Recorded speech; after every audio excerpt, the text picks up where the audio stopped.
any point. Oh, is that your end? That's here, yep. Okay, gotcha. All right, good afternoon, everyone. I assume we're live. It says 11 seconds, so. Good afternoon. Welcome along. Good morning. Good morning, Lake Hood. It's a little overcast and cloudy, but that's okay. We can work with that.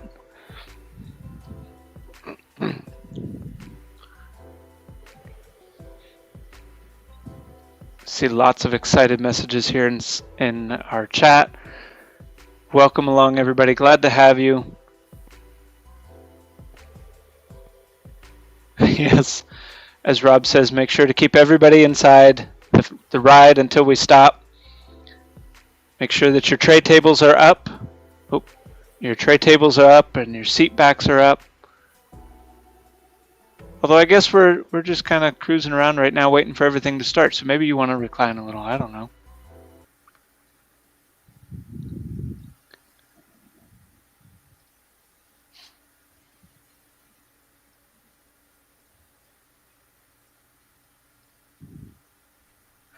All right. So for those who are maybe not familiar with what's happening here, welcome along. We are live from Lake Hood Seaplane Base in Anchorage, Alaska. And our camera view here is atop the old Merrill Field Tower cab. So there's a local airport called Merrill Field. And this cab used to be the control tower there. They moved it here to Lake Hood as part of the museum exhibits a few years ago, is my understanding. And then we were able to get the StreamTime live camera on top. So that is our view today. And excited to share it with you, excited to see what comes by. We've got a pretty good list of aircraft coming today. So we'll see what actually makes it out with the weather and that sort of thing. We have a Cessna 206 going to be making a landing to the south on the lake.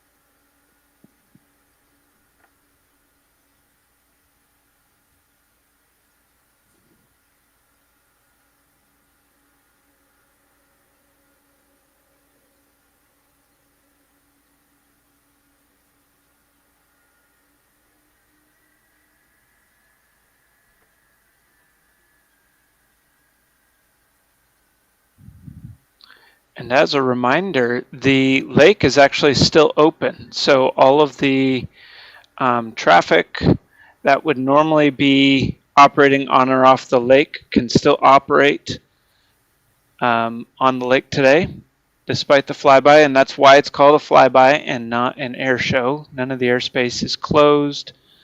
All of the planes flying in the flyby have to have special permission from the control tower there at Anchorage to do any kind of passes or maneuvers in this airspace. So still an active airport today.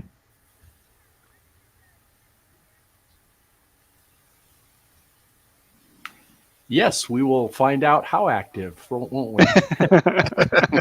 Yes, we will. Everything's relative. It's very true.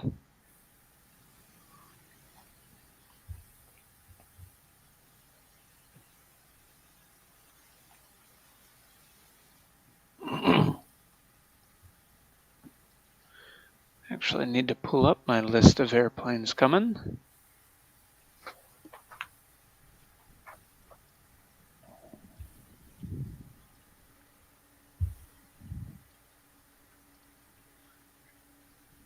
All right, we've got a bunch of people watching. Looks like about 140 people currently. So welcome along, everybody. Glad to see you. Would love to hear if you have something that you're hoping in particular to see today. So drop that in the comments if there's something that you're like, hey, I'm really hoping to see such and such a plane or whatever. We'd love to hear what you're looking forward to. And Off-Road CJ7 would really like to see introductions of the mods.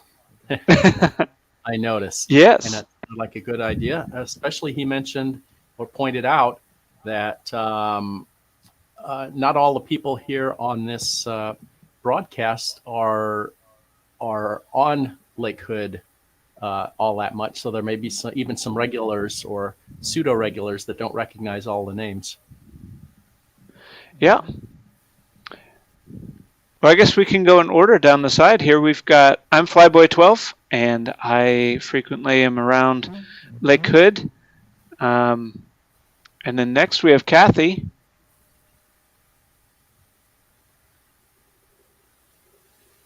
She's muted. She's going to find her button here in a second. There we go. I'm Kathy, and I'm rarely in Lake Hood because I'm pretty busy trying to run the show behind the scenes for StreamTime Live. I'm one of the owners, and glad you all are joining us. This is always such a fun event. Yes. We've got Stone. He's running the camera, so we'll come back to him in a minute. We'll let him focus. Judd, you're next. Yeah, I used to be on the Lake Hood cam very regularly, and am now spending more of my time, or most of my time, I would say, at the Lock 19 Keokuk camera, and also now spending time on the San Francisco Bay camera. So, so I've spent a lot of time here, just not recently. Yeah, you abandoned us. Left us for those other cameras. No, it's good to have you around even at the other cameras too. And behind the scenes, you do a lot for Lake Hood as well. But next we have Johnny Lou down there.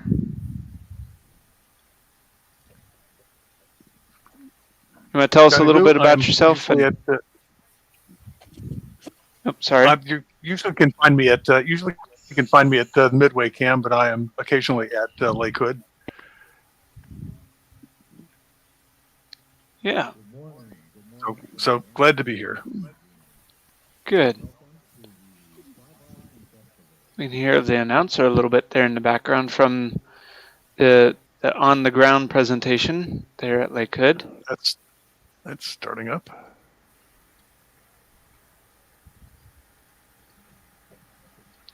Typically on museum property, they have an announcer and they have some live music and all kinds of fun stuff happening right there in person. So if you ever have the opportunity, this is fun and great and all, but you should also go in person and check it out for yourself there at Lake Hood at the airport. Good morning, everybody. Flyboy, I saw a request in the usual Lake Hood feed about putting up a blue box with the link to the live show. I think Joe Cool has posted it a couple of times, but people were saying, hey, maybe if we could put a box in there to make sure that they're going to the correct location to capture all this. Yeah. Well, you're chatting. Do you mind to introduce yourself a little bit, Stone? Yep, I'm Stone. Lake Hood is my happy place.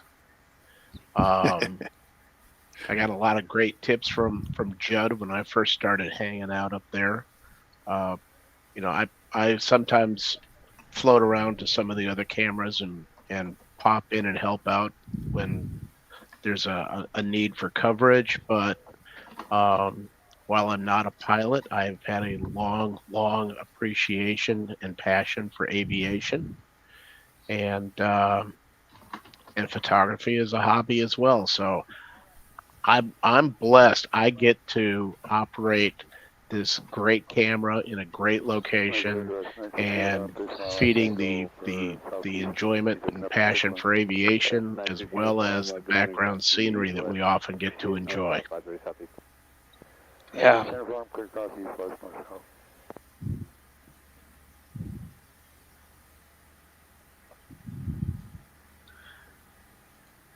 Let's see. We have EMS pilot saying it brings back memories started out on floats.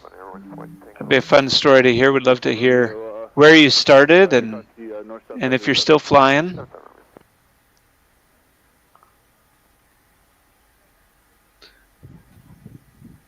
All right. We got Jim saying that this was the first StreamTime cam or Stream Mime cam. Maybe we're up here doing a little mime dance. I'm not sure.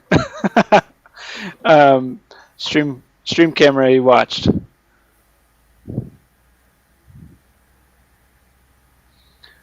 For those of you who are new to this camera, we'll share a lot of resources throughout the day. But one of the things that you can pull up and even follow along with throughout the day is Flight Radar 24. There should be a link in the video description. I'm dropping a link in the chat right now as well, where you can pull that up and view the airspace, view the traffic, all those kinds of things on your computer there, or on your phone, or whatever you're watching on, and see the planes moving around and what might be headed in and out of the airspace as well.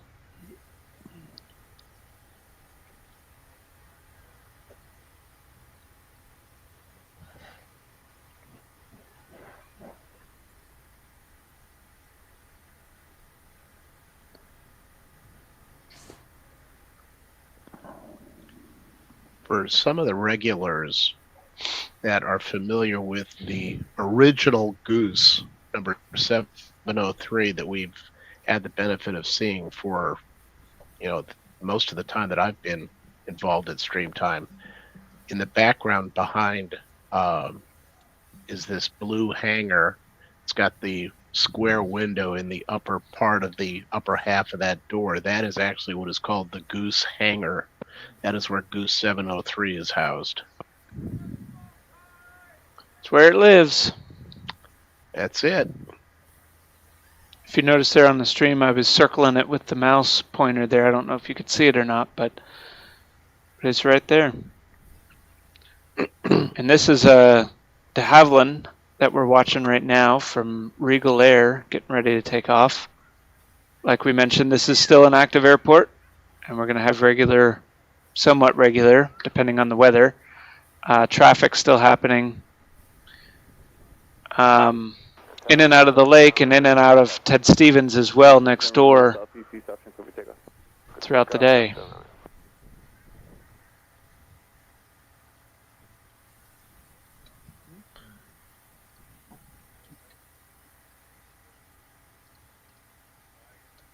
Here's a link for the Goose hangar that Stone was just talking about as well, so you can check that out. EMS pilot says he flew in Northern Ontario, now flies EMS and helps fly heavies for Air Canada. That's pretty cool. Nice.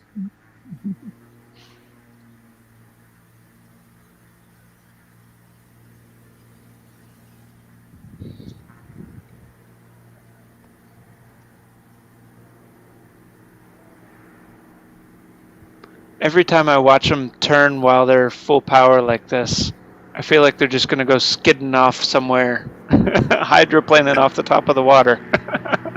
Tip over. Yeah. Go up on one float. Yeah. Drop a wing in the water. I don't know. Something bad's going to happen, and they never do. They're such skilled pilots.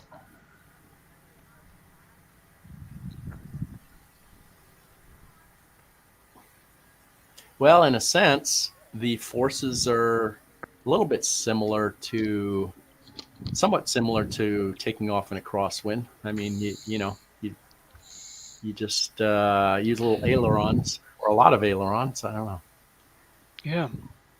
I once saw a plane, and it might have been a 206.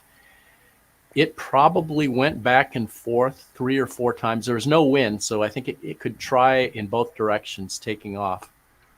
And it had to abort because I think it was so heavy going both ways. Finally, it turned around again and tried to take off and actually made it. But that was a little bit scary. I was on the camera at that time. Oh, wow.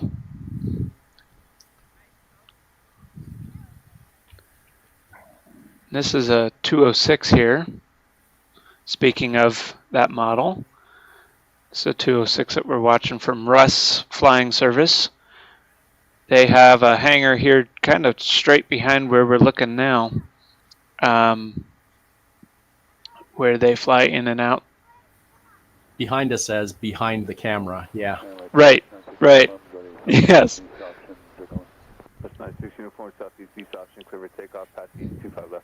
As opposed to behind the view we're looking at or something. Right.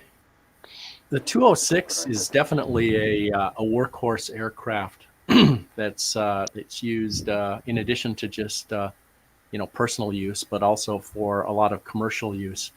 I'm a pilot personally, and I would say that most of my or at least half of my flying time is in a turbo 206 aircraft. I've never flown one on floats. I don't have a rating for float planes, but yeah, the 206s are nice, powerful aircraft. Very cool. Interestingly, the 206 I flew was turbocharged and was actually has a service ceiling of, I think it was it 30,000 feet or something like that. I never got nearly that high, but it would have been an interesting experiment. I would have wanted to make double, triple, quadruple sure my oxygen supply was working reliably and stuff before I attempted something like that. Yeah.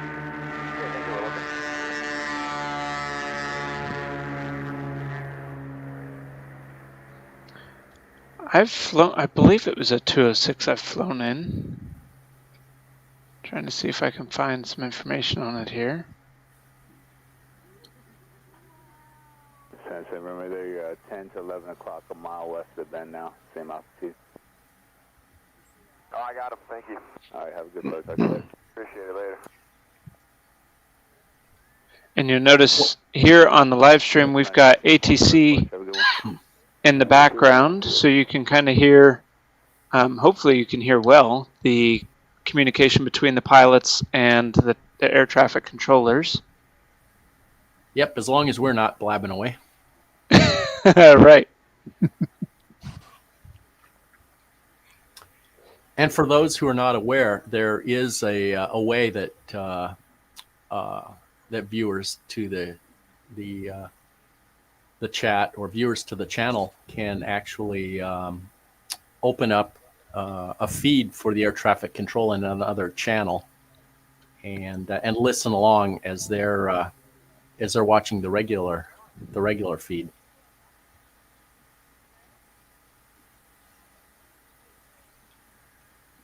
It adds a lot to the experience, both hearing the ATC as well as watching the planes on something like Flight Radar 24. It really gives you a much better idea of what's going on. I believe we have links in the description for both of those things. We do. Let me check right now. At least on the We YouTube have side. Yep, on the YouTube side, I don't know about on Facebook for anyone watching over there today, but on the YouTube side, even of this stream, we have links to the Google Maps, so you can pull up and kind of see where this camera is and what some of the landmarks and things are around it. We have a link to live ATC, and we have a link to the Flight Radar 24 that I posted a few moments ago as well, so you can use all those tools as you listen, especially to ATC, and you hear pilots referencing things, I'm inbound and whatnot. You can look at the map or even the flight radar to see where they might be. Some planes will show up on flight radar and some of them won't. It depends if they have the transponder in their plane or not as to whether they show up on flight radar. For example, the geese don't show up on there, but some of the others do. So you can track them. Real Maynard was asking, is Lake Hood still touted as the world's largest floatplane base? It's certainly the busiest. Right. Yeah, there are differences in how things are defined. And so, it's possible others can claim they're the largest, but they mean in number of acres or number of planes based there or whatever. I do think that Lake Hood tends to be very busy, so that might be one of the. I don't know. I don't know the real answer. It depends on how largest is defined. Yeah, the other thing too about Lake Hood is that when you listen to the tower, during slow periods, you may hear a controller who's controlling aircraft over at Ted Stevens International, as well as taking care of aircraft needs for Lake Hood. When we get into busy periods, especially during the summer, it's not unusual to have a dedicated controller strictly for Lake Hood throughout the majority of the day. And when I say the majority of the day, that typically starts at about 7:30 in the morning on the lake. It's not often that we see planes departing or arriving before that. They certainly do. I remember recently I had a plane that was, I think, coming in at like 5 o'clock, 5:30 in the morning. But with the long days, there was sufficient light for them to land on the lake. But it really is interesting to listen to those tower comms. And yes, it does take a little bit of practice getting used to it. But if you listen to it and you start to understand what they're saying, it really makes a lot of sense. And the other thing is when I'm on camera, and I'm sure it's been the same for Judd when he's been on here, is that especially on the Lake Hood side, it's vital for whoever's operating the camera to understand the location of geographic references they make, whether it's a place known as Tudor Overpass, which literally is an overpass on Tudor Road, or a place called Powerline Bend, or as a lot of people have heard, there's a place called the Ballpark. And I'm going to move the camera right now to basically where the ballpark is. It's on the Google map, it's called Lynn Airy Field. It's a complex with like 4 baseball diamonds. And that is a call-in point for them to get final clearance for whether they're going to land west on the lake or if they're going to land on runway 32, which is the gravel strip over at Lake Hood.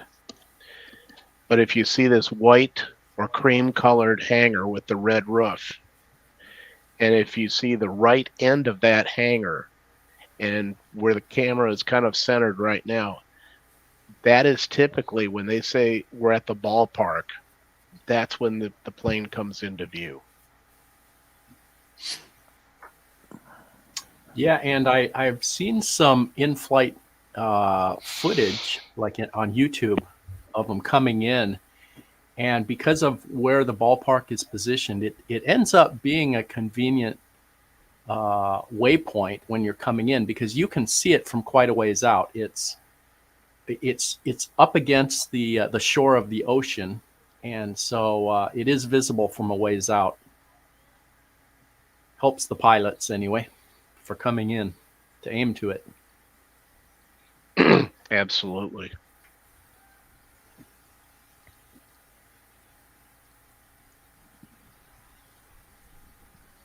Here's a quick little view of the ballpark. So that's this red X here, and we'll zoom back out. And you can see in relation to Lake Hood and where this, Yeah. And where this is at is about where our camera's at. So that's looking across. There's a red hood or red roof right here. And then we've got the ballpark. So if we zoom back in here, you'll see the top of the tower that we're mounted on here towards the bottom edge. Here's the red roofs. Sorry, I keep zooming backwards. And then we've got ballpark out here. So we've got several others. Actually, Stone put this map together, and it's got all the frequent markers that they call out. So he mentioned Tudor Overpass right here on the highway and Tudor Road.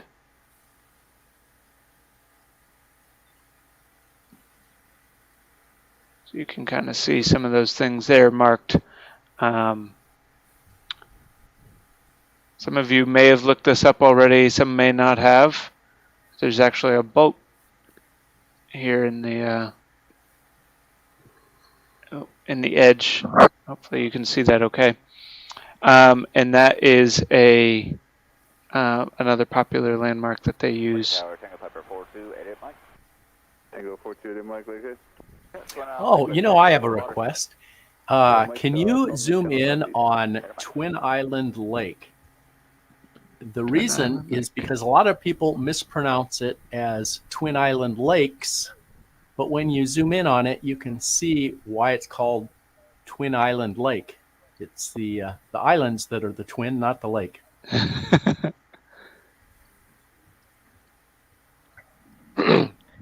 Garrett, Flyboy, while you're there, what about Powerline Bend?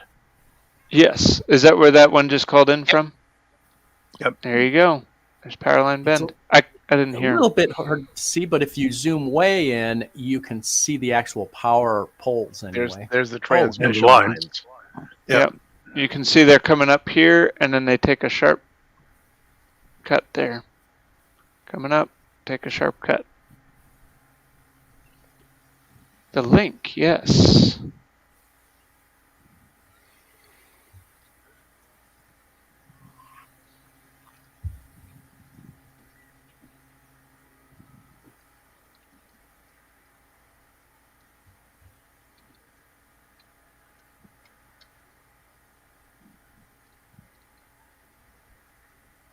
I'm going to put the camera back on here for us.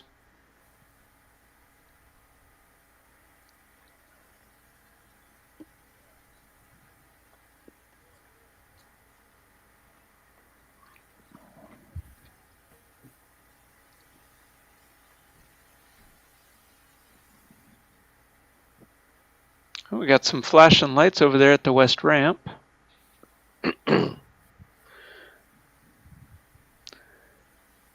Michelle, the page on Facebook is called StreamTime Live. So you can go on there and look up StreamTime Live and find our Facebook page. I'm posting the link to that map right now.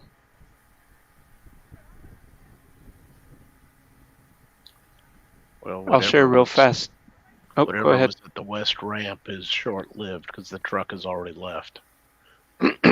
Oh. It could be my feed is behind. Let me check and see here.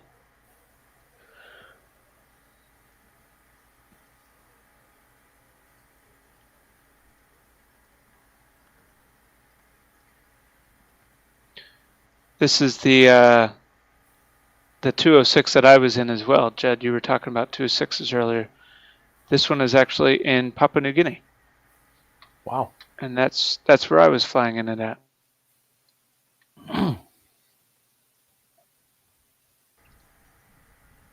Alright, getting the Lake Hood feed refreshed here.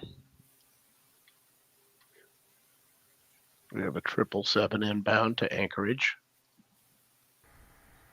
Landing on runway 15.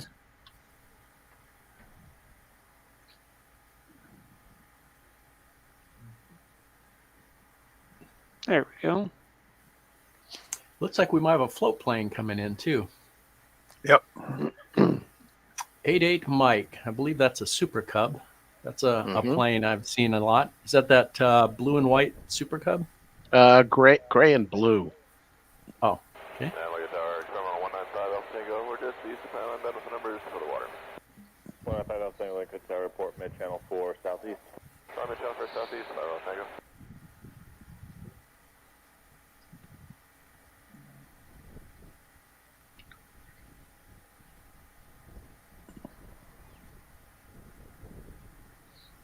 EMS pilot says, when I fly EMS, you really have to watch those power lines. I bet flying in close to those things is probably even a nerve-wracking scenario sometimes. Mike,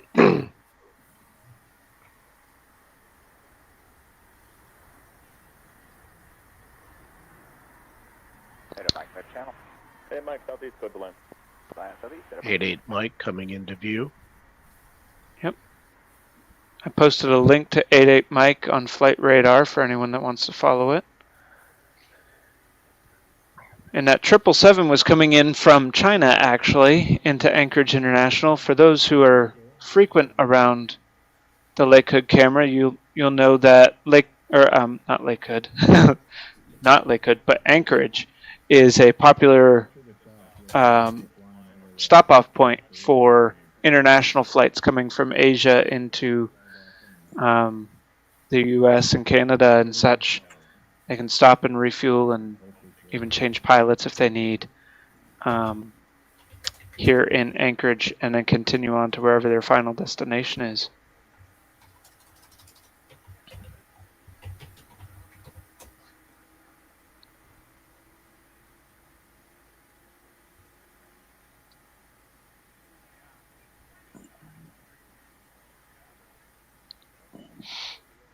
Yes, and as Off-Road is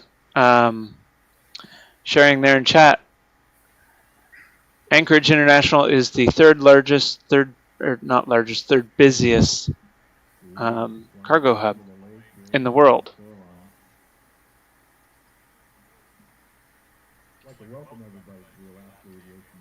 There were a couple of days during the early stage of the pandemic where Ted Stevens Airport was the busiest airport in the world of any type. The fourth finger for southeast, the option northbound.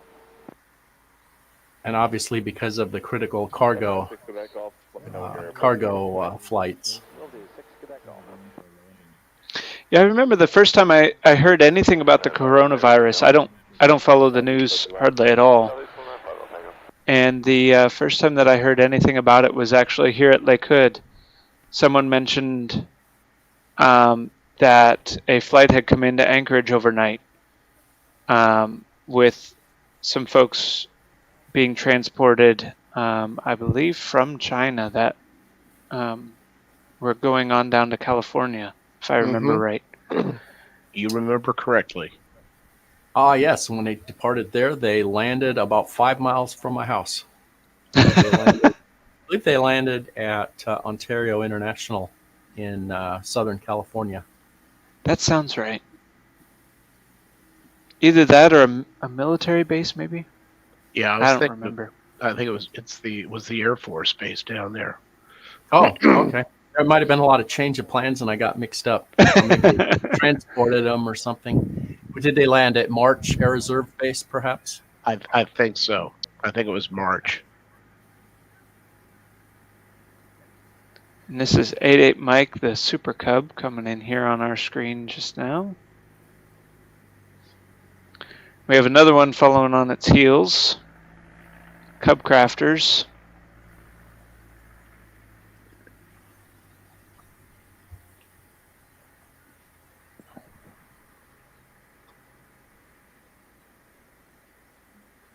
And our view is a little bit behind Stone's view, his real-time view in the camera control. That duck looked a little bit fearless.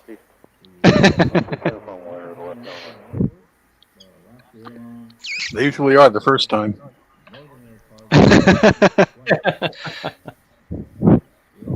After that, they have a different perspective on it. We have 2 Cubs coming in.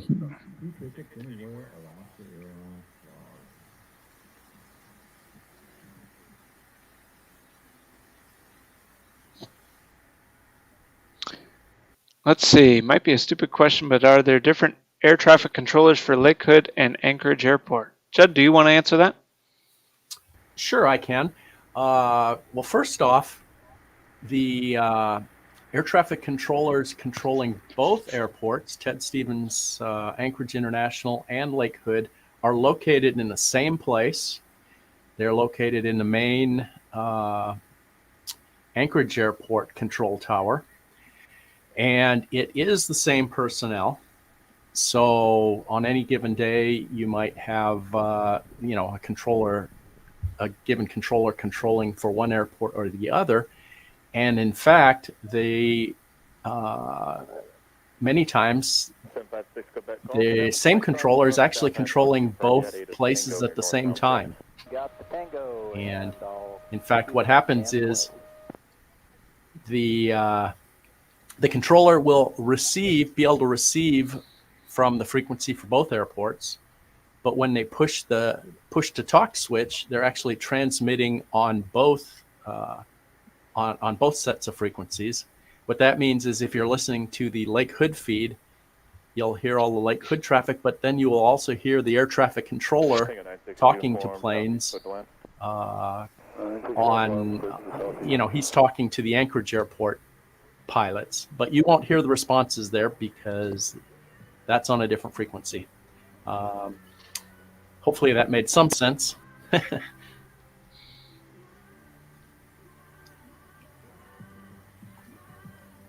Good morning, Lakewood Tower, Russ 6-1 Zulu.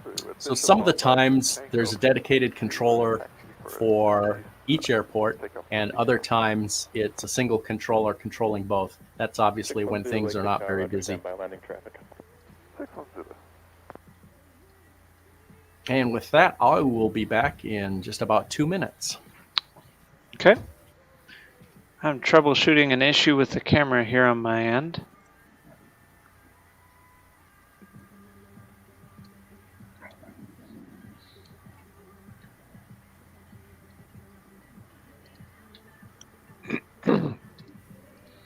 So I've got flight radar here up so that we can see this Russ. We watched them fly out a few moments ago.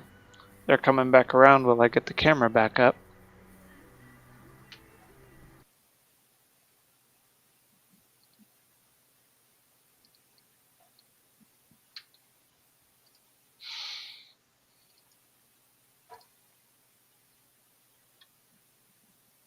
It's always the way it goes with technology. It worked fine in practice, and now here we are trying to use it.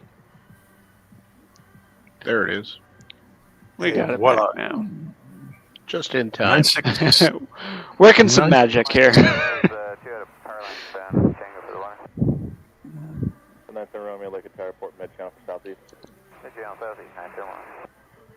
Speaking of power line band. Yes.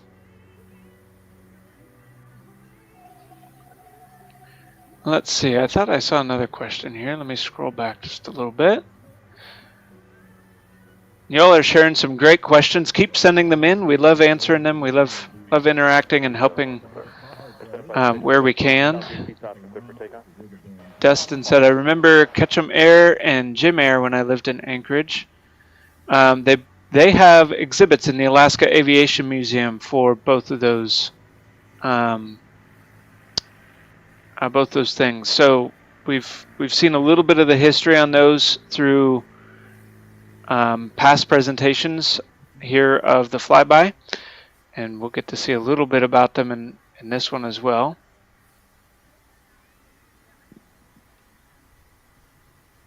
Let's see here. Who knows is asking, you guys like ADSB Exchange? I do like ADSB. I can't speak for everyone, but I enjoy ADSB.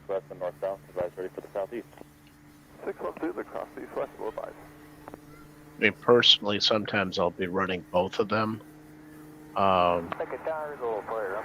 biggest challenge with so much of the civil aviation is that so many of them are not on any transponders where we have visibility on ADSB or FR24. So that's why the tower comms are so vital for whoever's operating the camera to be able to understand and react to it. 40X with Yeah. you, north of Point McKenzie, bound for the water with the Tango. 40X report mid channel for southeast traffic is just head to It's your funny. right, same It actually took us, I think, at least speaking for myself, took a while to kind of get acclimated to what was where at the airport and how to use the ATC and the flight radar and stuff to know where to aim the cam and stuff. It actually seems like it took quite a while for us to kind of get that all figured out.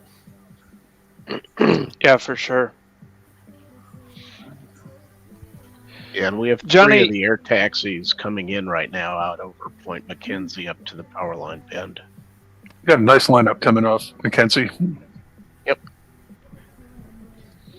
206, a Beaver, and another 206. Yep. 40X has traffic. 40 X-ray, I believe that's a Rust aircraft, isn't it? Correct. Rocking out here at StreamTime Live. Yeah.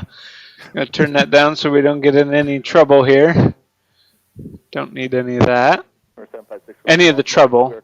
The music's fine. All inbound. First one head to your left, and there's a Otherwise- inbound on floats and. Not that we're not encouraging dancing while we're watching this. Yeah. And I got all We can all start doing a jig or something here. It's all personal discretion. That's right. Nice lineup coming off Mackenzie.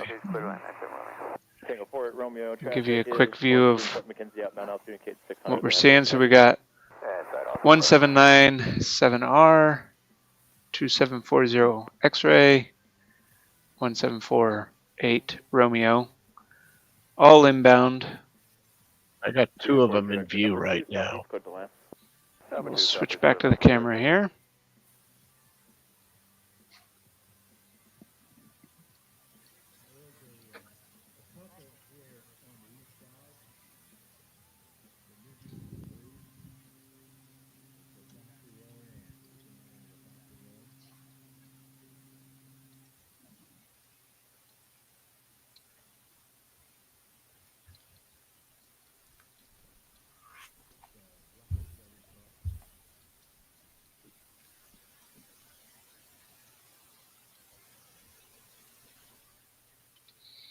All right.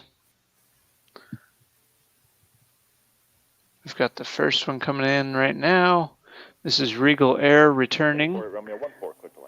206.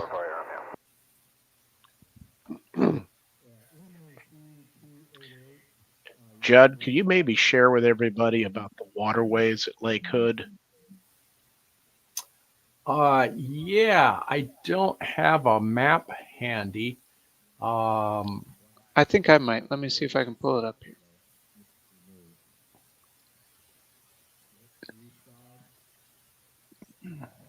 There we go. I got one. I'll share it right after we watch these land. Yeah, there are 3 defined water lanes on the runway, or on the lake rather.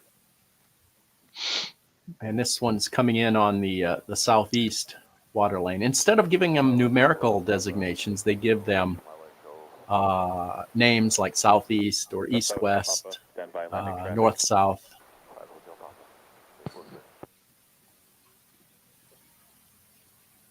Got a little bit of a bounce there.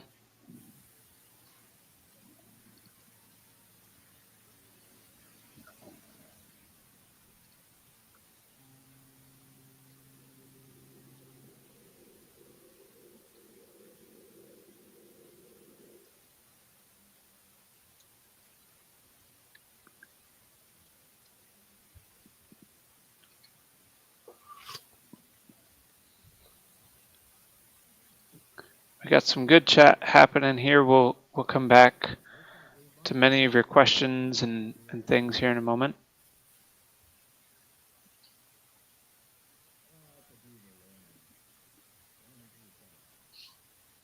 Johnny Lou, I'd like to ask you in a moment as well about you frequent Midway a lot, you mentioned earlier, so I'd like to hear what are some of the differences between Midway and Lake Hood? What's the experience like as a camera operator operating both of those? We'll come back to that in a little bit, but Yep. something to be thinking on.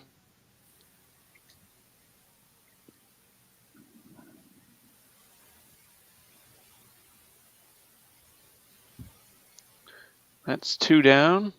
Lake Hood Tower, Skywagon 9780 Bravo is about 7 miles north inbound for southeast of Tango.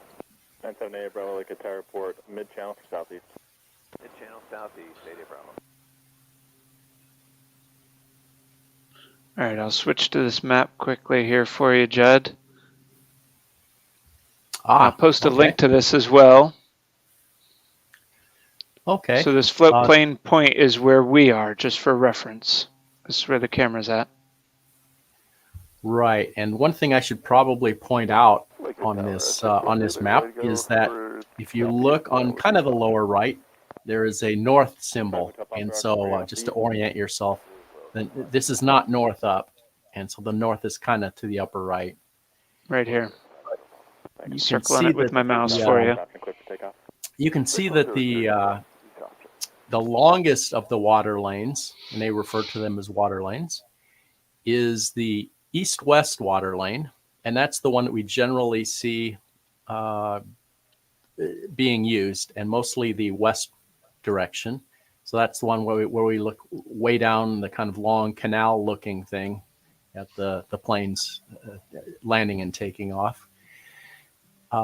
The southeast and northwest water lane kind of cuts diagonally in front of the camera, and it's definitely shorter. And then we have the north-south water lane. That is seldom used, but it's kind of cool when it is used. That's, for example, using the south water lane, that would be when you see them coming in over the Alaska Airmen's Association building. And actually we have a Russ lining up now for the south.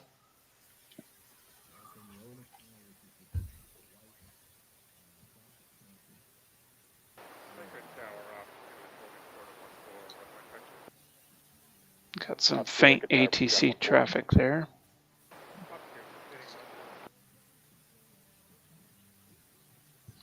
How's the ATC volume today? Is it pretty good?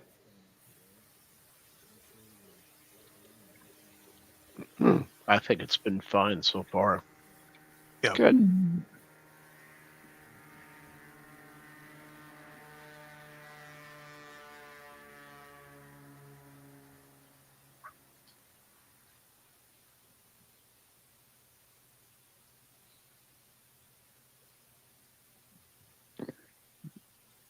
I'm wondering if... Judd, there's a follow-up question to what you were just sharing about the water lanes. Yeah, I'm not entirely certain I understand the question, but generally the normal water lane used for takeoff and landing is the east-west water lane, taking off and landing in the west direction. And so that's generally preferred in cases including calm winds, unless there is a reason to land on one of the other water lanes or in the other direction. Wind affects things quite a bit. So yeah, if it's light or no winds, they'll take off starting in Lake Spenard on the west water lane. Yeah, and you can kind of see the water lane extends down into Spenard here to where oftentimes we'll see them come down this slow taxi channel. Oh, here we go. Here's my mouse. We'll see them come down this slow taxi channel and kind of follow this outer bank, and then they'll turn, and I believe what Auger is referring to here is they'll turn and they'll start they'll start speeding up right here, and then they're taking off and they're off the water by the time they're to Gull Island, often, not always. and that there's no official start and stop to the water lane. To my understanding, it's someone else mentioned here. It's a guideline. Anson is a local pilot here at Lake Hood. More like guidelines. Garrett, when you have a chance, when we're done, when the air traffic has gone down just a little bit, I'll be interested in posting that chart of the lake again. But don't worry about it now. When there's a lull. Okay. Basically, I was going to want to point out the airspace boundary on that map. So when we get back to it, we'll do that. Okay. We'll watch this Rust depart, and then we can switch back over to that. It's good to see you all, by the way. I see we have some that have to go now already, but you'll be able to catch this on rewind for anyone watching live and wanting to catch it later. Or not able to watch now live at all. You'll be able to watch this later and catch up on everything. So thanks for joining us. Thanks for being along. We've got 177 viewers, it says right now. So welcome along. Hope you enjoy the show. Good. Russ 44 Zulu is 2 miles west of the power line band Tango for the water. Russ 44 Zulu, Lake Hood, Tower Report, mid-channel for southeast. Oh, yeah, mid-channel southeast.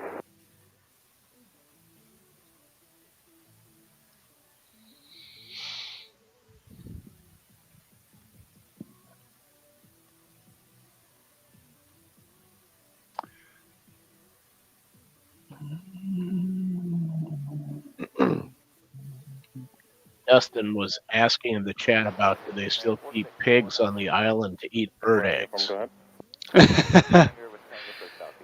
No. It's interesting. Where did that go, Dustin? Oh. Yeah, the answer is no. Gosh, I wonder. Let me look and see if I can find a link to the story about that. What he's referencing is they were trying to minimize the amount of ducks on the overall lake, and there were a lot of ducks nesting on that long, thin island between the slow taxi canal and the east-west water lane. And so they actually put pigs on that island, and the pigs would eat the duck eggs. Now, pigs apparently can't swim, so they were on there. And also, pigs cannot fly. And so, well played.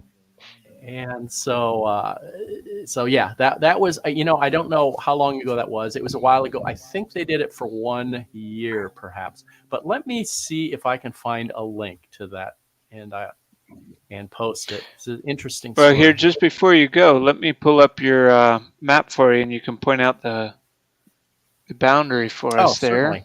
On the ATC. Okay. And on the left, you can see there is a boundary between the Lake Hood segment and the Anchorage segment. And so notice if you are coming in to land on the west water lane, or if you're taking off on the east water lane, that you'll need to do a pretty quick turn near the bottom of Lake Spenard, because otherwise you'll be entering the Anchorage international airspace, and so you definitely don't want to do that. And so it's kind of unusual coming in for a landing, having to do a turn at the last minute, like you would have to do here, although it's a subtle turn. You'll notice this if you watch them coming in, that they're often doing a gentle bank on landing on the west before they get to the lake. 50 Papa Mike, report mid-channel for southeast. Oh, another thing, since we have this up, on the lower part of that chart, you'll see something called Public Park. And let me switch back to that for you. Okay, thanks. Okay, you'll see something marked Public Park. That is also known as the swim beach, and you will sometimes on air traffic control hear them talk about the swim beach. My understanding was there was at least some access to the water there, and I think, mostly just maybe people getting their ankles wet or possibly letting their dog go in the water there or something. But that's the swim beach right there. Oh, okay, I think I'm done with that chart. Thank you. Zero, top Mike. Are you coming back inbound to Lake Hood? Affirmative. We're just east, or just west of the substation. I see you now. Lake Hood Tower, Piper 4131. And we're planning to do a little bit of, show everybody a little bit of the airspace in a little while as well, kind of show you around. There are a number of airports all operating right here in a very close proximity, and maybe to drive to each of them would take you a good amount of time, but to fly to each of them takes no time at all. And that introduces some interesting navigation needs for pilots entering and exiting the airspace for each of these airports. So we'll show you that in a little while. So stick around for that.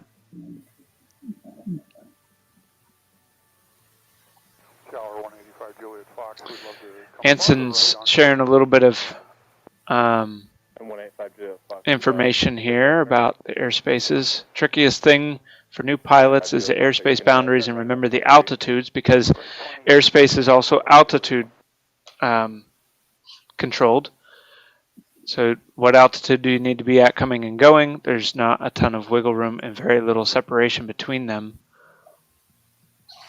I got to tell you, I never once worried about clipping the ANC airspace when landing on the west. Controllers don't seem to care either, so long as it isn't egregious. Do you want flight following at all? So there you go. A little bit of local knowledge. And this is a Russ de Havilland coming back in.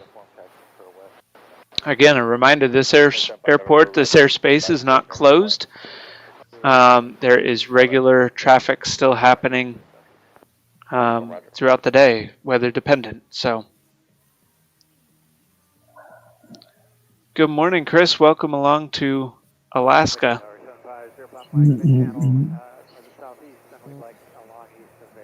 750 Pop Mike. Or correction, long east, clear to land. Clear to land, long east, Pop Mike.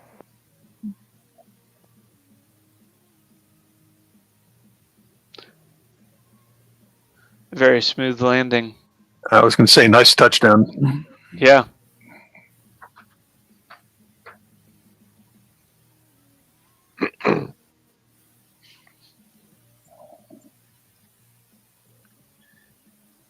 Yeah, Judd was touching on the southeast, the east, the south runways or waterways. The aircraft that's now coming inbound, they've actually required southeast landing long east. So sometimes it's not uncommon for us to get a combination effect of which waterways are they going to actually operate in, and this plane most likely is actually headed for its base down at Lake Spenard.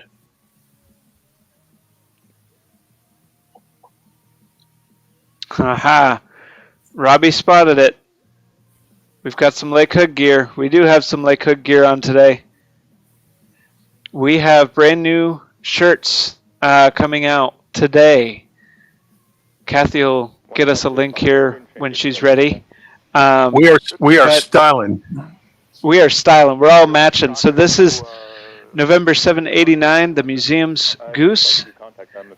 Kathy here drew this shirt. It's got a few different planes on it, so you can go on. There you go. There's the link in the chat. You can go on and order your shirt. If you're local in Lake Hood, you can go on down to the museum. They have these shirts in person. You can go pick one up today.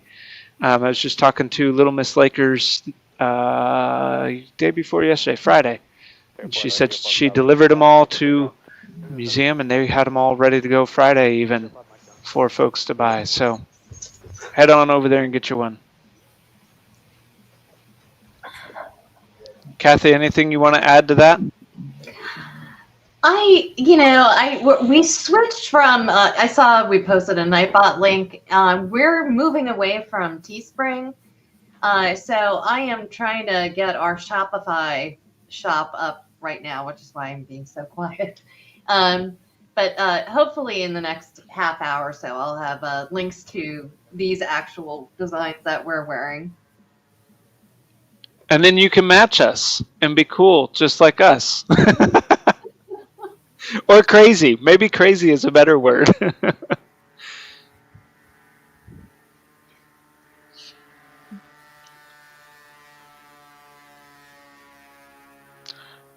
And 649U is another 206. This is Trail Ridge. There you go. Lone Ranger has it for us in there. Well, and Trail Ridge is one of the air taxi services that are based here at the lake. Rust's, I think, has the most airplanes of any of the companies. But Trail Ridge is a regular visitor or operator here on the lake, as is Regal. Katmai Air has their aircraft on the lake, as well as Ellison Air Taxi, which is actually based down there not too far from the swim beach at the north side of Lake Spenard.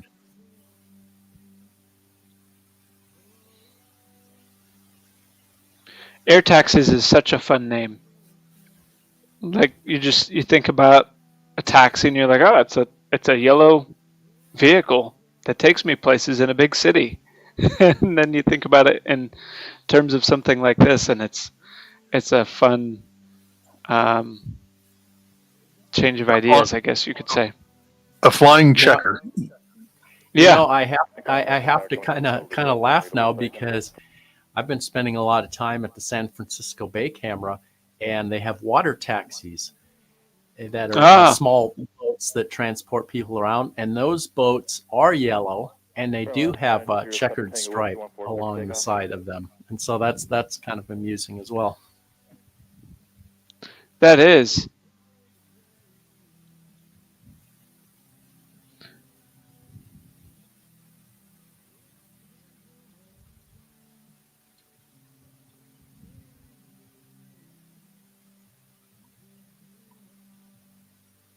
I have not found a good link for the pigs on Gull Island thing. I know there used to be. I don't know if the website disappeared or whatever. I'm still they took it down. Diane, has there been any participation from the Air Force Base ever, even just a flyby? I think the first year we did a hosted stream like this, they had some F-22s fly over. I don't remember if they did it more than that. Judd, do you recall? Or Stone? I think there was that 1 year, but they were so high up that we couldn't. Yeah. That was a previous camera, so we didn't have the ability to pan 20 degrees above the horizon. I think at the time we were making jokes about the fact that, it was some stealth fighters. That's why we couldn't see them. The interesting thing is when you think of stealth, you maybe also kind of think of quietness. And let me tell you, a F-22 is anything but quiet. It's probably one of the loudest planes I've ever heard fly over. Yeah. Yeah, it's funny with Little Miss Lakers living there in Anchorage, where there will be times where she'll pop into the chat when the F-22s are very active. This past week, we had a flight of 2 and then also a flight of 3.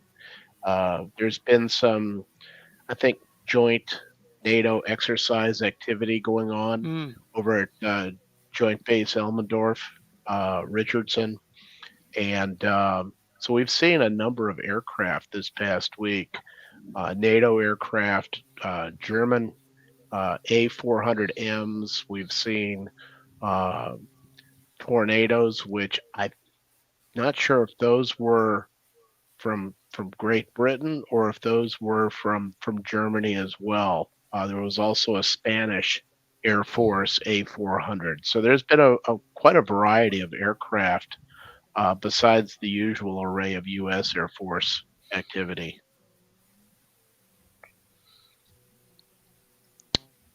Looks like we got a little bit of rain picking up now. Definitely. Might change some of the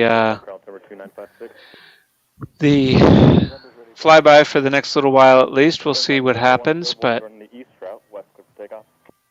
for now, we've got some rain.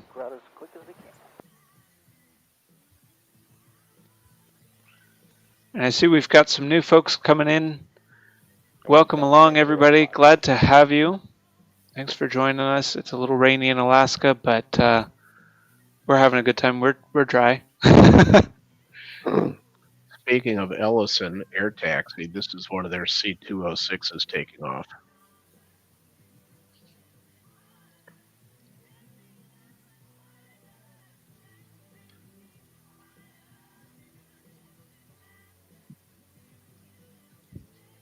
Let's see. There's one thing I'd like to point out. We were talking about air traffic controllers, etc. I just wanted to clarify that although the museum has a small air traffic control tower on display, that is not the control tower used by air traffic controllers. It's only for display, the one at the museum. The actual Lake Hood air traffic controllers are operating in the Anchorage Tower.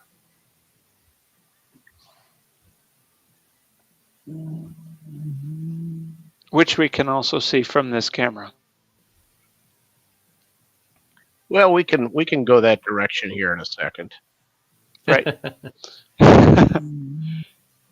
And this is the 206 from Ellison Air, as we were talking a moment ago. Mm-hmm.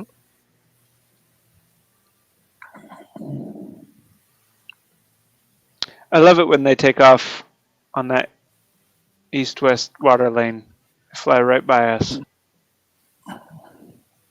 And that bank never gets old. Nope. No.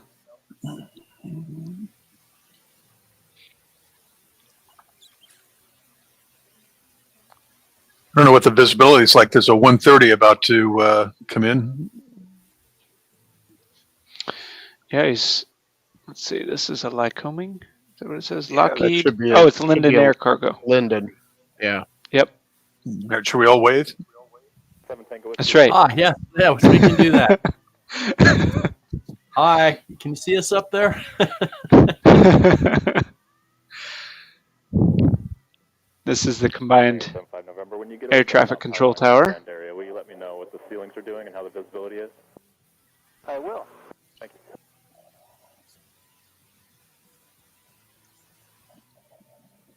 We'll call them ahead of time next time and tell them to wave back at us. I have the number. There you go. Don't make me use it. Usually when the air traffic controllers give you a number to call, that's not a good thing. No, it's not.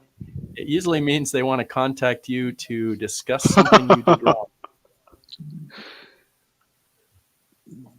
I remember my flight instructor gave me the phone number for the training airport and told me, if your comms are ever down, obviously the lights are your first route as far as the landing lights, the indicators.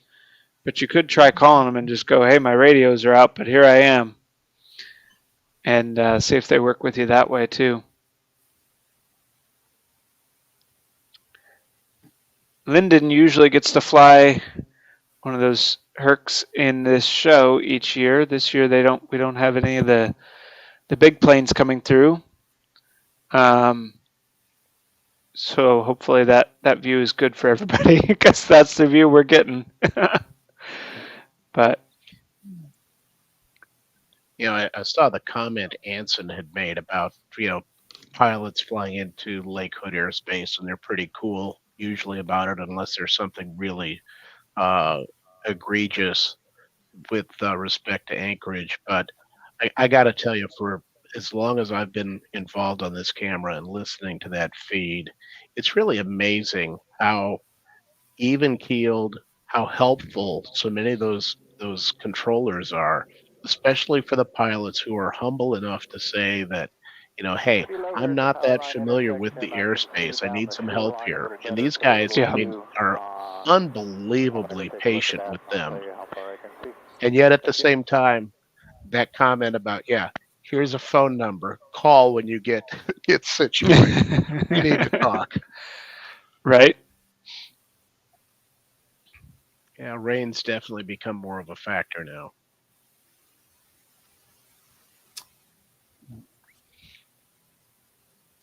Let's see, just checking up on some of the comments here, making sure we're catching questions. Feel free to put questions and comments in the chat. We are watching that actively and wanting to answer any questions you might have here live for you. So feel free to put those in there. Looking at the radar, looks like there's one moderate cell moving over the area now. Should clear up a little bit shortly. Well, we've got this gap in activity on the lake and inbound towards it and such. I just want to give a shout out to Lone Ranger. He spends a lot of time up here on Lake Hood, especially when I've been operating the camera. And this guy has developed an ear for air traffic control to be able to read FR24. And more importantly, I would say sometimes just being able to keep up with me as I pivot the camera from one activity to the other, whether it's at Lake Hood or Anchorage. There's Lone Ranger for us right there on screen. Thank you, sir. We appreciate your help. As camera operators, we often can't be in chat and running an aviation cam at the same time. You see how quickly that camera is moving to follow a plane around, and so there's not a lot of time to post content or links or whatnot.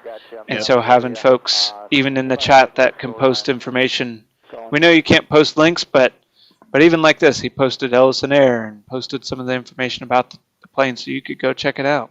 Well, and off-road is right up there too. He's constantly being very helpful. Because what Flyboy just touched on, if I'm busy with the airspace and just trying to keep up with that, it's great to have a couple of people who are regulars to answer a lot of the simple questions that I may not have time to. Yeah. Well, we've got multiple inputs we're tending. We've got ATC, we've got FR, we've got multiple monitors, we've got the chat.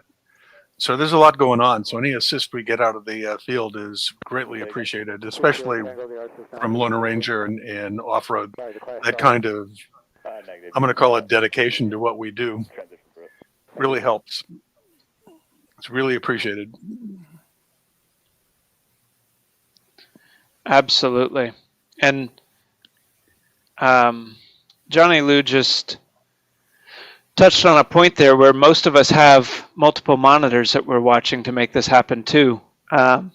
Currently, I'm looking at, I think, 5. I think Stone has about that many right today, and Judd has a whole mess of them. I don't know how many Johnny has today, but hey, Flyboy, if you want to post that picture that I sent. Oh yeah, to you earlier, you can easily do that while I'm watching this. We got a Rust's 206 that's coming inbound. It's just south of Powerline Bend right now. Yeah, I'll pull it up and we'll post it. I've only got 4 screens going, so I'm in the back. I'm in the back of the bus. Turn on your phone. Set your phone up there, and it'll be be a fifth one for you. All right, 5 screens. Yeah, then. 6. Do I hear 7? We've got Kathy in the control board. One day I'll grow up and be like Judd and have like 12. No, I've got 8. I've only got 8 screens.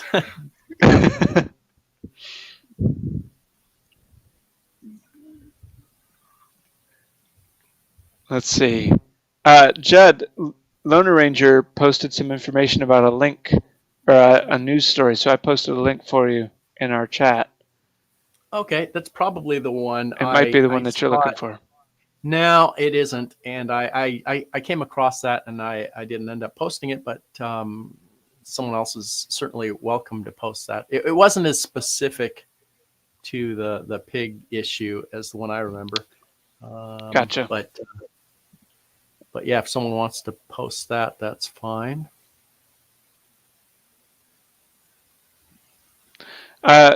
Dustin, you were asking where you can get this goose shirt. We are working on getting everything set up. We're changing a little bit of how some of this is available and getting the final things set up now. And we'll have a link for you soon. We'll be posting it right here in this live stream. We'll probably put it in the description and everything for everyone to see. Yeah, I'm almost done, so hang tight. Excellent.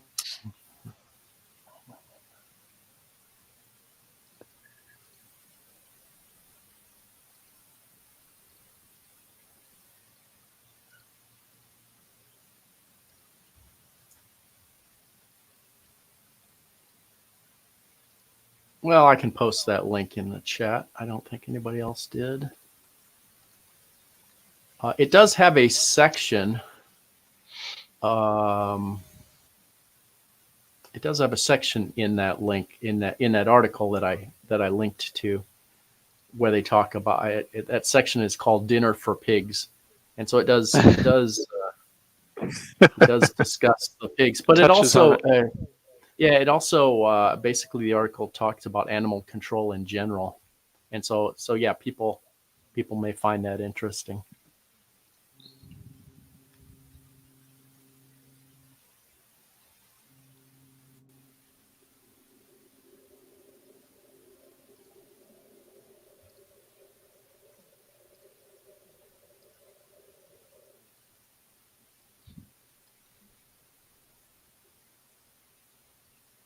Check, please, 16 Tango.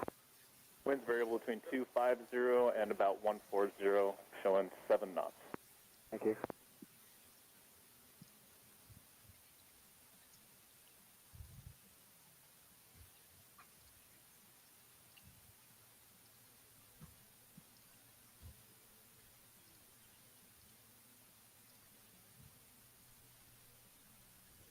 Hello.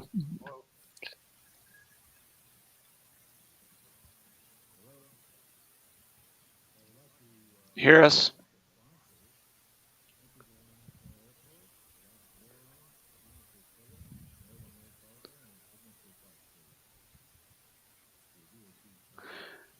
Ren, yes, the flyby is still scheduled to happen. We'll see what's able to make it out with the weather being what it is, but we're hoping to still see some of them come through today. Currently, we're watching just the normal traffic on the lake. 5 November, copy. So west of Little Sioux, it clears up quite a bit, and then everything in between here and there is low ceiling. Yeah, between the airport and Fire Island was pretty low, and until about halfway from the power line bend to the Little Sioux was pretty low. Thanks for the update. I appreciate it. Yeah, have a good one. You too. There's some information about the weather. Off-Road was mentioning Ice Airport, Alaska. That's a documentary series put out by the Smithsonian Channel. You can find it online, I think maybe through Amazon Prime and some others where you can watch it. But it's all a documentary about some of the things that go on around Ted Stevens, specifically during the winter months, and how they keep the airport operating and keep all the traffic moving through that airport.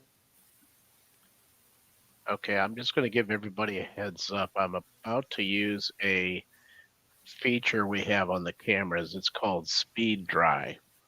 For those of you that ever wondered what it looked like through the eyes of a golden retriever after they came out of a lake, this is what it's going to remind you of. Hold on to your coffee. It's not an earthquake. The STL shake and bake. But we have seen earthquakes happen from this camera. Yes, we have. Lone Ranger, again with his good information. Lake Hood is now IFR, which that'll change a lot of our traffic. Let me share while Stone's getting rid of some of our water droplets here.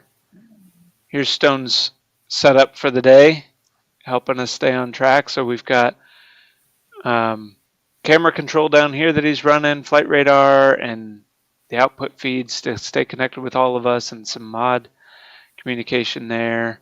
All kinds of good stuff happening, helping make this show possible for y'all. We've all pretty much got a similar thing going on today to make this happen.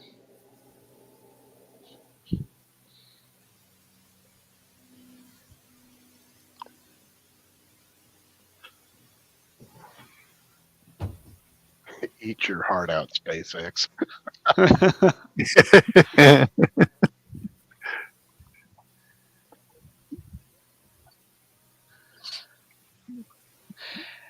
Johnny Lou, well, we've got a kind of a lull in what's happening here on camera.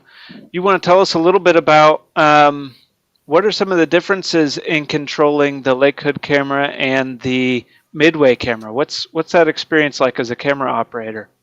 I think primarily the difference is mostly it's commercial. So everybody, 99.9% of traffic has transponders. So everything is on FR24 for the most part. So it's a matter of familiarizing yourself with the geography and the waypoints and watching that. But it's pretty structured. And what like this morning we had some issues with thunderstorms rolling through, which changed into ground stops and changed into diverts and changed into a lot of factors that you just have to keep track of in order to do it right. But it's not quite as complex as what we're looking at here, and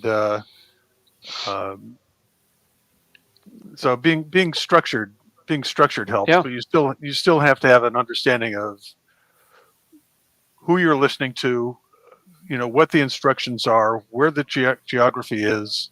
And then it's becomes second nature. You're feeling where the traffic is and what the conditions are more than you are looking at it. So yeah, it's similar but different. Yeah.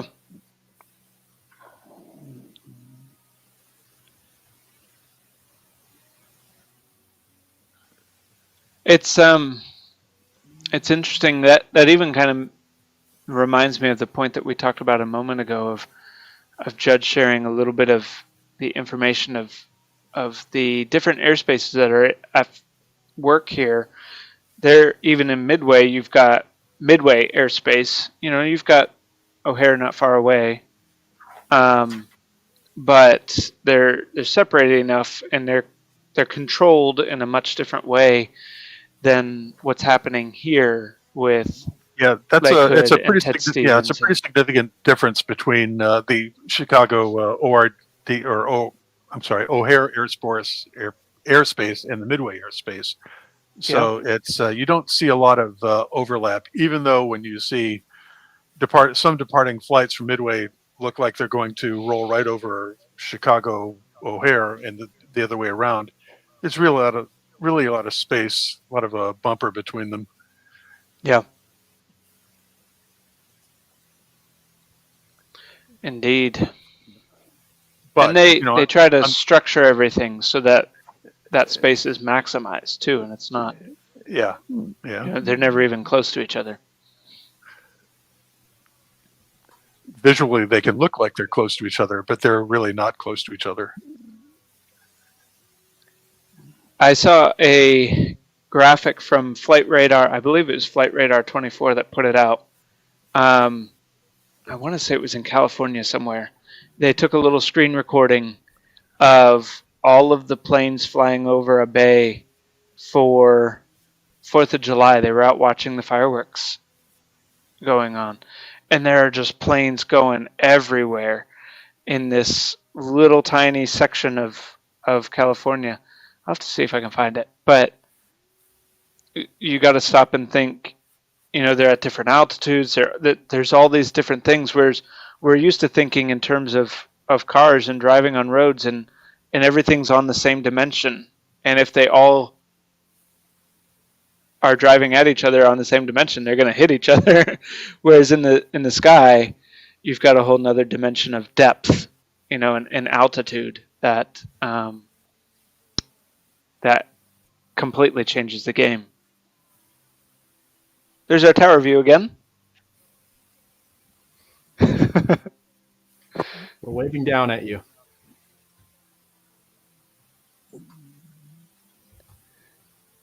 Oh, we're comparing monitor counts here in the chat. We've got Spike with 4, and Dwayne says he must be undersupplied. He only has 2. He'll have to stop by the StreamTime supply room and grab a few more, I guess. Yeah, there's a cart right by the door. Just grab as many as you need. Take him to the checkout counter and off you go. Yep. Jed, do you happen to have your map of the airspaces there in Alaska? Oh, let me pull that up. I'll let you know once I've gotten it. I created a map using Google Earth, and I created some overlays from some data I downloaded from the FAA. And this was a while ago. I did this to better understand the airspace. Give me a bit, and I will try to find it. Okay. I'm going to pull up a radar here of some of the weather that we're seeing in Anchorage right now.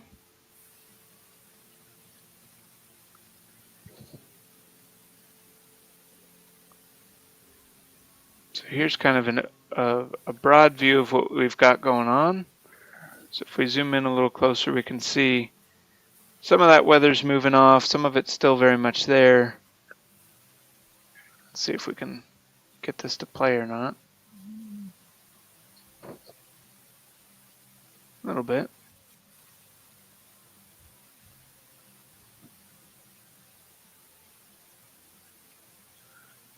Well, let me refresh it here.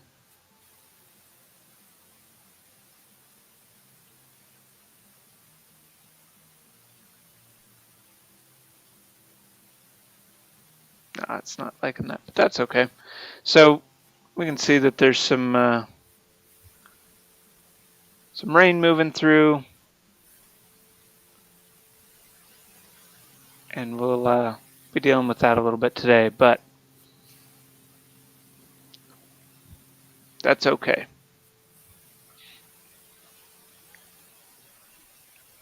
Yeah, it looks like it's streaming up from the southeast off to the northwest. Yeah. We've got a helicopter on the radar right now. Actually, it's not. They haven't updated the registration. It's I think it's a Technum. Oh. Interesting.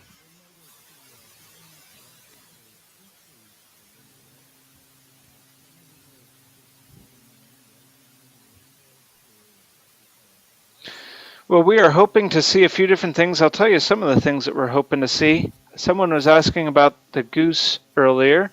There are 2 Grumman goose. This is one of them, November 703. Unfortunately, none of the goose will be flying today. The pilots reached out to Little Miss Lakers and let her know that they're not going to be able to make it out.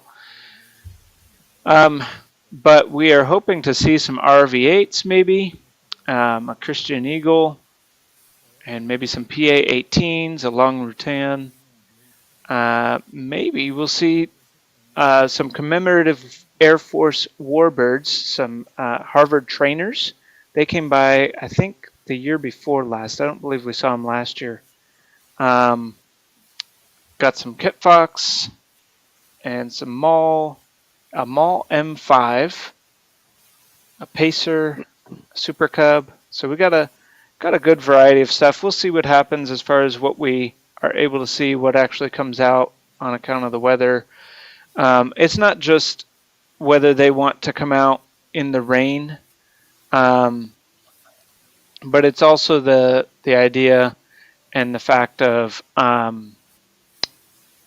what Lone Ranger posted earlier, that we are now in IFR conditions, meaning instrument flight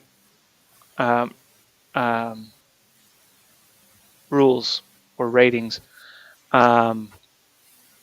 those conditions. So that changes what planes can fly, what planes or what pilots can fly, because both the plane and the pilot have to be IFR capable. So there's a lot of factors that go into it. And Off-Road has just gifted StreamTime or memberships to participants here in the chat. So Nice Off-Road. Thank you. Yeah, thank you for that. We've got Way to Connie, go. Mark W, Matthew Doctor, Dozer, and Glenn were all given memberships as a result. So hope you all enjoy those. Gets you a few extra perks around StreamTime Live here. This is actually a great opportunity to clarify something. And when you purchase a gift membership, it actually will gift to all of our streams on the channel. So it's not necessarily the people in Lake Hood.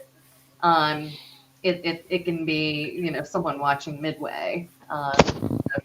Just know that we still love it when you buy folks memberships. People get addicted to the perks and continue to watch. So thanks again, Off-Road.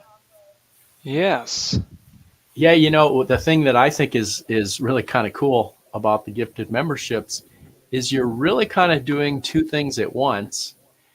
You are definitely helping StreamTime Live, but in addition to helping StreamTime Live, you are also sharing with other visitors. So it's kind of cool to be doing both those two things at the same time.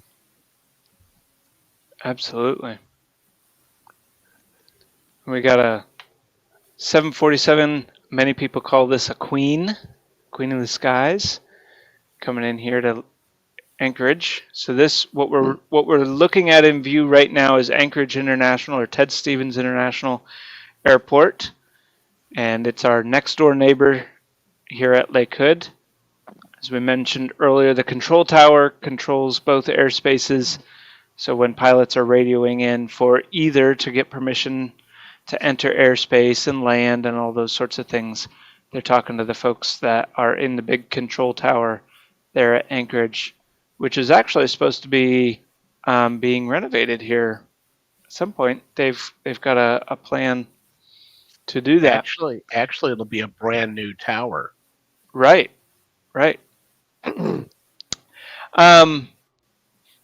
The store is up. Kathy's got it all up here. There's a link in the chat.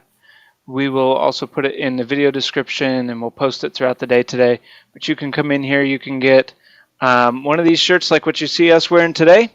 All of us here on the stream have them, and when we see Little Miss Lakers later, she's got one too.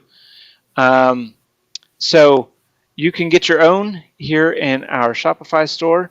So you can get it in dark colors, or you can get it in lighter colors, navy, gray, black. I'll go back to these lighter colors. We've got white, natural, and ice gray. So there you go. Got some options, but go on in there and get yours. We'll make that nice and big so that you can see the design. And a special thanks again to Kathy. She put this together for us. It's a really cool shirt, and they are very comfy too, I gotta say.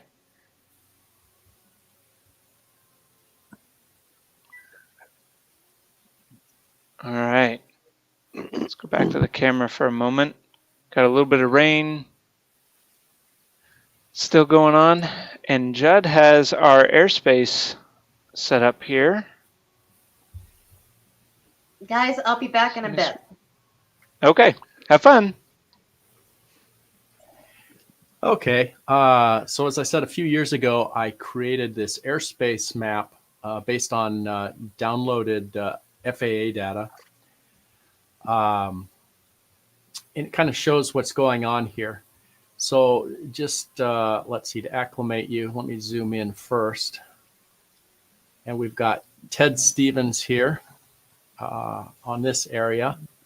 And then we have Lake Hood in this area. So I'm going to zoom back out and so I can kind of show things. Now the kind of reddish hued airspaces here are associated with Ted Stevens Anchorage Airport. Up here, this airspace is associated with Merrill Field, and this is associated with Elmendorf up here. And this here, this funny shaped bit of airspace is Lake Hood. So let me zoom in a little bit and point out that unless you are cleared to get to Lake Hood or leave Lake Hood through another airfield's airspace, your only ways in and out are this tiny little area here near the overpass, or this area up here near the boat hole and Point Mackenzie. And so with the airport here, you'll often hear planes and see on radar planes coming and going through this area near Point Mackenzie, as well as planes coming and going through this area, which is near the overpass, which is right there. Kind of a big overpass, busy roads. So that, that may kind of explain, some of what we're seeing here. And, well, let's see. I don't know if I have anything else to add on this particular map, but let me see if I can straighten it out a little bit, and I'll just leave it here for just a second.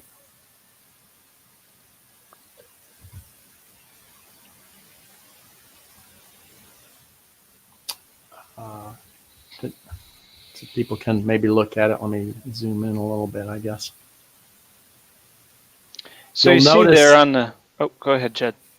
Oh, I was just going to say, focusing a little bit more on the Anchorage airspace, these different shapes here correspond to different altitudes that they correspond to.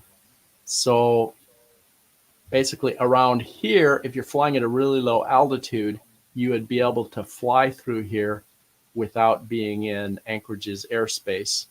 But for example, if you're in this area, the airspace would go all the way to the ground and then up to a certain maximum value, which I don't recall off the top of my head. But it ends up looking a little bit confusing and is confusing and requires some local knowledge to fly here. If you were a pilot and were from Chicago or something, and you came up here and were flying VFR or visual flight rules, you'd find it a little bit challenging. There's a number of procedures defined for standard procedures for getting in and out of Lake Hood. Okay. Well, while we have this up, Diane Eaton was asking, can you show exactly where the strip is for wheeled aircraft? So maybe if we could just zoom in on that. Sure. Yeah, absolutely. And highlight where the gravel strip is. Okay. So I'm zoomed in here. Here is the gravel strip. And if you're watching on a display that you can't quite make out my mouse, it's above the lake here. Now, one of the things that you can't always tell from our cameras, just because of the perspective and stuff, is this airstrip is way off at an angle. And, looking at it from our cameras, it might look like it's parallel to the east-west water lane or something, but it's not. It's actually at quite an angle. I guess one of the implications of that is sometimes when you hear the air traffic controllers giving clearance for planes to land on runway, I think it's 32, you'll hear the controller tell them to stay north of Gull Island when they approach in their pattern. They do this if there is if there are planes that are planning on landing on the water across here, those planes would be landing across here. They just want the planes landing on this runway 32 to make sure they stay north of Gull Island in their base turn to final. And this allows them to have operations at both the gravel strip and the lake at the same time when this is done. But that's what that request to remain north of Gull Island is all about. It's keeping the lake traffic and the gravel traffic separate. And maybe while we have this map up to Garrett or Flyboy, let's zoom in a little bit more towards where our camera is in the east-west, and then make sure we keep 25/7 over at Anchorage in view. So back off a little bit. Little bit more. Let's hold on a second here. I'm having difficulties. Okay, there. And then there we go. So we capture part of Spinard as well. Oh, okay. Perfect. So one of the most unusual departures that we typically hear that the floatplanes request is a Chickaloon departure. And it's really interesting because the planes, when they do that, typically are departing west, and they have to coordinate with the tower at Anchorage, because what they're ideally asking to do is to fly south. And to do so, they depart to the west, make a left turn, and head south. But as you'll notice, you've got two active runways that parallels at Anchorage that they have to cross over. And so the Tower A has to approve it. And they're usually the Lake Hood Tower calls their turn.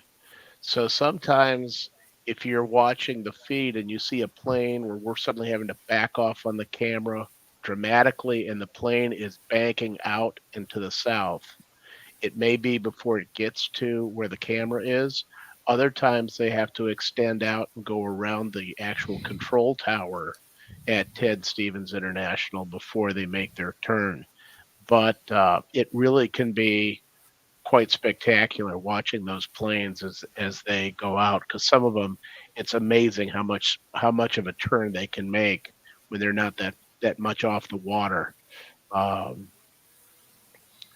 Rust's Caravan 208 is like supercharged compared to the 206s, and just the sheer speed at which they're able to take off that water and make that turn is absolutely amazing at times. Taking on my good. I wanted to thank Perry Ann for the contribution. Thank you very much. We appreciate that.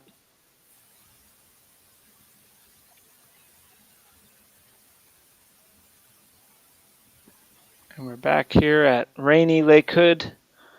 Little Miss Lakers is on her way. We have a 206 inbound for yes, Trail I saw Ridge. that. Yeah. It looks like they're doing the ballpark with landing to the west. I believe that's what I heard him say.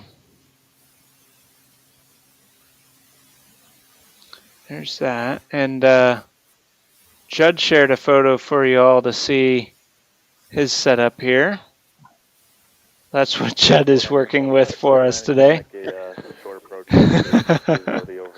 Yes, there are two stacks of 4 monitors. But we'll switch back to Lake Hood here. I feel so inadequate. That's Be right back. half of my setup is not normal.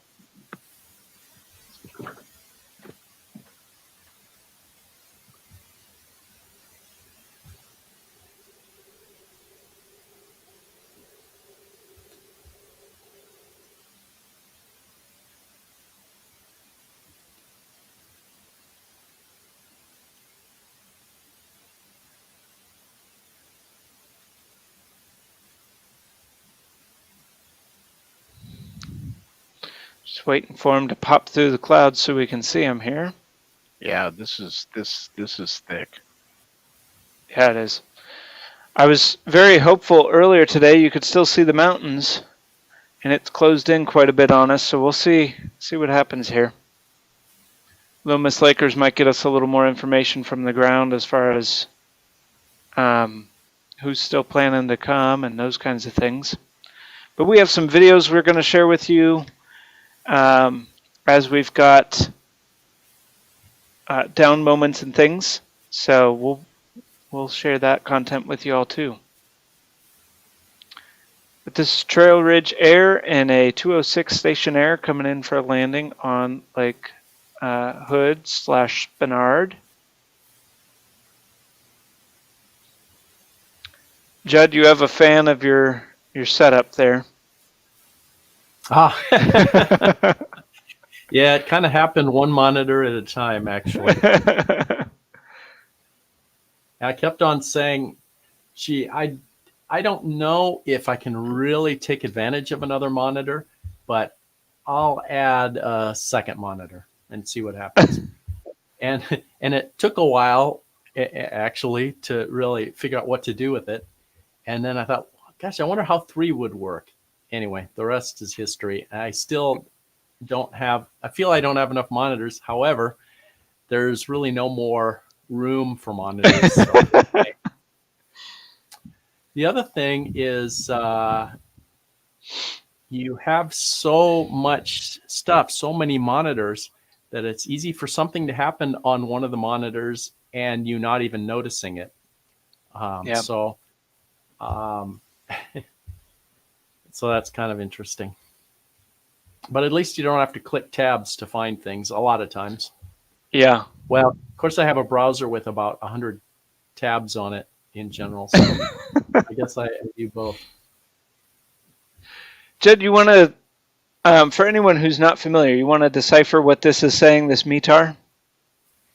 Sure. Okay, what I posted, and I apologize that I just threw that out and posted it without giving any idea of what I was even posting. People who hang out on the channel a lot probably know, but for others, this is called a METAR, M-E-T-E-R, or M-E-T-A-R. What it is, it's kind of a short form, coded form of the current weather at Lake Hood, and it's actually a standard within the FAA, and actually internationally, it's a standard of how weather is concisely provided. Let's see. Let me just briefly go through this. What we have first, PALH, that is the designator for Lake Hood. The next thing is the time in Zulu of the report. Wind. Okay, the wind is from 240 degrees, so basically from the southwest at 9 knots. Visibility is 3 statute miles, and we have light rain. The minus sign before RA means light, and RA means rain. BR, I believe that is mist.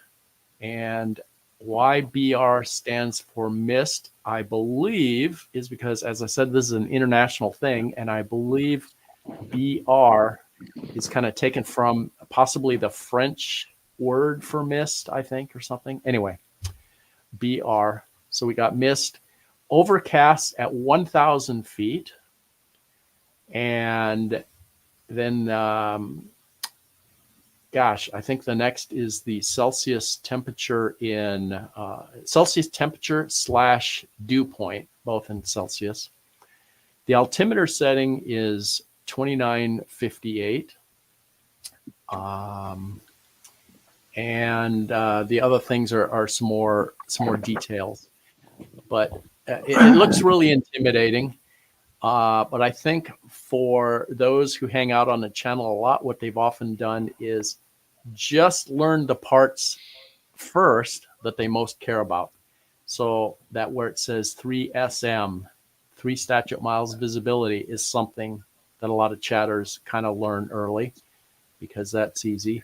And possibly the wind And then the cloud levels are often interesting.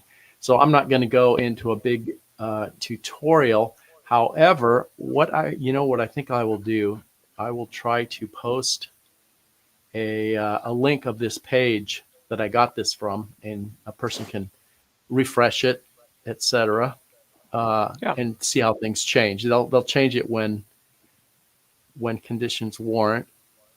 Okay, I just posted in the chat, and that might be, for those who hang out at this airport, that might be a useful link. Loner Ranger says we're going to have a pop quiz later, so everybody, if you need to rewind and listen to that, you won't be able to rewind during the quiz. By the way, that page that I linked actually is helpful, because not only does it list that concise form of the current weather that's posted, but it also gives the interpretation of it below, including temperatures in Fahrenheit, for example. So that actually, for a person who kind of wants to figure out how to interpret it themselves, they may be able to get fairly far just by looking at that web page I linked and kind of comparing the text part to the interpretation part.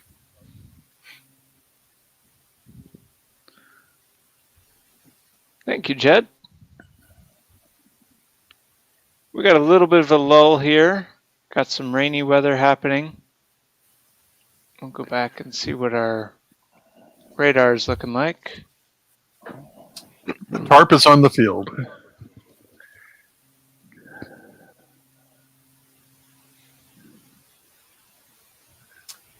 We've had a couple questions of let me scroll related to air traffic control at Lake Hood. I don't know, Garrett, were you thinking of posting that FAA video, or is that available? Yeah, let me pull that up.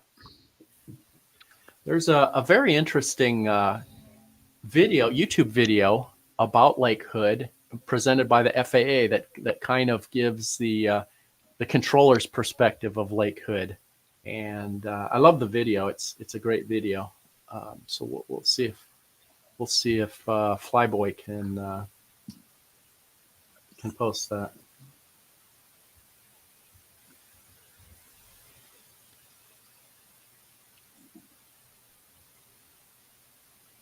I'll post a link to it in the chat in just a little bit. But here you go. This is a video put out by the FAA about Lake Hood. Lake Hood is the busiest seaplane base in the United States. A lot of traffic here in the summertime, but then in the winter when it freezes over, we operate on skis off the same surface. This is where I come and go from when I come to Anchorage. We actually do have specified areas that we take off and land in, and it's not a big free fall like landing at a big field. We do have some patterns and system to the whole madness. Our air traffic controllers are certainly world class and do a great job of separating all this wide mix of traffic and keeping us all safe. It's different complexities. You have different type aircraft coming in and out constantly. Some of them have not talked to air traffic in an entire year. The complexity of working right next to two IFR facilities and trying to merge that traffic and get that traffic through IFR approaches, that's what makes it fun. Everything comes to you unique, and every minute is completely different. You have to be very flexible, and you're constantly changing your plan with the planes and the environment around you. But it's still very exciting for everyone to work Lake Hood.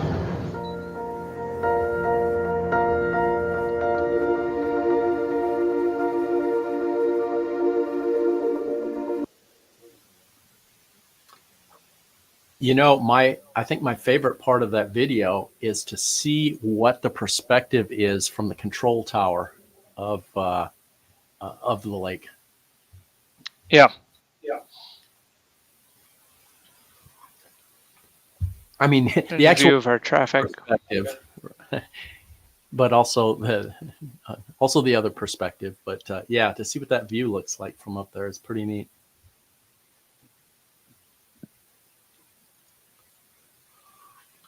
I got to tour the tower at the airfield that I trained at.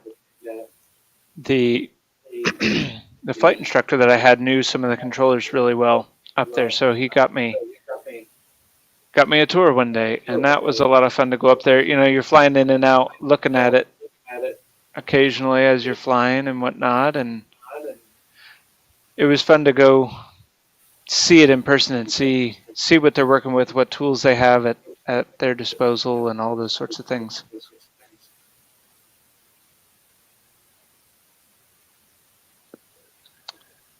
see. Got a German Air Force Airbus 321 approaching Anchorage.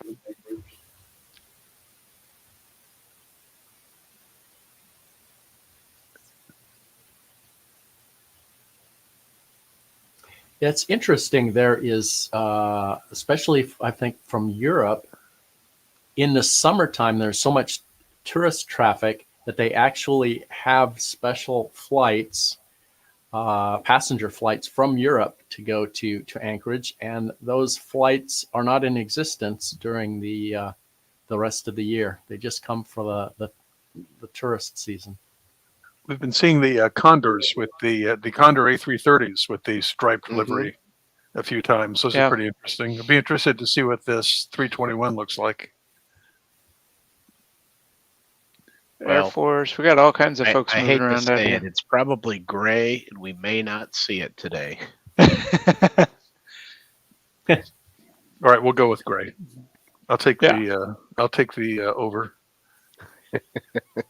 Here's this one. I don't know that I've ever seen this one fly in, but it's the Disneyland livery. Mm-hmm. They also have a Star Wars one. Oh, nice.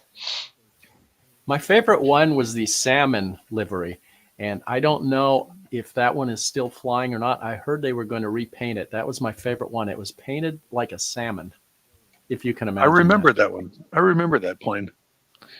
They have a model of it in the Alaska Aviation Museum, actually. Let me touch on that for just a moment. Part of what's happening here today, if you don't know, if you're unfamiliar, is this is a flyby for Alaska Aviation Museum that hosts the location for this camera. And, excuse me, this is an annual event that they've been doing for 24 years, I found out. And this event is hosted every year as a fundraiser for them in order to raise funding for the museum to keep functioning and operating. So if you are so inclined, you can donate to the museum as well. I posted a link a few moments ago in the chat. I'll post it again here now, but you can go on and you can donate. There's a tab here that you can donate to different things relative to the museum. So there's some different projects and things that you can donate to, and you can specify that if you would like. But either way, you can just write a comment, put, I want this to go to the 789 project or whatever you'd like. But that's what this flyby event is for. Whether or not we have any planes actually able to fly by today, that's what the event is for, and that's what we try to highlight throughout this live coverage is the museum and what they're doing and the impact that they're having on the aviation community, even there in Anchorage. So you can go to their website and learn more about them, learn more about how you can help them. But that is what's happening here today.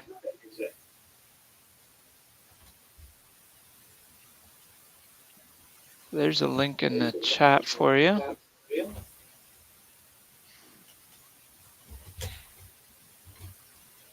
We'll see if we can catch this. I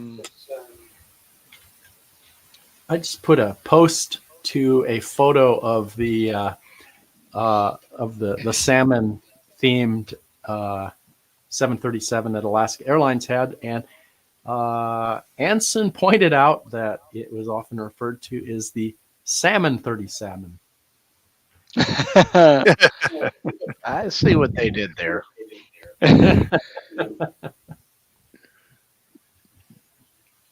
So thanks, Anson, for that. I remember hearing that before. That's clever.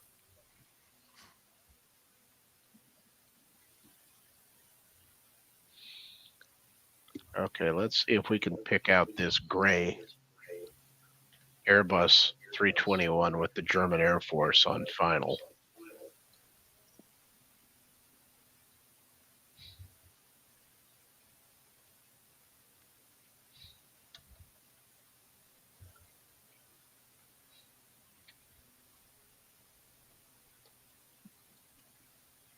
You know, when you're trying to catch planes coming down out of the clouds when they're on approach, that is a very challenging thing to do.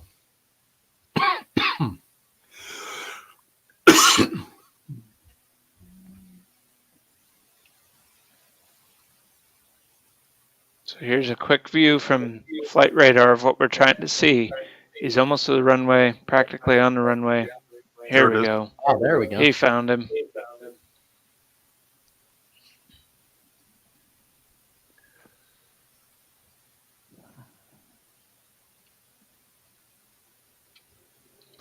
I'll put a link in the chat. You can learn a little bit more about that specific plane if you would like.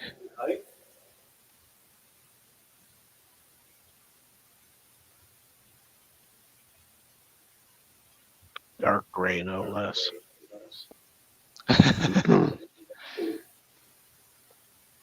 Couldn't have made it any easier, could you? No. We don't see many Airbus 321s at ANC. American Airlines has a daily flight to Dallas that usually leaves, I think it's about 6 a.m. Alaskan time.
The camouflage worked perfectly.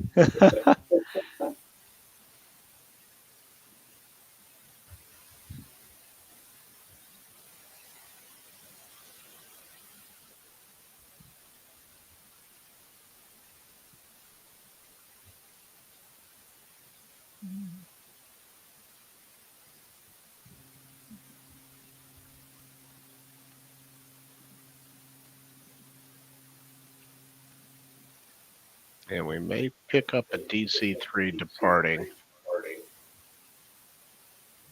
on 25 at Anchorage. 25 left.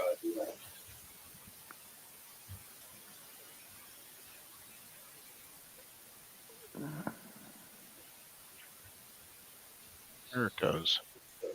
About the only color that they've got on that plane is the little flag up on the tail, isn't it? Yeah.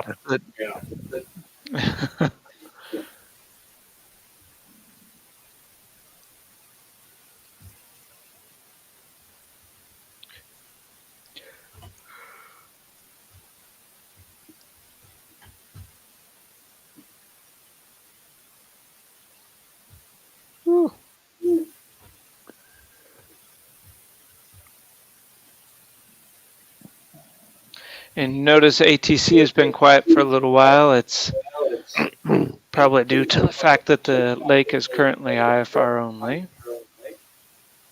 Yeah, and one note related to that, Lake Hood is not an IFR qualified aerodrome, or so you cannot fly IFR into Lake Hood or out of Lake Hood. Possibly out. I don't know. I'd have to review the rules, but actually probably not in this case.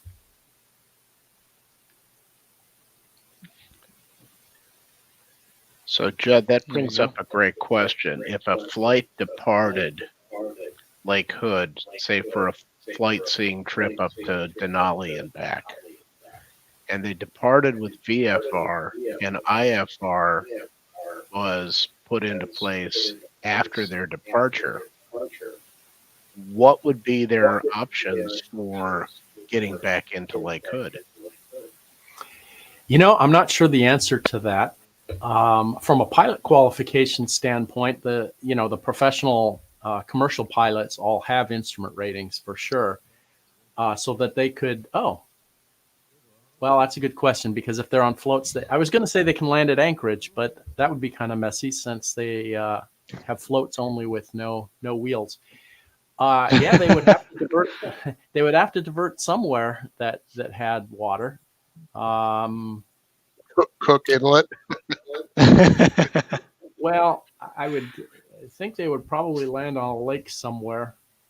Yeah, I don't know. I'm not aware of that having happened. Interesting. Yeah.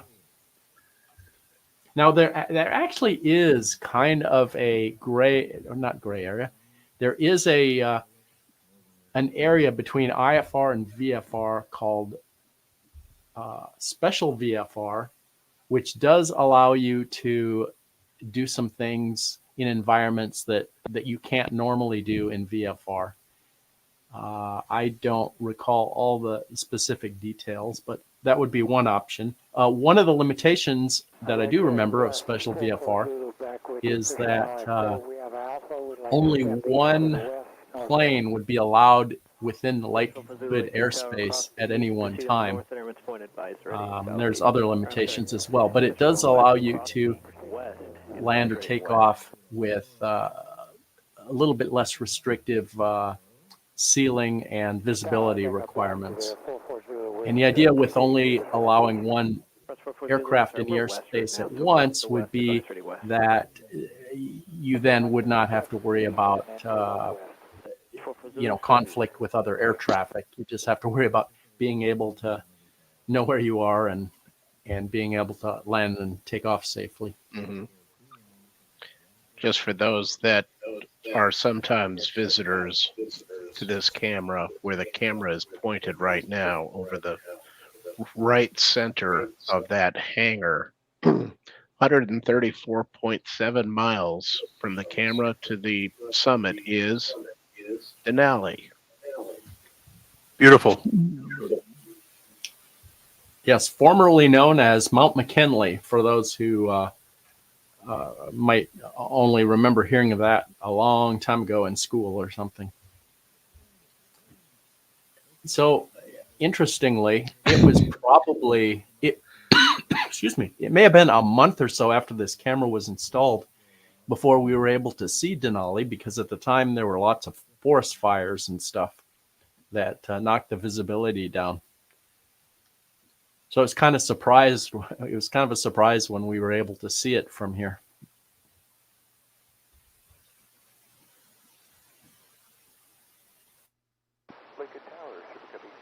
We have one of Rust's beavers going out to brave the weather. We have Little Miss Lakers here on stream with us now too. She's getting ready to go live with some on-the-ground content for us. Jed, you've got a follow-up question. Yeah, a scary one. Would special VFR allow a night landing on Lake Hood? Well, the answer is easy. I do not remember. So there's that. I don't remember. They were just announcing there may be an aircraft departing 3-2 that's going to be doing as part of the flyby.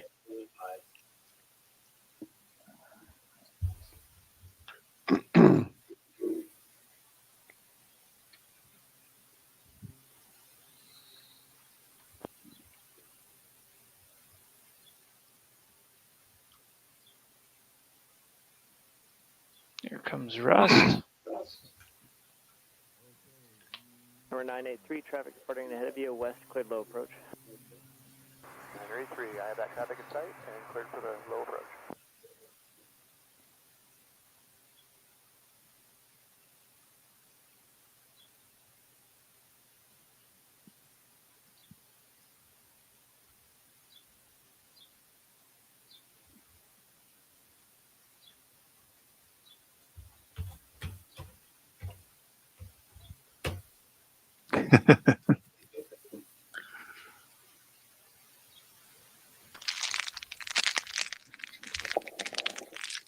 Look who we've got here.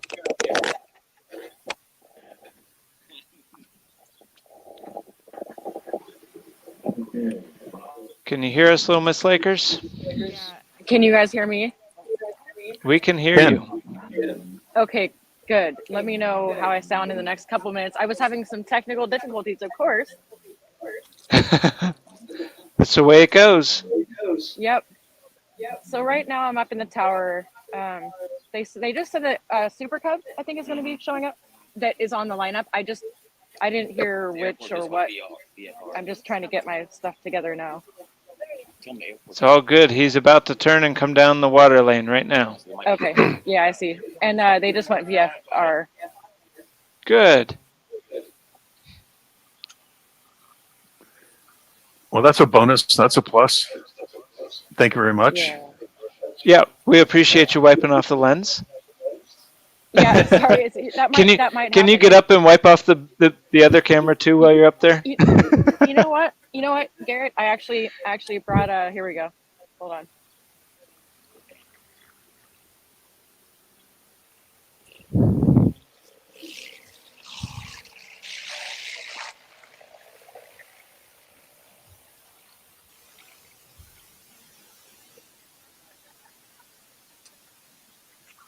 Yeah, I actually brought a terry cloth just in case, but no, it's oh nice. Sure beats us having to deploy the Pug window cleaner. Yeah.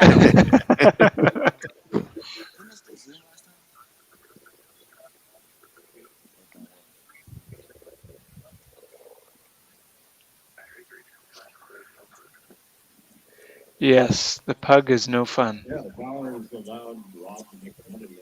Hold on, guys. I'm trying to do a little bit of maintenance here on my end.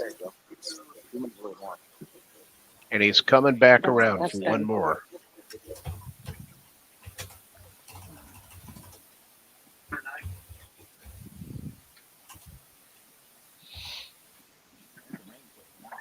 Let's see. Are the flashing nav lights on the front of the floatplane wing specific only to floatplanes? I assume that they would help to easily distinguish from wheeled aircraft.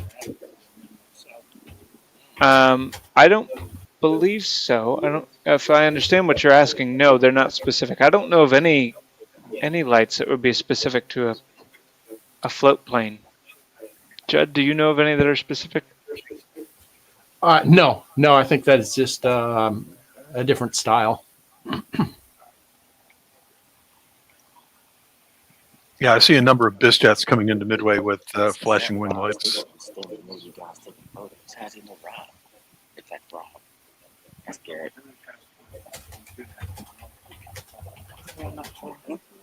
Well, I'm going to ask him.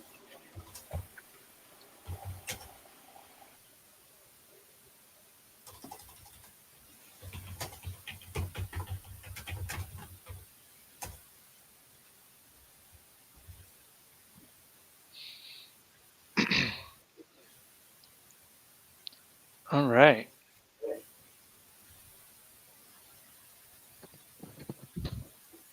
Coming back around for us.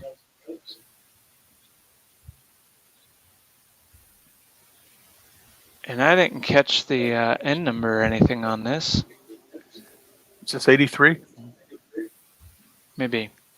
There you go. Anson has some information for us. If a float plane is moored, it may have a mooring light, but nothing for these aircraft is float plane specific.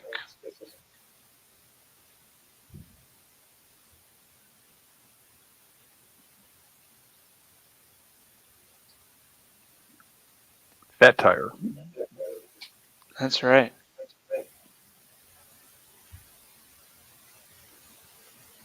He's got something up on the wing there too. Probably a rifle case. Maybe, yeah. That looks about right. Very common. Pretty on standard. Planes. Yeah. Yes. You know, I heard it at one time. It may have been required to have a firearm to fly in the out country of Alaska. Which makes sense. You got bear and everything else out there. Yeah, I don't believe it is required anymore.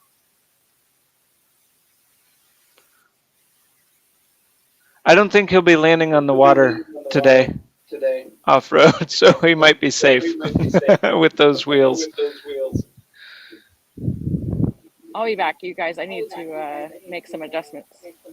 Okay.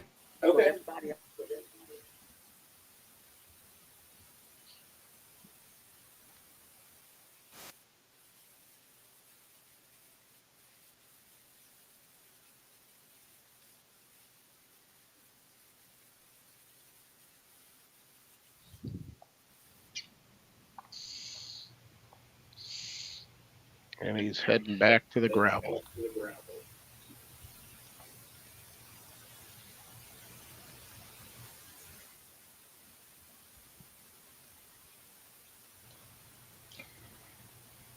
I just added some pretty nice looking caps to the Shopify store. Oh man, we'll be the judge of that. Let's see, where'd that link go? Here it is. Post that up for everybody again. Those do look nice with the design.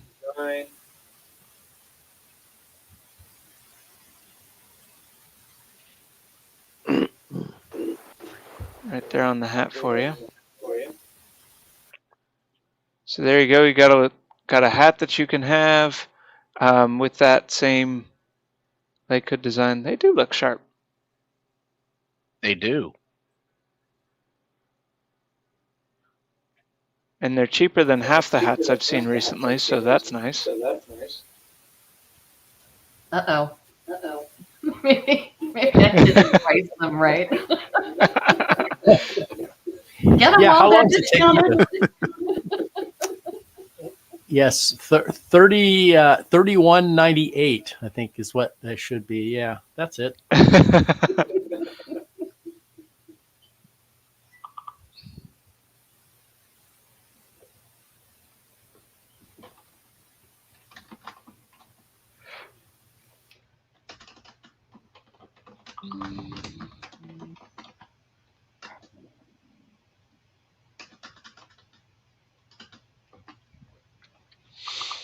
All right, we'll see Alex back in here in a little bit.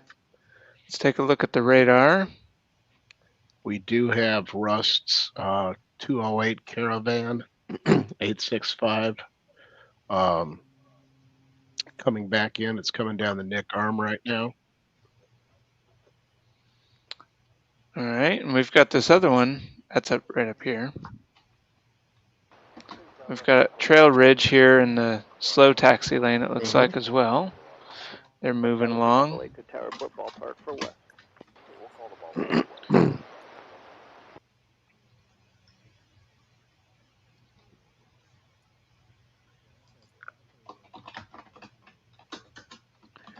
got a little bit of rain still here right now.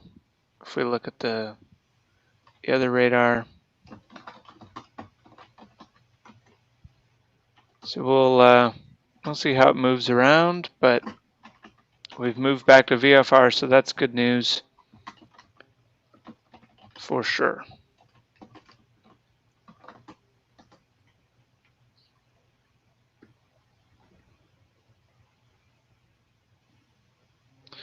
Maybe after this departure and landing, and we can show some of the videos we've got. Little Miss Laker's got some videos for us on the ground there at the museum this week. we'd love to share with you all and give you some updates since last year.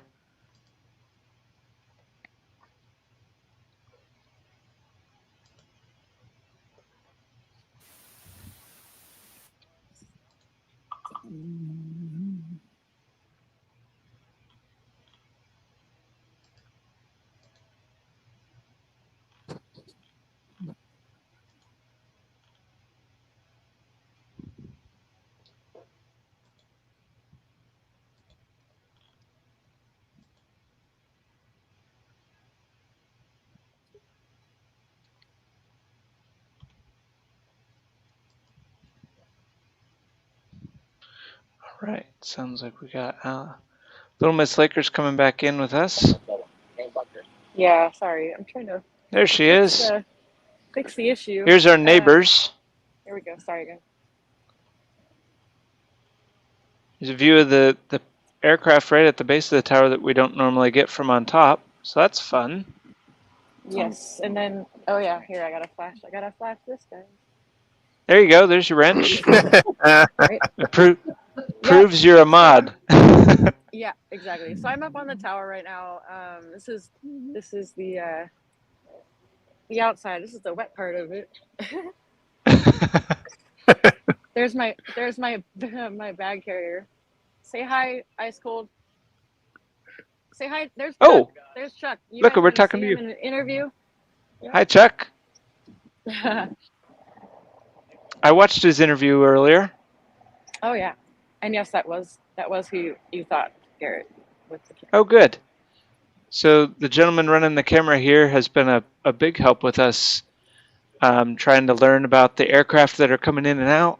His name is Rob, and he is a photographer for this event, and he has got some amazing photos. Let me find his website, and I'll send it out to y'all. I can always take it off my ear thing, and you can say hello if you want. I don't know if you... It's your call.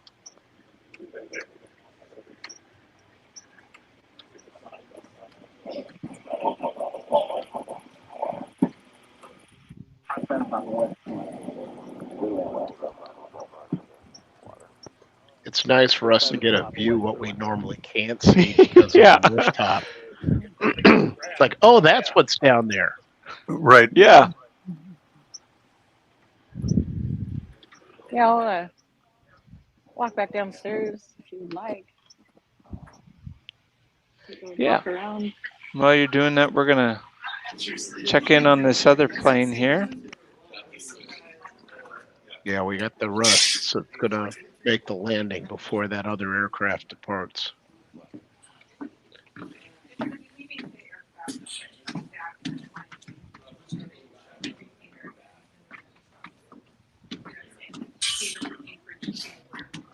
Got you some lunch.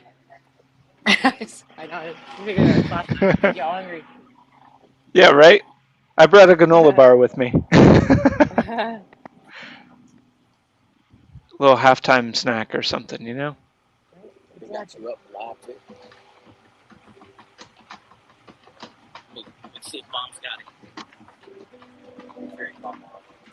Here's a view of the rust coming in now.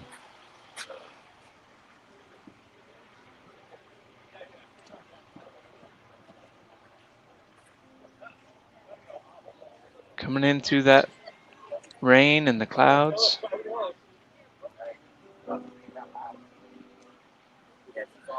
And we'll go back to Little Miss Lakers in just a minute with the view of the 789.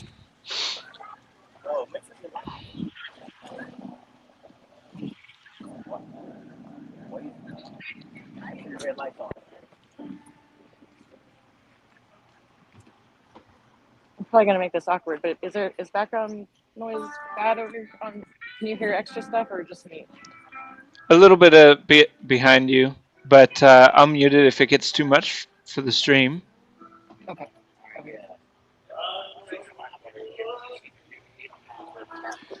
So as we said at the beginning, there's live music and all sorts of things happening there on museum grounds today. In a minute.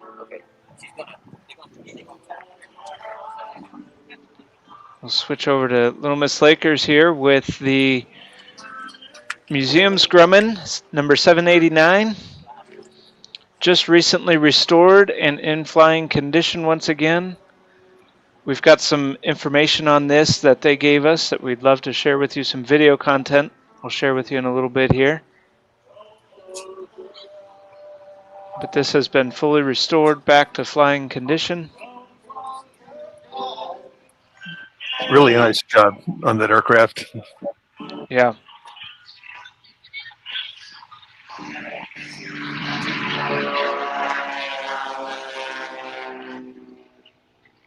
There goes Trail Ridge. Didn't quite come through for that one. Sorry about that. I need an umbrella for my phone. Yeah, right? Just a little one.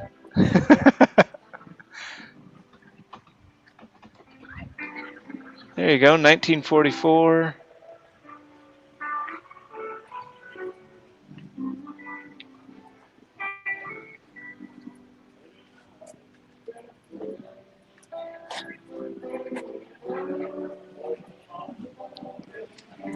And these pilots here, we'll learn more in the video in a little while, but those pilots at the front are the pilots that flew it with the Fish and Wildlife Service. And these pilots three back here at the back. Yeah, these three here are we're the museum pilots strictly, and then you'll find out also that that Burke Meese is going to be added to the bigger list over that I just passed shortly, because he's not only the instructor for the 703 Goose, but he's also now a part of this one that I think he's the only one that's flown this since they got it back up and running. So they're going to add him and I think Danny, Oren Siebert's son. Yes. I think they're going to add him as well. Yep, she mentioned that, both those guys in the video. Yeah, they're great people. Gotcha, VW bus. Look at you guys. Oh yeah, that's it's called Ice Cream Floats. Oh, nice. Gonna turn you a little down while you're walking next to the music there.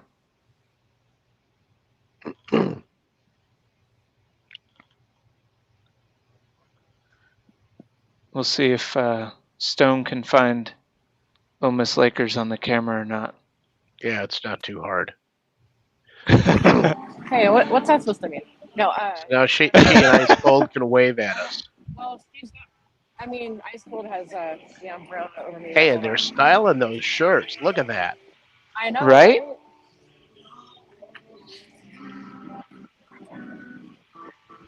Let's see.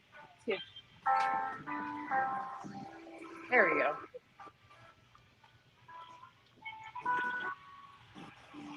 There they are. And you can see from her view, there's the tower where we're at.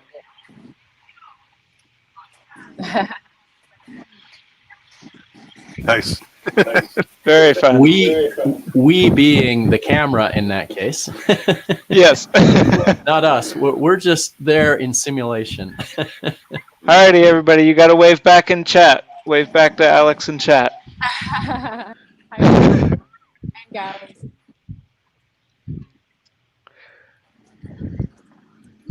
A half truck, huh? Yeah, I don't know if Russ is in view. It's coming down. Do you want me to walk over to the Russ area? I didn't hear your question. What was that? Do you want me to walk over to the Russ area? Oh, yeah. We had someone asking about a half truck. And I don't know if Russ has theirs close by. Hiding. It's behind a trailer, but you can see the side of it here. A fun fact, I talked to John Fletcher, the 703 owner, and I'm thinking I might be able to drive that half truck as is. I'm gonna give it a try when it's not raining. There you go.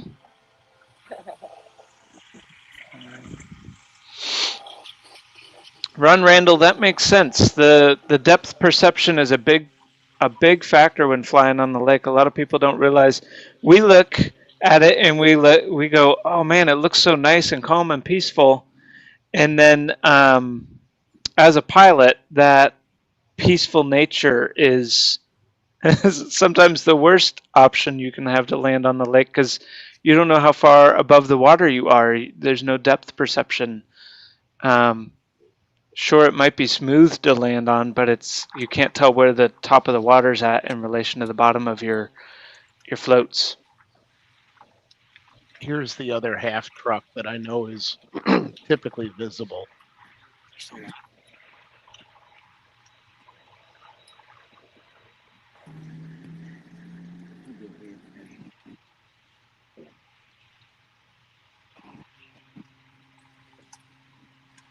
Bird.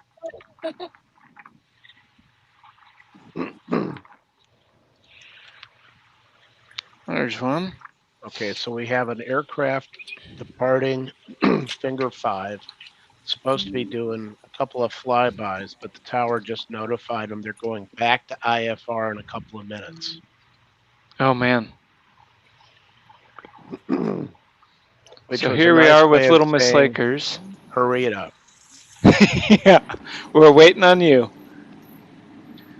So Little Miss Lakers is right out in front of Russ where we were just looking a moment ago with the camera.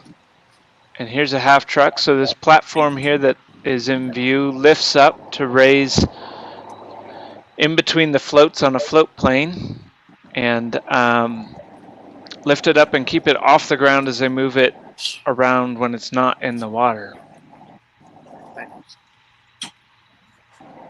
I'm trying to not play in puddles right now. Sorry about that. Hence the name half truck. Robert Higgins asked a question. Is there a number for the one they are working on or needs some work? I'm not sure what you're referring to there. If you post another comment or two clarifying, we might be able to help you. Maybe the PBY? I wondered about that, yeah. That doesn't appear to have changed since I've been watching this camera. No. Even you roll around on Google Earth and it used to be parked out front of the museum where the Odom hangar now is, the big white balloon-looking hangar. And it used to be parked out there, kind of where Little Miss Lakers is looking right this moment. And it's now back by the lake there where we see it today. CW, glad we could complete your day for you. It's fun to see a half truck. So special thanks to Little Miss Lakers for making that happen. Yeah, and it's interesting. There are a few different types. I mean, maybe I need to do some research on kind of the differences of some, because we do see variations of them around here. Yeah. And where we're at now is kind of opposite end of all of the museum complex from where we normally are and what we can normally see. So yeah, this is if you were driving up, this is what you'd see. Yeah, the entrance kind of. So yeah. I'm on the outside of things right now. Yeah, because people who are only familiar with our view from the StreamTime live camera might not realize that there's an F-15 and even a Alaska Airlines 737 as part of the museum. Yeah. And I'll get in on the other side, closer up whenever you guys want. But I was just interestingly, it's funny how much closer, or how much further it seems that the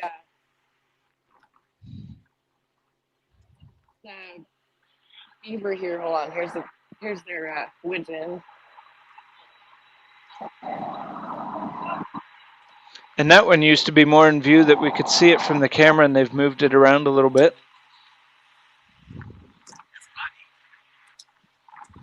Oh, this nice cold one's one of those. Okay. Yeah, that'd be fun. You could cover some ground then.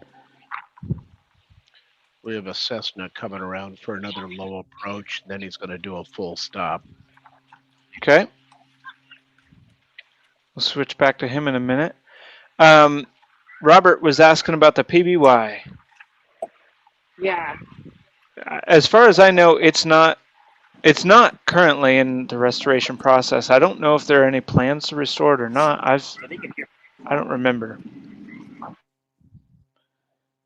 Judd, do you happen to know if there was any plans revolving the PBI? Off-road said something that seemed like maybe you had some information on that plane. No, actually, I don't have any information on it, but I will say it looks like that would be a pretty darn big project to restore that.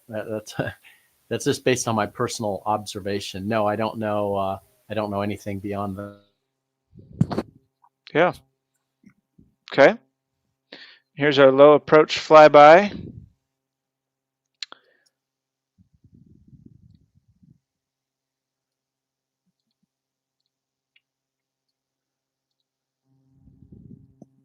Okay, I lost the. Travel north. As soon as I see him, I'll let you know. There's our audio back. They're right off your right wing. Okay, 50 uniform. I have my sight. 50 uniform. You can turn your crosswind. Follow that traffic. Number 2 west. Clear to land. Clear to land west. Number 2. 50 uniform. And we are still at MVFR. The visibility is now 2 1/2.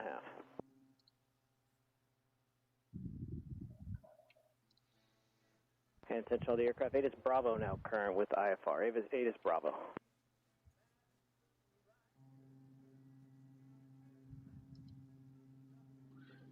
Bravo.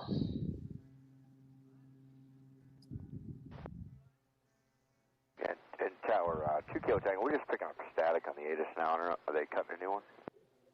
2 Kilo Tango. Okay, our weather system has just told us it went back to 3, so we're now VFR again. Hold position, traffic landing. 2 Kilo Tango. So we have a Russ out here, 2 Kilo Tango.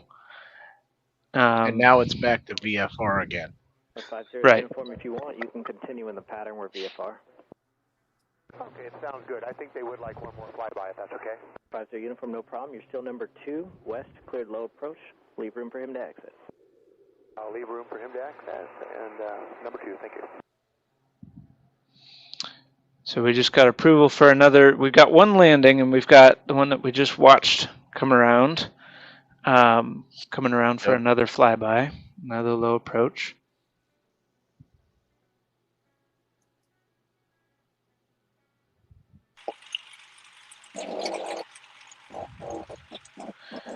And Alex has a quick view here for us. Let me switch over to hers. It's other aircraft. It is Bravo, VFR. It is Bravo. I'm up on the little deck here of the front of Russ. That's the Russ building there. I can barely see my phone. I don't want to rub it off and then lose y'all. 09 Zulu, Tower Roger. But this is advised approaching Airman's Point. This is where they all come and go. Oh, what are we doing here?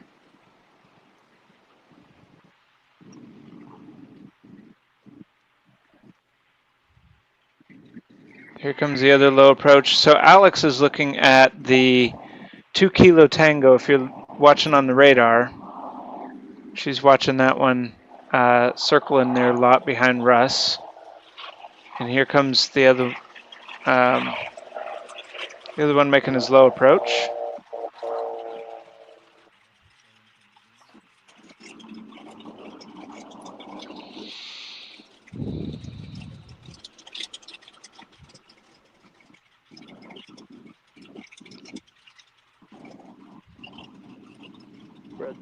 And you'll notice that this one is not on flight radar. Giving us a little wing wave there. That's fun. Mm-hmm. Nice.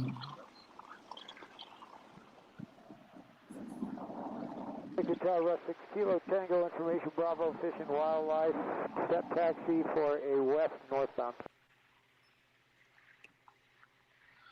So Little Miss Lakers here is looking or walking right by the Russ. No, you're fine.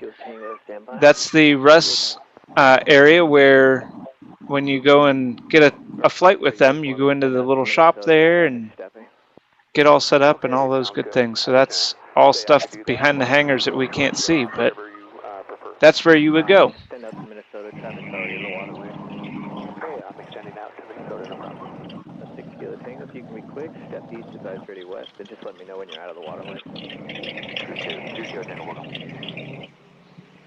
So we got the other one coming back in for or from his flight. So he'll park there and offload. He actually had to extend out a little bit because of the Rust's beaver that was doing the step taxi to the east. Oh, I'm sorry. I was talking about the one in Little Miss Lakers view. Oh, I gotcha. just noticed these. The bear tracks. I don't know how I've never noticed that.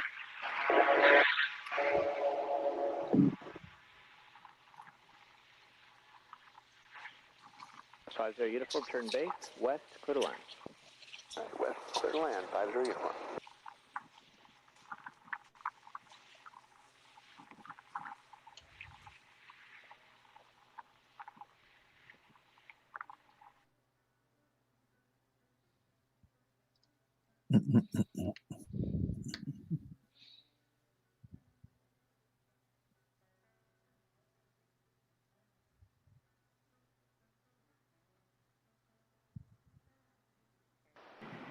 It's amazing how loud it can get.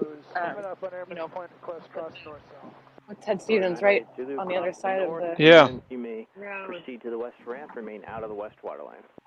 Remain out of the west water line, cross north-south, 30980. Johnny Lou, I don't know why it's making you. He's special. Yeah, right? All right. I'll be ready the next time. There we go. That's what I was trying to get to.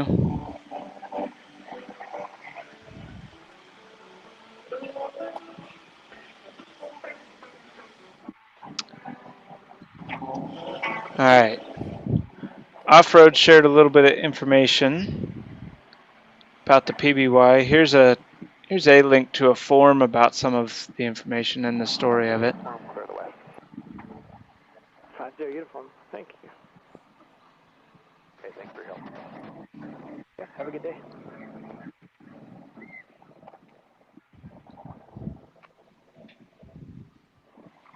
And Tower 2 Kilo Tango, we'll wait if you want to get that one through or done.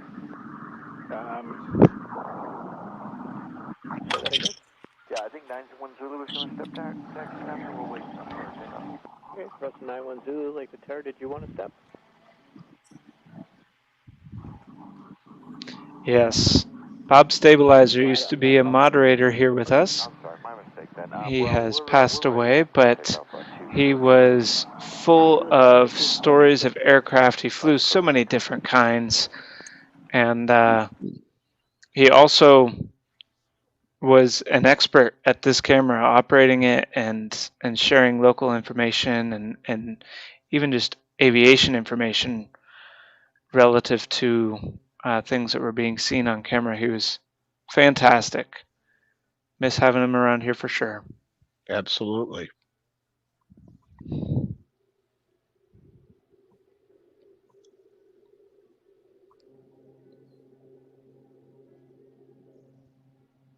Kilo Tango's ready behind Zulu when you're ready. 6 Kilo Tango, thank you. Little Miss Lakers giving us a view behind the hangar there. Yeah, this is behind, let's see. So this is, there's the tower, and then down the way where, how off-road says it, the gent with the dog. Yes. This is his little spot here. Ask Ice Cold if he brought his chainsaw to cut down those trees that are in our way. Sorry, one second. Say that again? Ask Ice Cold if he brought his chainsaw with him today to cut down all those trees that are in our way. I know,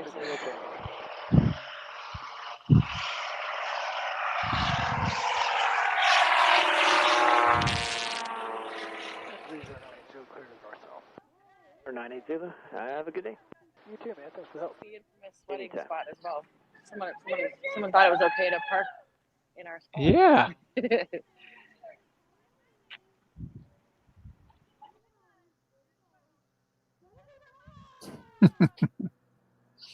They're partying on that microphone now. Yeah, I hit mute. I think they're doing a raffle, I believe. Oh, nice. Let us know if you win anything. We want you to split it with us. It'd be amazing if Phyllis told me about it. I would have. Do you need any assistance? No, sir. Just got to do his work. I want to go ahead. There you go. 6 Kilo Tango, Roger. Advise when you're ready. Well, you know, in the waterway. My hat flew into the lake. My Lakers hat flew into the lake when I got that. When I schooled and I got that right in their juice a few weeks ago, and Phyllis was like, "Do not put that nasty thing back on." And she ran into the museum and got me a Las Vegas Aviation Museum hat that I'm wearing today, actually. So nice. I can say that I did sort of win. There you go. Okay, so this Rust Cessna 206 just aborted its takeoff. Because of a wake issue, what the pilot was reporting on the lake is the reason why. So he's going back and doing it again. To the boat, yeah. 2 Kilo Tango. I show you in class Charlie to right 10 degrees. Right 10 degrees, 2 Kilo Tango. There we are again on the ground by the tower. I'm going to the museum real quick just to the gift shop. And then I'll head back there. Let me know. Not fair showing us the food truck, slow miss. I know. Sorry. I wish I could send some. That's 2 Kilo Tango, Roger. Continue on the west route. I suppose you can send some. Whether it will be worth sampling by the time we get it is a different question. Yep. Exactly. Well, they do have FedEx there. That's true. There you go. They've got the store section of their website is currently down, but maybe pretty soon you'll be able to get them. Here we go. There's the shirts. Yep. Woo! That's exciting to see. Lakers, do you see our feed on the monitors there? No, they're down actually. Buy it. Oh man. I don't see it. They usually do actually. All kinds of good shirts in there. Have a great day. There we go. Perfect. Adding to our table there real quick. There you go. Hey, show us one of those cards if you still have one in your hand. Do you still have one? Oh yeah. Yep.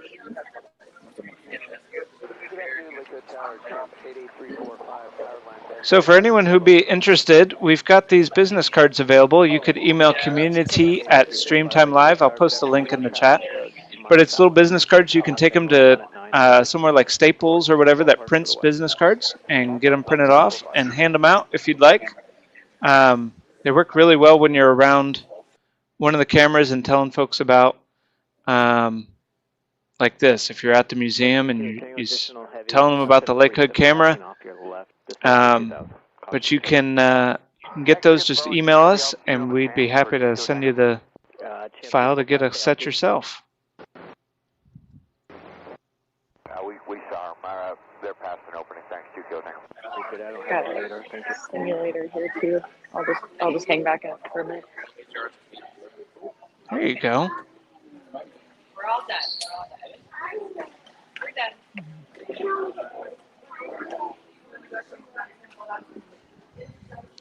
We've got the rust that should be taken off here in a moment. So that was a beaver simulator? Sorry. All right, 6 Kilo Tango will be ready. It's got different here. Oh, whatever. Here we go. All right, let's take off 6 Kilo Tango. I think you can do different things. I haven't messed with it yet, actually.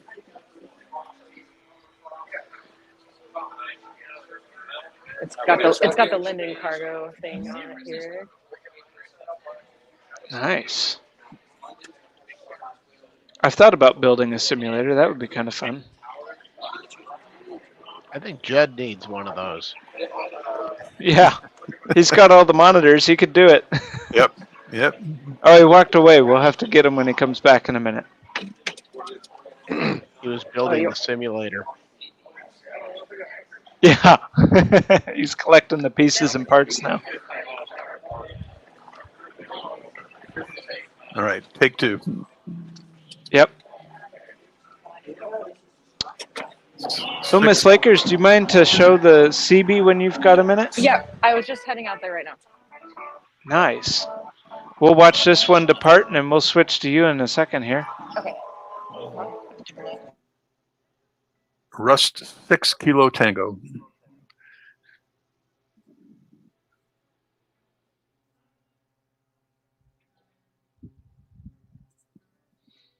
No, off-road, the CB hasn't been shown just yet. We'll show it here in just a second.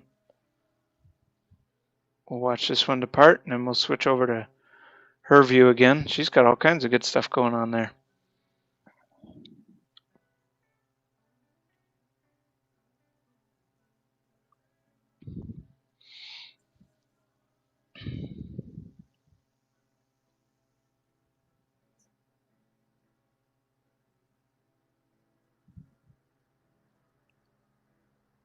Judd, you've been assigned the task of building a flight simulator.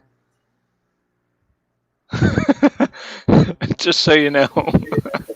Oh, that should be easy. Yeah. Do it in your spare moments.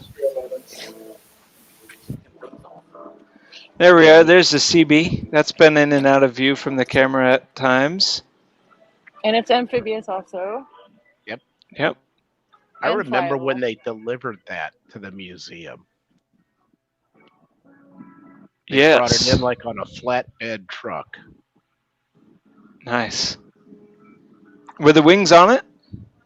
No, the wings were not.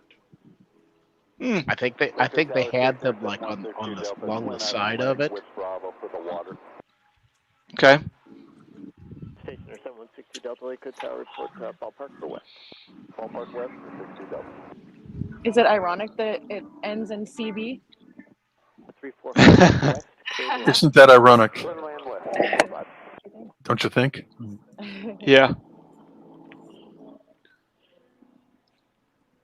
And this one used to be visible from the camera as well. It was closer down. It's moving around.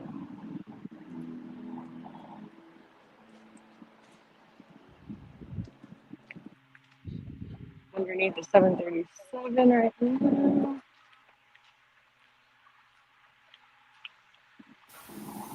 .737s are kind of interesting in that they don't have a the tire, the main gear tire is not actually covered when the wheel is retracted. The tire is actually what is exposed to the outside.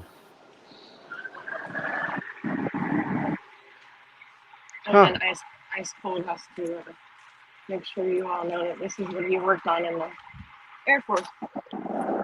15. Very nice. So when's he going to fix this one up? They're asking when you're going to fix this one to fly. 6 Kilo Tango, traffic 1 o'clock, about 2 miles, southbound, Cessna 400. I'm just going to walk around and do what you all need to do. I'm going to go up here in the northbound, Cessna 900. 737. Take a look inside.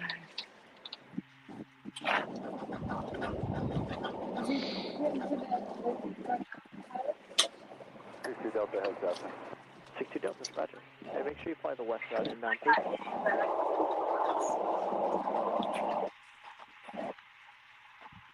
Praying I'm not going to fall on camera here. Yeah, that would be bad.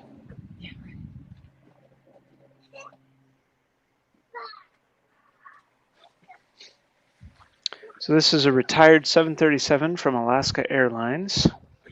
Good. Say hi to Ed, everybody. He's one of the amazing volunteers here. Yay, Ed, you rock. They're saying you rock. I brought them in my ear. Yeah. And he was also a very big part of us getting up on the tower. That was so much fun. Now I'm a professional tower climber. Thanks to There you go. We got these cool things up here. Nice. The old posters. 345, great day. Got one just touching down here. Great landing there. Looks like he's just skimming the top of the water. Still got enough speed to keep up on top.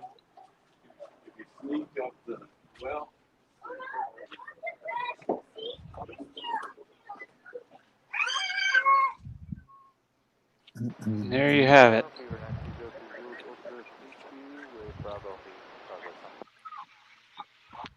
9203 Zulu, Lakewood Tower, runway 32, clear for takeoff.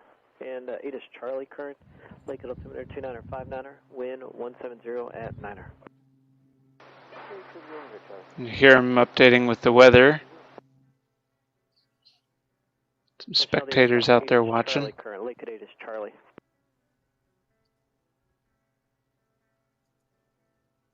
And when he's saying Charlie, he's saying this is which weather report is current.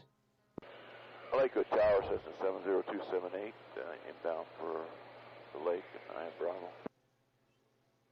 70278. I was going to go into the Odom hangar real quick. For the west. Got some activities and things going on, I think.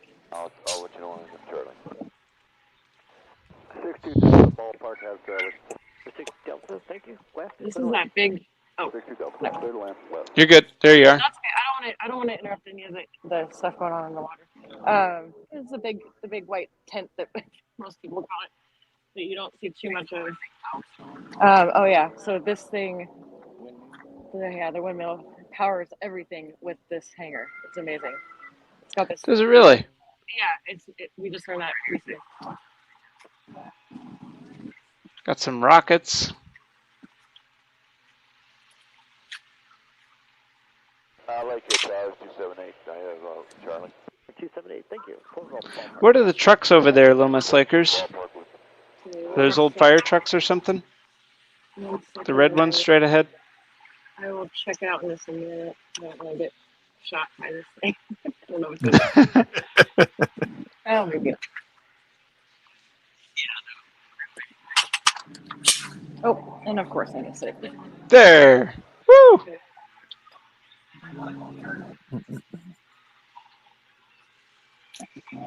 We got some labels on it. Check it out. The amount of things I still don't know that I need to brush up on here. Department of Commerce. November 278. Civil Aeronautics Administration. Beaver at 700. CAA. Oh, and this was with NAC, Northern Air Cargo. 032, traffic just north. Very cool. Northern Air Cargo. 700. Service and support trucks, I guess you'd say. Yeah. And here's the indoor airport thing down the ground.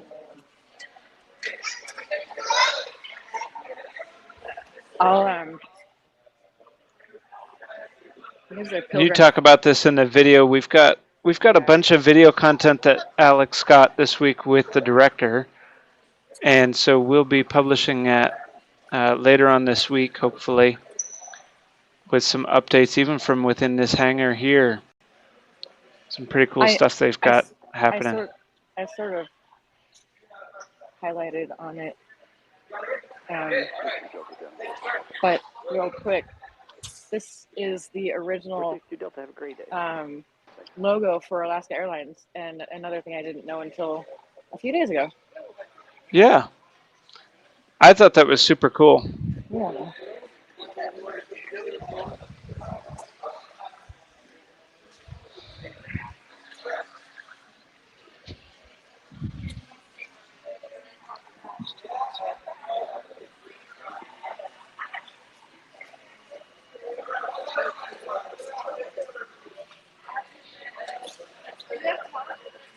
And this little guy right here. 278 at the ballpark.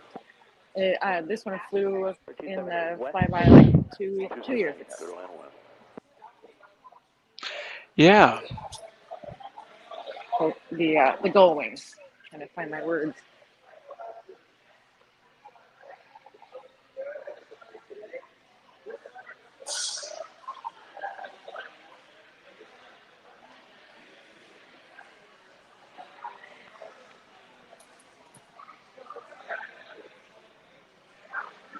The old wood interiors. Plywood, right? You don't think of planes as having wood interiors like that. Yeah. Or fabric wings. Yeah, yeah.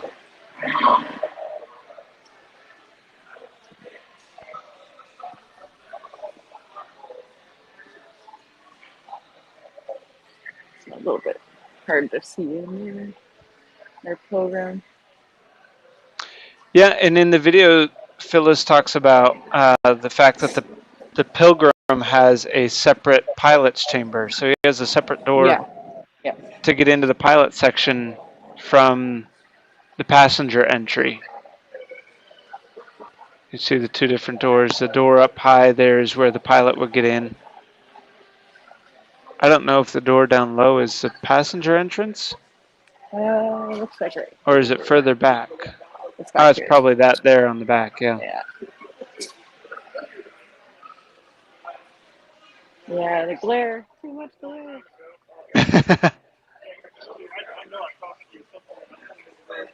Of course, ice cold runs in this are We're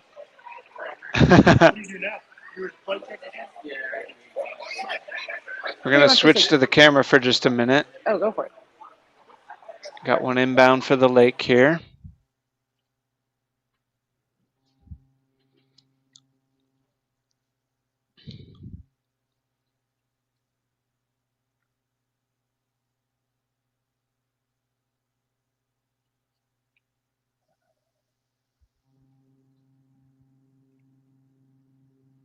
And 27H clear, the north, east.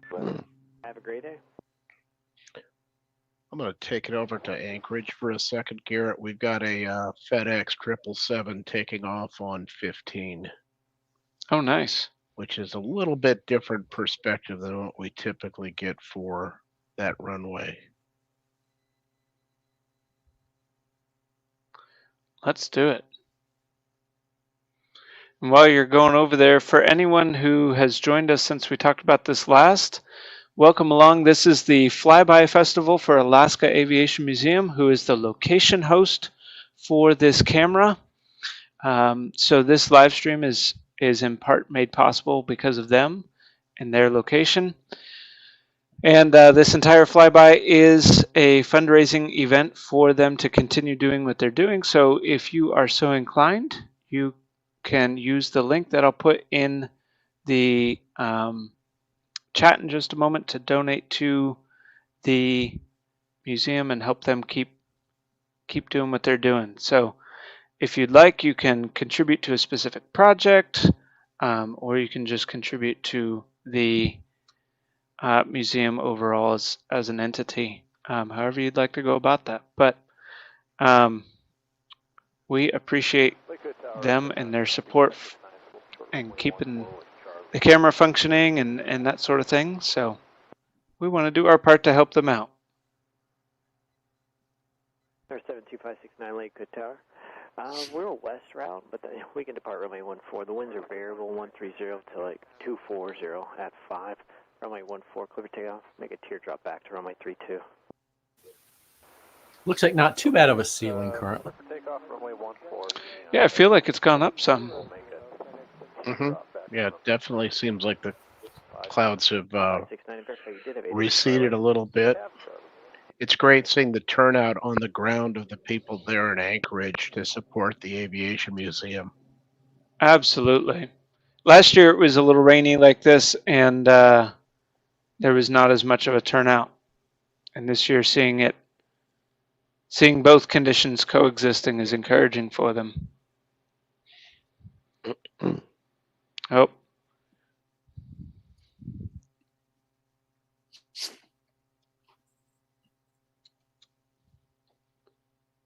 There's little Miss Lakers down there by the hangar.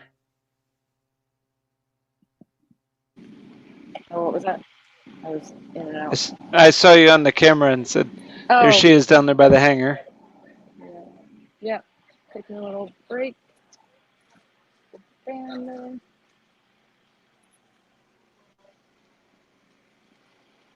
Here's the weather there at the bottom. Currently 52, which I would take. It's currently 94 where I'm at. Yeah, so, same here. Let's see. Trying to figure out if that's the real field temperature, if that's just a... Clip for the option, make right traffic each time. Okay, My hands feel like clear to land, or clear for the option 3-2, then right to be traffic. expected. Seeing you walk around in the rain and cool and everything, I'm like, man, I want to go get a cup of coffee and like, I don't know, be cozy or whatever. Let's see. It's currently 93 with a real feel of 103 where I'm at. So it is not get cozy with a cup of coffee and book kind of weather. No.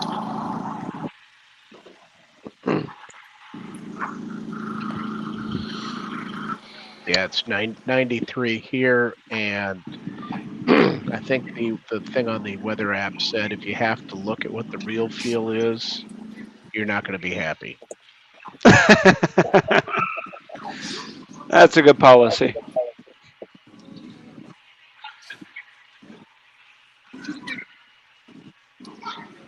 Oh. We got a little bit of everybody there. Trying to... There's what I'm looking for.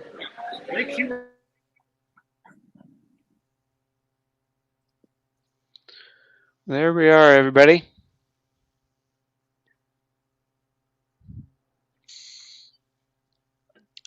Let me pull up one of the videos that Little Miss Lakers got us earlier in the week here. Seems like we have a little bit of a lull, maybe.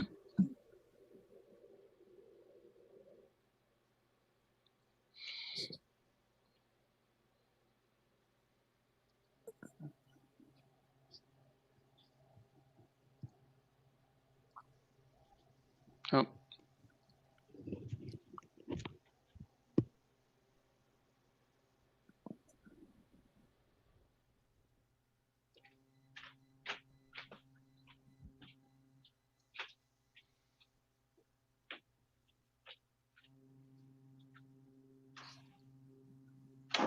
It's interesting how the camera frame rate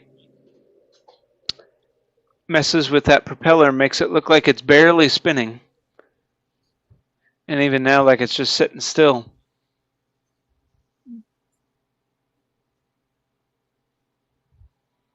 Yes, we enjoyed that at Chicago with the Dash 8s, the Porters. Those propellers stop spinning, and that's the quietest flight to Toronto or back there is. Set to auto glide. There you go. I'm going to taxi back and call you when I'm ready. I'm glad you enjoyed this. We're happy to help. Happy to bring the show along to everybody. Were you talking about that orange plane? Yeah. Yeah, You're coming up by it, aren't you? It's about to go. Is he a part of the official flyby? I didn't see him on the list. I don't think so. Trying to get over there. Tower, Eagle 77 Romeo is mile north of Point McKenzie. Fox sharp for the water. Eagle 77 Romeo, Liquid Tower, report to the ballpark to the left. 77 Romeo.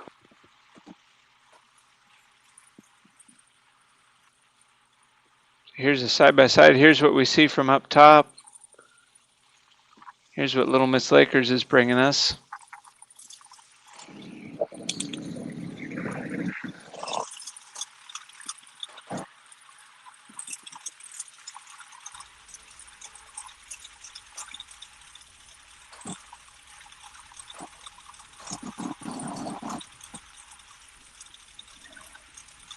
It is pretty crazy. It's spinning so much faster as I look at it with my eye, and then yeah, actually on the camera it looks so much slower.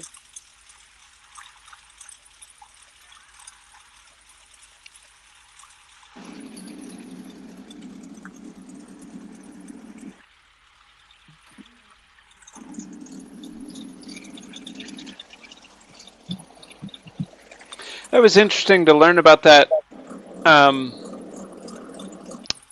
that windmill, and that powers that whole hangar. I didn't realize that. Isn't that incredible? When we were walking around the other day with Phyllis, I just told was asking about it. I was like, yep, it powers the entire Odom hangar there. That's so cool. Gary Inge is asking if we have any more aircraft coming through. I am not sure. We have a whole list of folks that were scheduled, but due to the weather, we're not really sure who is or isn't coming, and because it keeps changing between visual flight rules and instrument flight rules, it's a little hard to know who for sure is going to be able to come through and who's not, and those kinds of things. So we'll find out. We're not real sure.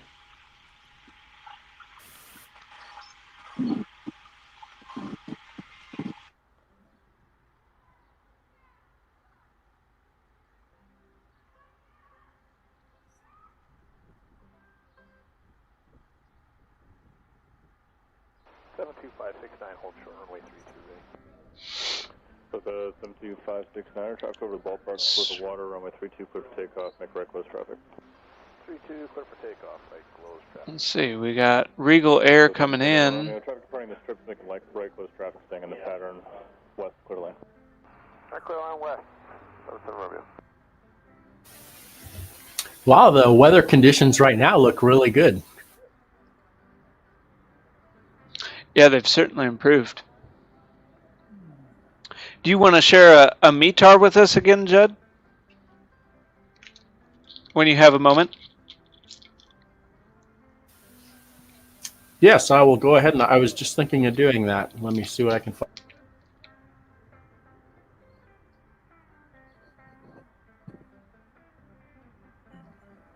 Got us a little banjo music going on in the background now.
So what that METAR showed us was the wind from the southwest at 8 knots. And let's see, the ceiling is 1900 variable to 2500 feet, 6 miles visibility, rain, mist. Actually, I think I gave you the wrong information. I think that was what was that? The visibility. You know, I need to cheat. There's the thing down below. Let me just do this. That was few clouds at 1,300 feet, broken clouds at 3,500 feet, and overcast at 5,500 feet. And the thing I couldn't figure out, what is that? Well, we won't worry about that. Anyway, so that's what we have.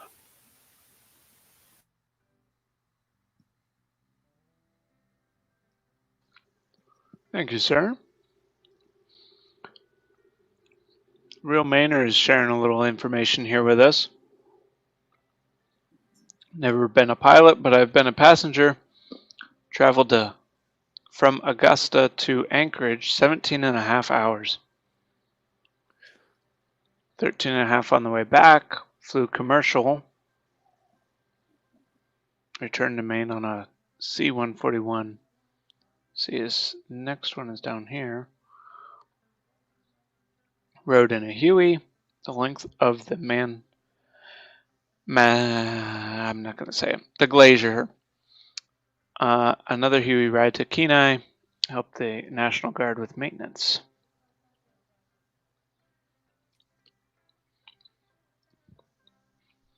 I feel like I've heard of Paul Roderick's name in relation to Alaska history, aviation and things, but I don't remember where I would have heard that.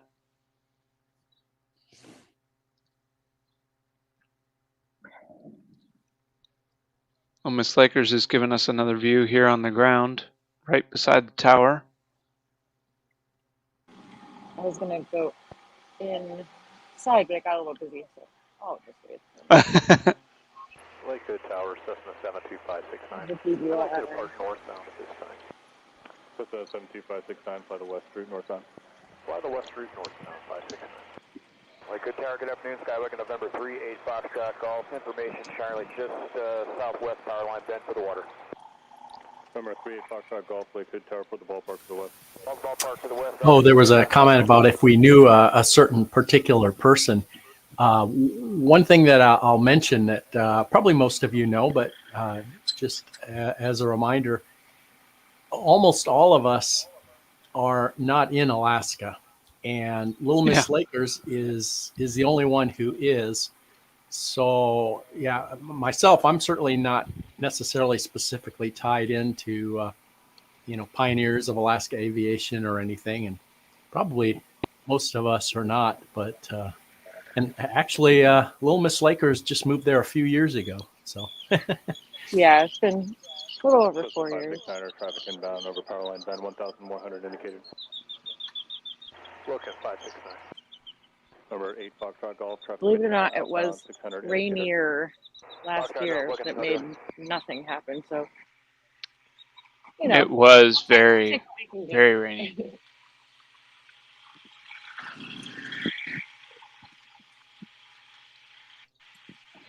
Yeah, last year I think our stream only made it about an hour and a half or something because there was nothing happening. Yeah.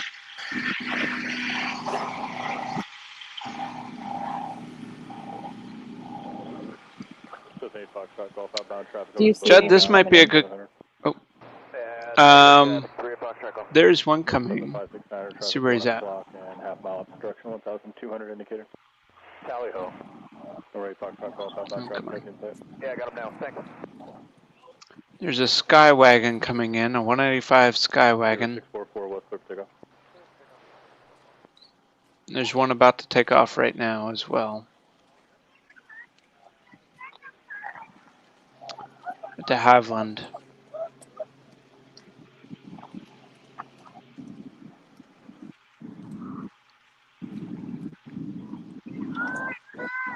It's classic paint job on this 44, on this de Havilland. It's a beautiful paint job, yeah. Or at least the picture that they have on FR24. FR, yeah. Let's see. Yeah, I can never decide if it's current or not. Continue, North. Roger, traffic 11 o'clock and 2 miles southbound for Anchorage, heavy 747, sending out 2,100, caution wind treatment. 569, thank you. Miss Lakers right at the edge of the lake. Ray Foxtrot Golf, traffic departing, they're on the slide now, west quarter line. Quarter land, look for traffic, Ray Foxtrot Golf.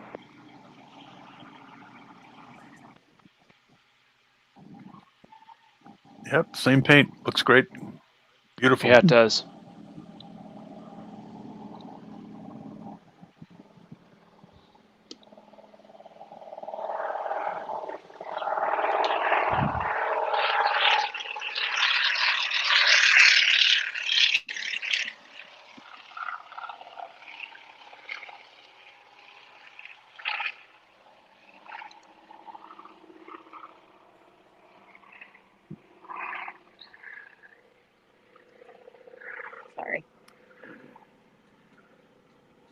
January 1951. That's a 73-year-old airplane.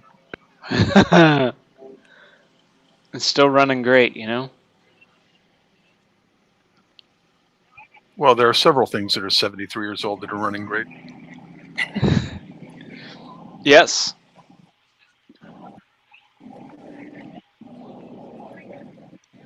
Oh, here we go.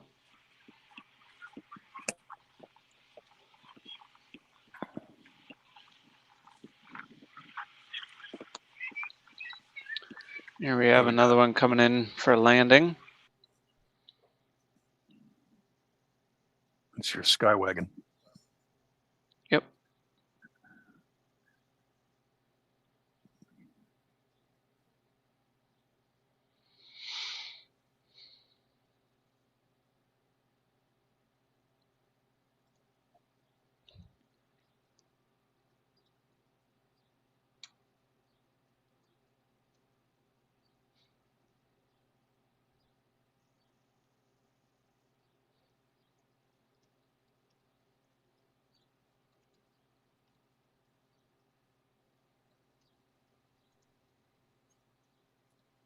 Very nice. Well done.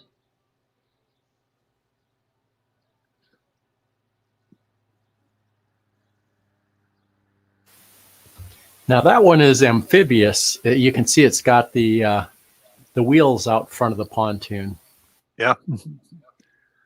He might taxi right over to the west and pop up out. Yeah, that's you always better slow down first. It's always fun to watch. Lakewood Tower, Cessna 1028 Foxtrot with Charlie, finger 4, taxiing for west, will be northbound. Number 1028 Foxtrot, Lakewood Tower, advisory west. Advisory west, 1028 Fox. Lakewood Tower, Cessna Skyway, Whiskey Tango's Floatplane Point, right across east-west, to the slow taxi to the west channel, Charlie.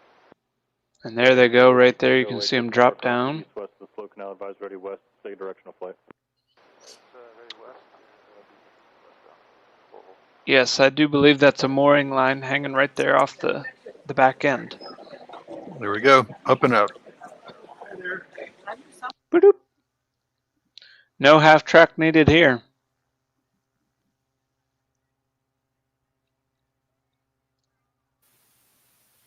The reason for hanging that line off the back has to do with what they're doing when they need to spin the plane around and stuff when they're in their spot on the water. They can kind of grab that rope and then use it to turn the plane around or something. So you'll see a lot of them. Some of them have ropes dangling from the wings or from the wing struts or something in addition. So anyway, that was not accidental. It wasn't anything that the pilot forgot, but that it just has to do with moving it around while it's on the lake. And down for the lake. Cessna 756, back off Lakewood Tower, traffic just south power line, bend westbound 900, report the ballpark for the west. And They're speaking the of the Devil, wing looks like we got a couple other ropes on that one. 644, Yep. traffic 12 o'clock, 3 miles inbound for anchors. They're eastbound now, descending out of 2000 at Caravan. Yeah, I'm looking, thank you. 644.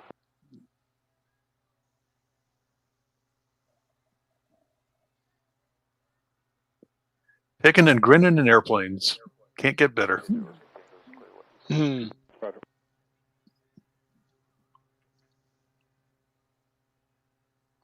We've been watching, my dad and I have been watching a guy on YouTube named Trent Palmer. I don't know if any of you have heard of him.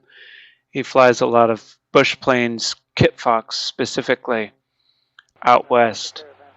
It got some beautiful views. Looks like a lot of fun to fly in that area, but they're all the STOL aircraft that he's flying, you know, short takeoff and landing. And yep, he's a really skilled pilot and does some really cool things with that little airplane. It's really inspiring to watch, actually.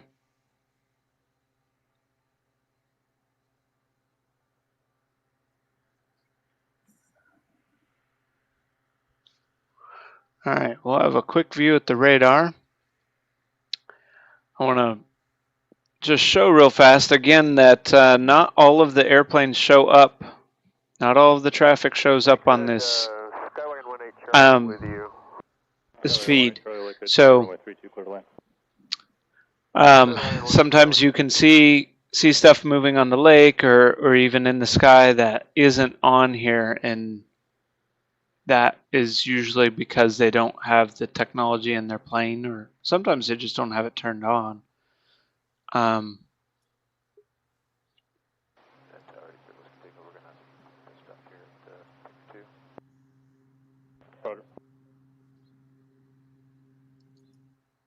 Tower, good afternoon.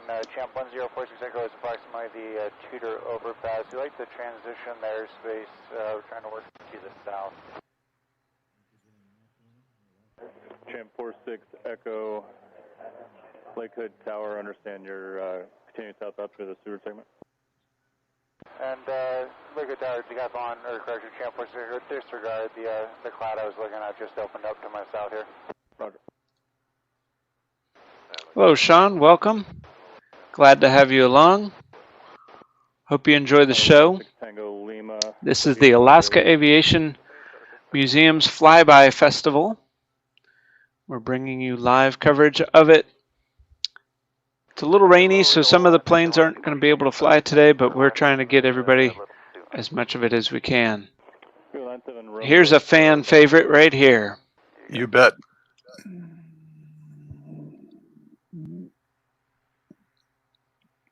Who doesn't love a good turbo?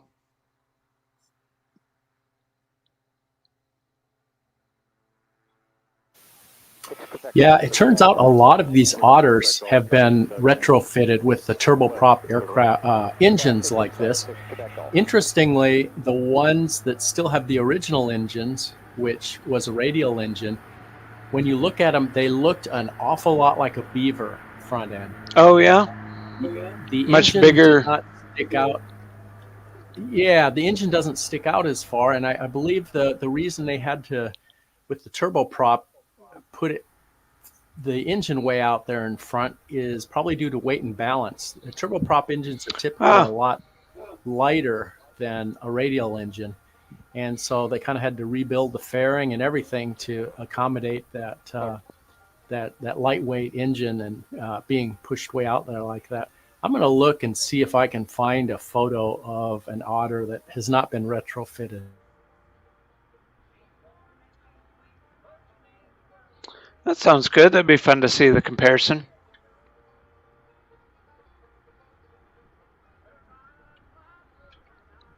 But that makes sense. You know, you've got the different weight distribution factors, and you've got aerodynamics. You know, looking at a whole front end redesign. Skywagon 18 Charlie clear, taxi to transit. Roger.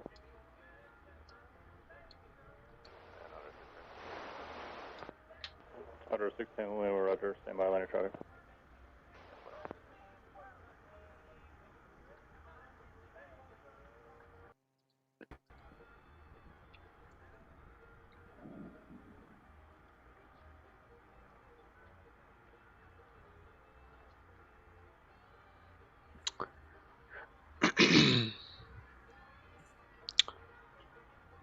Off-road is posting a comment.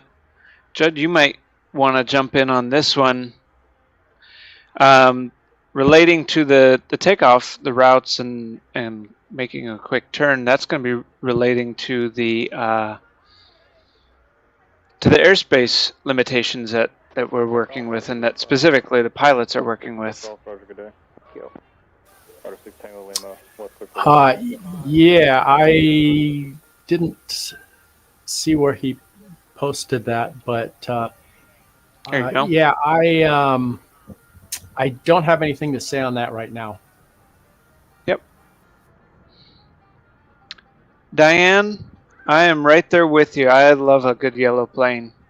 I don't know what it is, but there's a Beaver that's been flying in and out of here lately.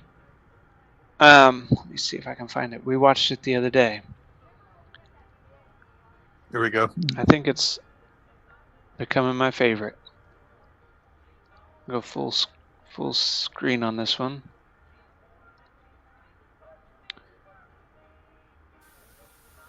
And by the way, I did post a link in the chat of that has a photo of the radial engined Otter.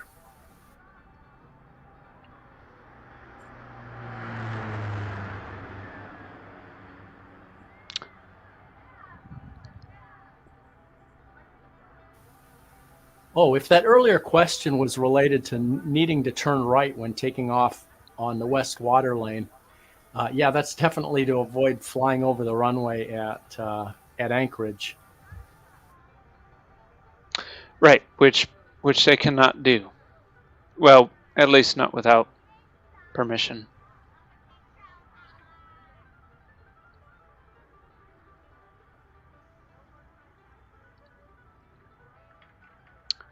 Let me share this tab here. This is the link that Judd shared a moment ago.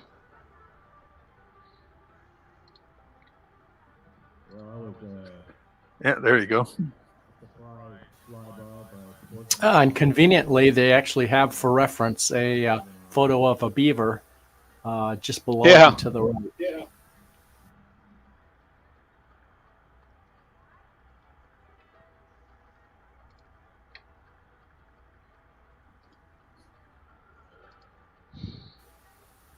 Totally different looking plane with that change in engine and the front cowling, you know, not sticking way out like on the turboprop. Traffic to west power line bend eastbound for Merrill Caravan 700. We're looking at it, Lakewood Tower, Cessna 1028 Foxtrot, ready for takeoff west. Cessna 1028 Foxtrot, west clear takeoff. Clear takeoff west 1028. A little bit of traffic happening here.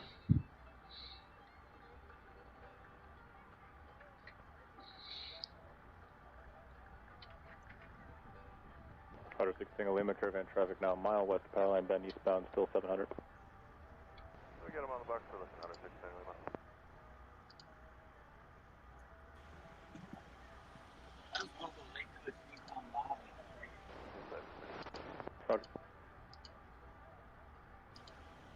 Yeah, sorry, I'm back. Can you guys hear me? Hey, you're here. Indeed. Yeah, sorry. It kept disconnecting on me, and then I was in between a bunch of stuff. But I'm back. Welcome back. Let me get rid of this here. I'm back. I'm on the tower right now. Got two different views here. Otter 6 Single Lima additional traffic 3 west power line bend eastbound 900 indicated stationary. We'll look for that one as well, Otter 6 Single Lima. Hey, Tower Tango 4649 uniform.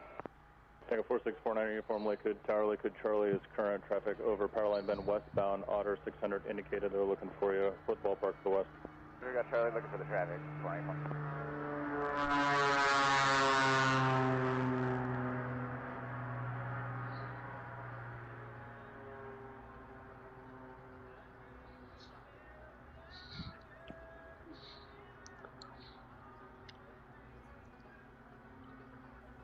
Hey, I think we might get a plug here in a minute. What? Tango 49 uniform, looks like that traffic's gonna pass up your right side, about a half mile south of you. You can also watch the flybys on StreamTime Live. Lakewood Tower. It's called Lakewood Flyby 2024 for Last Aviation. That's live. Cessna 72569 Lakewood Tower, port the ballpark for runway 32. Port the ballpark for 32. On StreamTime Live. Thank you to Rob for that shout out. We appreciate that. I relayed that to Rob.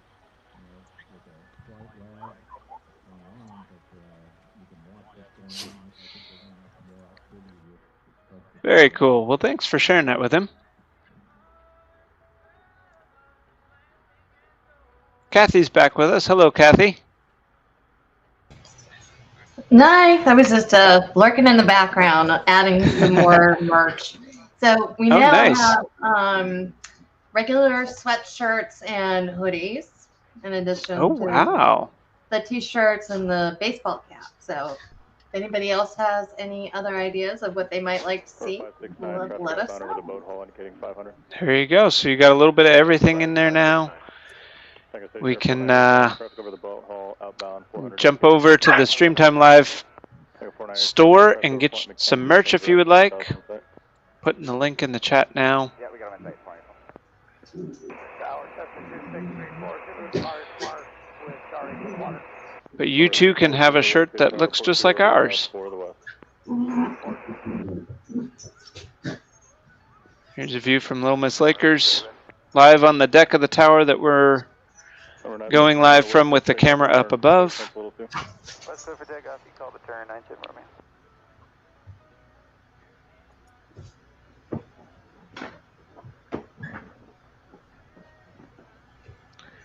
And if Anson happens to be around, we've got a question directed at him. Anson M., why do you lift one float out of the water just before takeoff?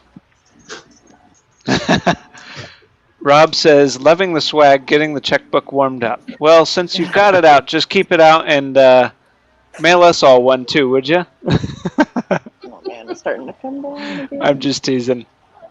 Yes, check Midway for my address. Yes. No amount too small, right? We definitely have some precipitation now. Yeah. No, are you serious? I'm just kidding.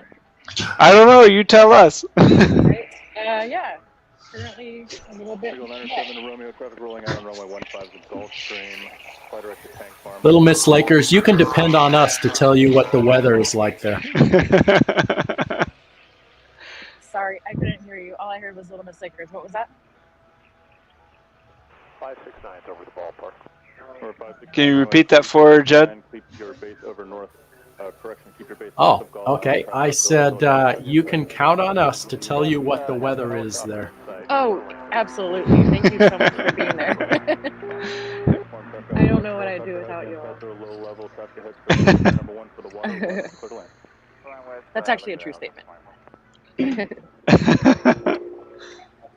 You would probably live a more normal, less crazy life without us. No. No way. Special shout out to Rob. Thank you very much, sir. We appreciate your generosity. Okay, we're crossing right now for 97 Romeo. Roger, traffic mile final for 15. You got it. Hello, everyone. I don't know if we've got some new folks turning in. We've had a little fluctuation in the viewership, but I see Thorin is joining us. So welcome along to anyone who's come since we last welcomed. Glad to have you here. We're live from Alaska with the Alaska Aviation Museum Flyby.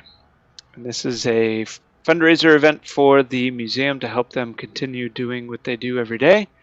If you would like to help support them, you can go to their museum website and donate to special projects or just directly to the museum itself. Either way, they appreciate it, and it will certainly be a help to them as they do each of these things each day.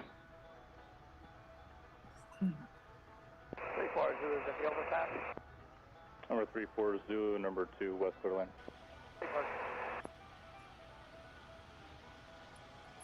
No one's in the dumb group. We certainly don't want anyone to feel that way. We all had to learn it at some point, so just want to share what we've come to know and learn and make sure that everybody else can learn along with us.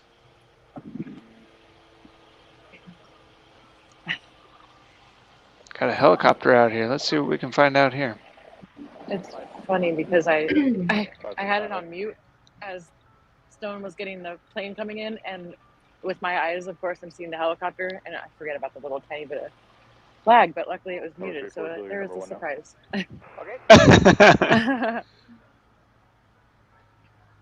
All good.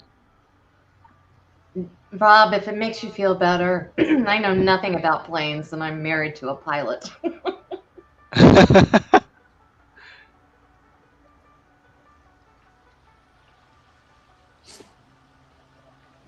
That's why we let you stay around, Kathy. I appreciate it. Thank you. I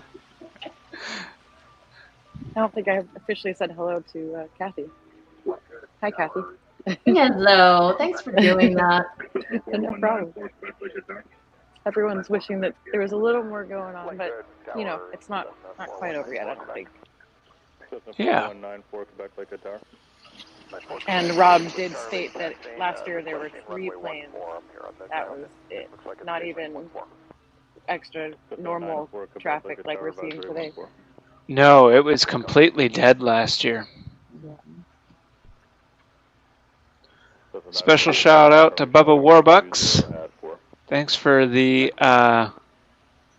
donation of StreamTime Live memberships. And shout out to Lone Ranger, Arium, OBM, Steve, and Jim, who all received memberships as a result. Thank you, Bubba. It was very generous.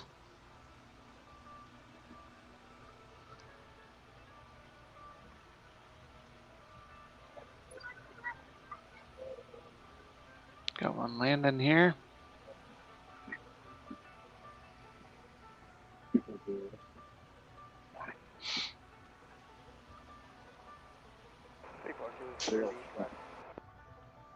Roger, good day.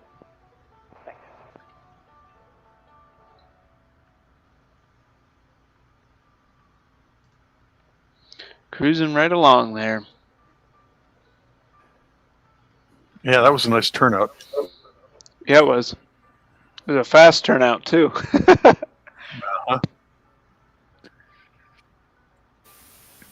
I know Bubba primarily from the Lock 19 camera in Keokuk. There you go. Glad to have you at Lake Hood, Bubba. Clear for takeoff on departure, join the west route northbound. 94 Quebec.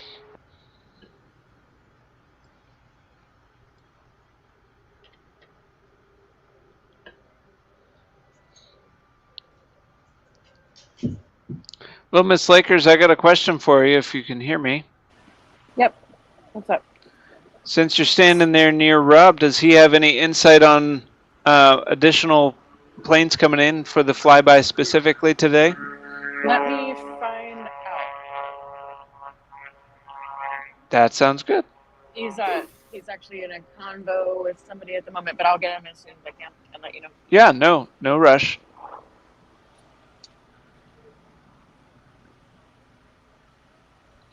So for those who may not know, Rob works closely with the museum director and staff to help plan this event. And there's a lot of moving pieces, actually, even to an unofficial air show, if you will, like this. With an official air show, you have to file it with the FAA and get special approval from them to be operating within an airspace like this and all kinds of things like that have to go on. But even with a unofficial air show such as this, a flyby, there's still a decent amount of legwork that you have to do with groups such as the FAA to make sure that everybody's in the loop and no one feels left in the dark and you know doesn't know what's happening, and the fact that you're inviting all these planes to just do low pass flights near a specified point. So Rob helps Phyllis, the museum director, a lot with organizing a bunch of those pieces and making sure that everything's in line for this event to go on without a hitch, and us to get views like we do. So special shout out and thanks to him. Sorry. The Rust Beaver about to fire up over here.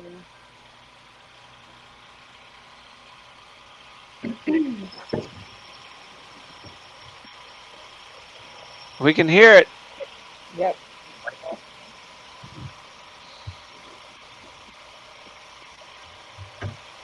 Stone's giving us a view of the band that's playing out here today.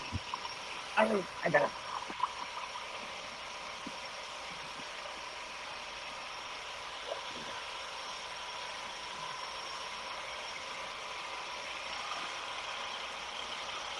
We'll take up a collection for a mini umbrella for you. It's okay. Yeah. Exactly.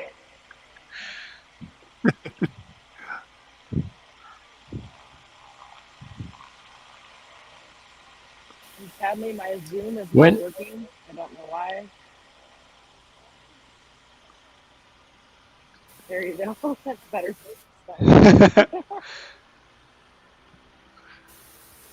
When you get raindrops on your camera, you're supposed to just shake it. Yeah. Yeah, a little earthquake action. Up and down as fast as you can. There we go. It's not working, guys.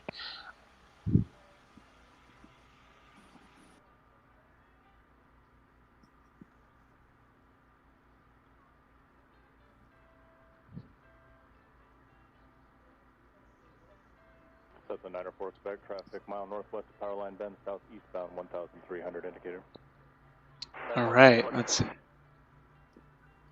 Lakewood, that traffic is Russ 440 with Charlie for the water coming up on the Powerline Bend. Russ 440 Lakewood Tower, traffic over Powerline Bend, northwestbound 700 indicated. They're looking for you. Report ballpark to the west. Saw your ballpark, and I got Russ Beaver at the power line.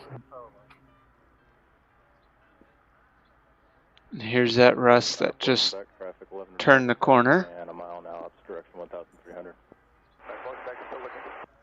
We've also got one out here on the lake. This is a one that was parked near the camera that we've been watching maneuver. Get ready.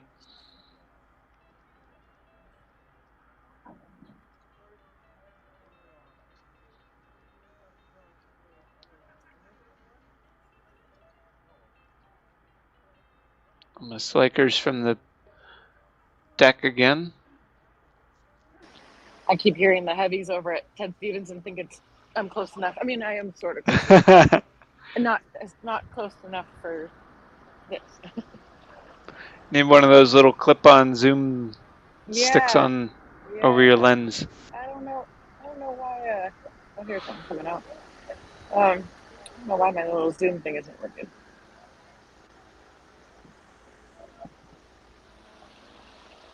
I found yesterday when I was using it, you had to go through the settings.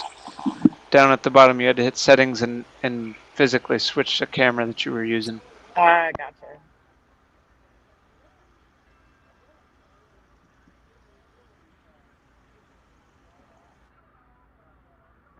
Tower 77 Romeo, commercial finger. Charlie, step east, for west, be northbound. Number 77 Romeo, step east 50. Wrong step.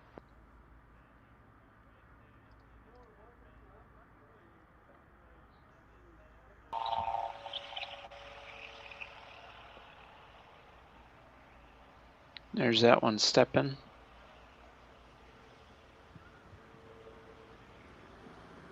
It's Regal Air again. They're having a busy day.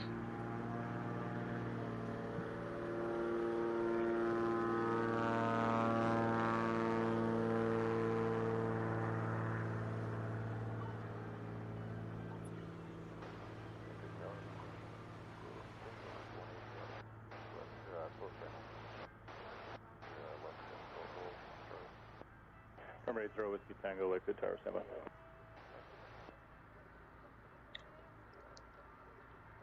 Romeo, we're clear.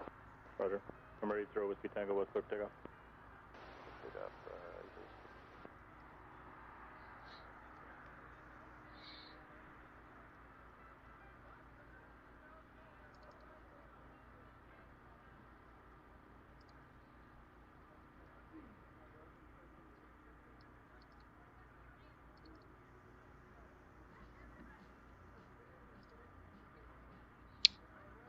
Here we go. Stone, you're being asked where your puppy cleaner is. I think they want you to mail it to Little Miss Lakers. She's gonna need it. Oh yes.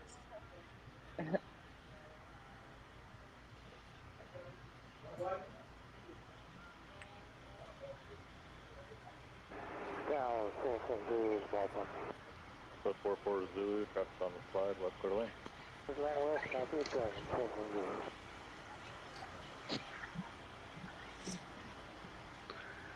And this is a 180 Skywagon.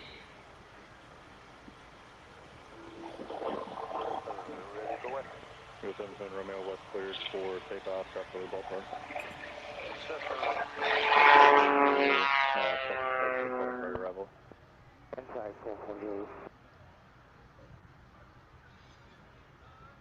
There he goes.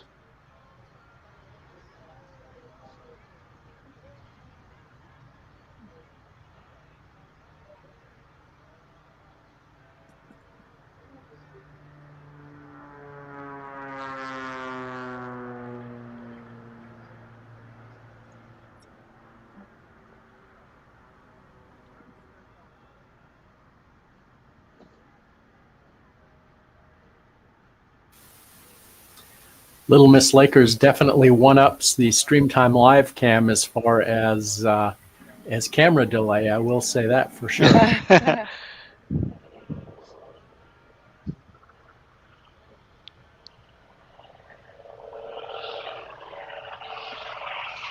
That's for sure. Well, we can watch it take off twice. Right? It's like having an automatic replay built right in. Yeah. That is pretty interesting. Oh, that was kind of cool. Yeah. Transition right from a takeoff to a landing. Lakewood Tower, helicopter 381 Alpha Kilo on with you. We're heading to Russ. Helicopter 381 Alpha Kilo, Lakewood Tower, across parallels at Anchorage, direct to Russ. Landing will be at your own risk, wind 180 at 4. Okay, crossing the parallel direct for Russ for 381 Alpha Kilo.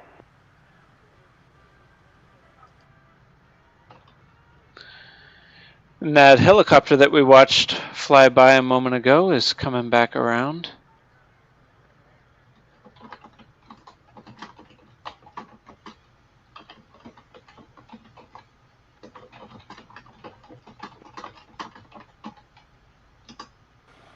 And Garrett, He'll be passing over here any moment.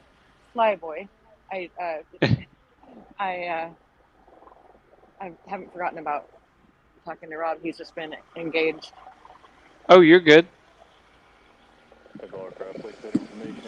MC Hilo.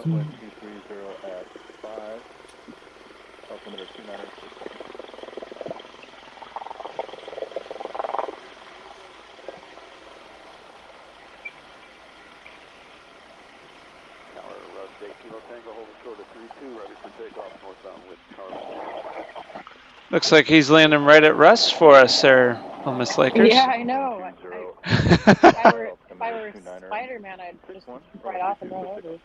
Yeah, right? With Delta 8 Kilo Tango. Yeah, I think it's across the way there.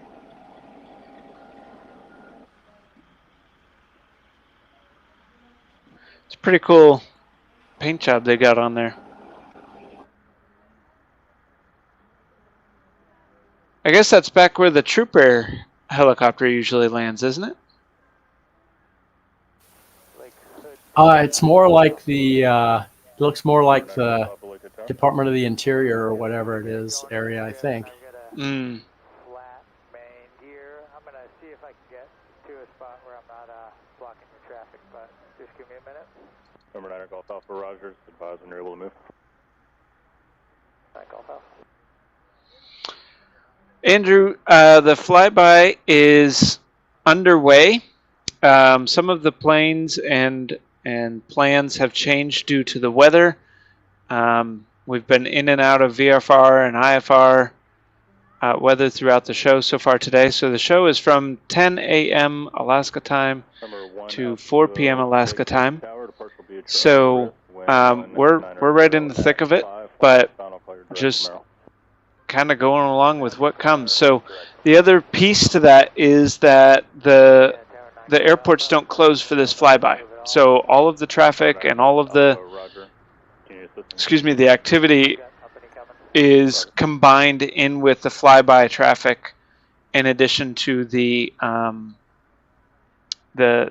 special flybys that they're hoping to do. So we got a little bit of everything happening around the area here. Good catch, Stone, on the helicopter taking off.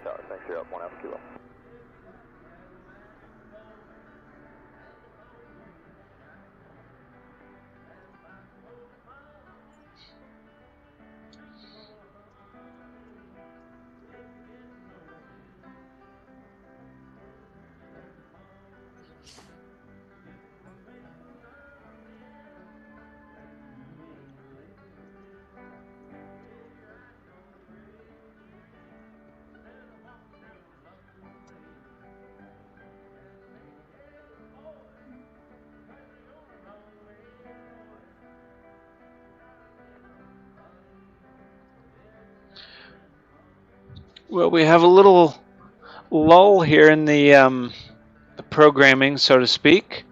So a reminder again, if you are so inclined to take a moment and donate to the museum. That's what this entire Flyby event is for, is fundraising for them to continue operating and restoring planes and introducing the public and the next generation even to aviation and all of the opportunities within the industry, so to speak. So you can go to their website, alaskaairmuseum.org. There's a donate button up here at the top. You can donate today to help them continue on in what they're doing each day. So feel free to head on over there and do that. They would appreciate it, and it would certainly be a help to them as they do what they do. We'll have a little look at the radar and see what we've got happening here.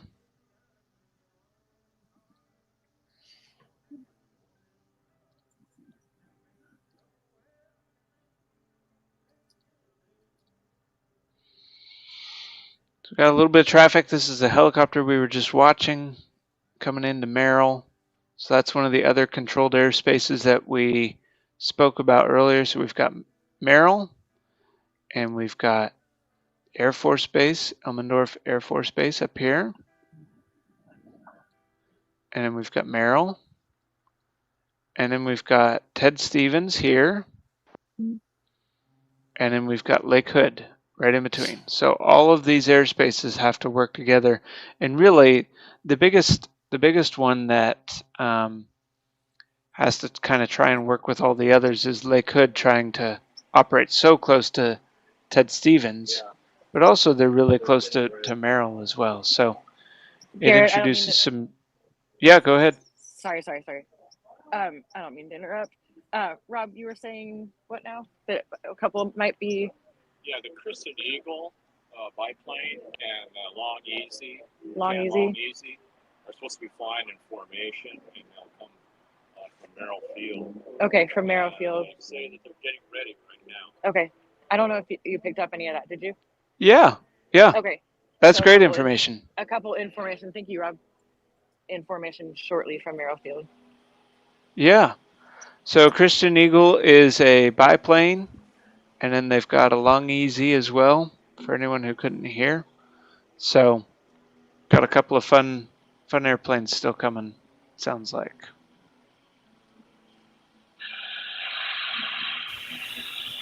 I can always recognize Christian Eagles by the paint job. They always seem to have the same paint job, and if it had a different paint job, I wouldn't even have a guess as to what it was.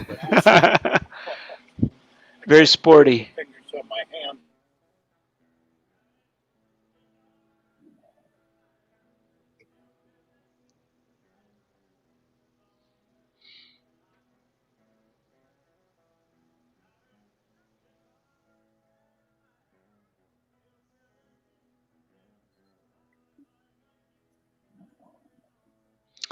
MN Cam, we have a few different axis cameras that we use, and we do use joysticks, and they make a huge difference, a world of difference on the operation. So good eye on catching that.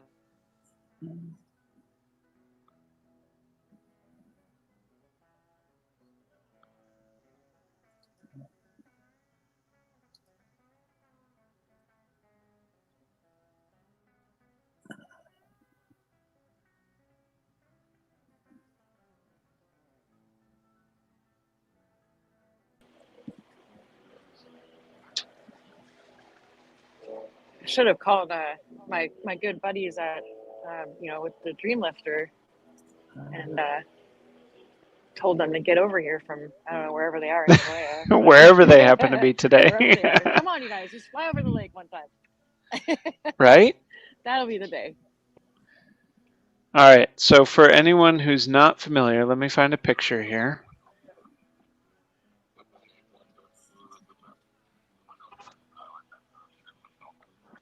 Lakewood Tower, Cub 181 Delta Zulu. Cub 181 Delta Zulu, Lakewood Tower. 1 Delta Zulu, power line bend for the strip with Delta. Cub 181 Delta Zulu, report the ballpark for runway 32. 1 Delta Zulu, power ball. This is a dream lifter, and we see them come in and out of Lake Hood, specifically Anchorage, not Lake Hood literally, but we see them from the Lake Hood camera over at Anchorage quite a bit, and they are a really neat plane to see. There's only 4 of them in the world, or at least last I knew there was still only 4. But they're a modified Boeing 747 -400, I believe. It's been modified. You can see it kind of they built they built it up even more than it normally is for a 2-decker, but they extended that all the way back, and it's even wider as well than normal. The fuselage is, and they use it to transport parts, wings, and things like that between their factories, and so they slide them in there, and that whole tail section pivots open. Let me see if I can find another picture with the tail open. Here we go. So there's a picture of the tail open. They can stick the wings inside there and move them wherever they need to be. So it's quite a fascinating airplane. We get to see it here quite a bit.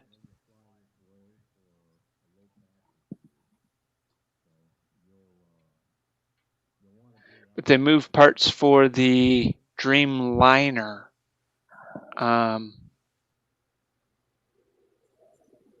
line of Boeing airplanes. Here you go. It's at EAA last year. AirVenture in Oshkosh. Rob is describing what's going to come. I don't know if you guys can hear.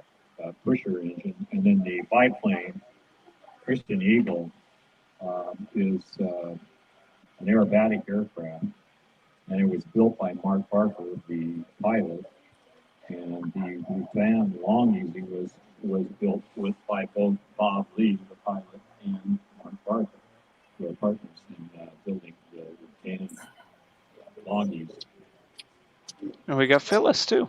So we're waiting for them to launch and listening to the Merrifield Tower.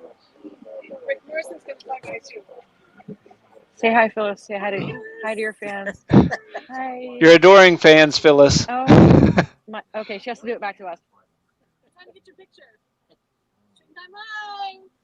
StreamTime. You got to turn the phone around, Alex, so we can see the picture too. Oh my gosh. Oh, Chuck got in there too. I know, right? Well, earlier, or did you send it to him? Yeah, I did. Okay, yeah. Earlier, Ice Cold got Phyllis. she took it very well, actually. I think you saw that picture. Oh.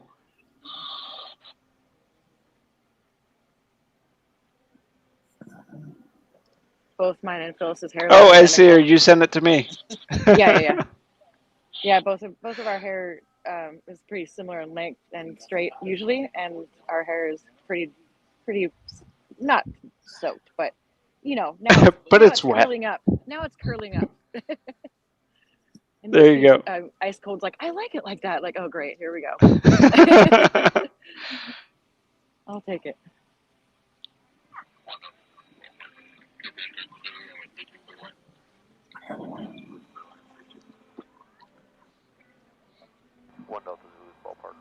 One Delta Zulu, runway 32, clear to land. If you have any requests of anything while staying semi-close, let me know. Okay. I know I can't put any food or beverages through the phone, unfortunately. Come on, it's supposed to be like a vending machine. I know, it'd be great.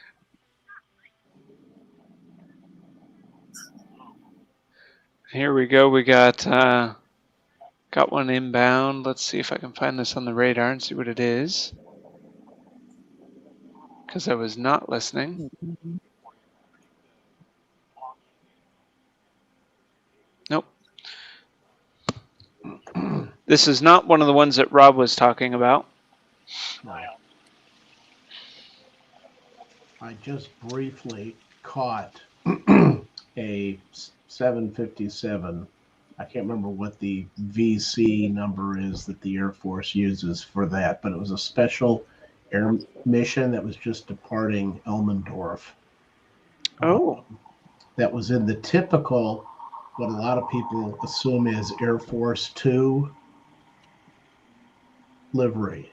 So someone high ranking just departed Elmendorf. Very interesting. I'm guessing probably this was a stop between, perhaps, between Washington and somewhere in Asia. Or the other way around. Yeah, coming back.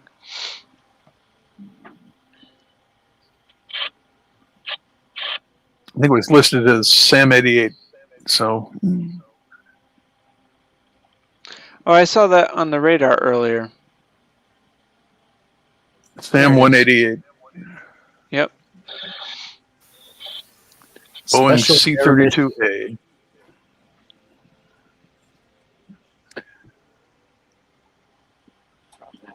Well, it's heading west. At least for now. Yep.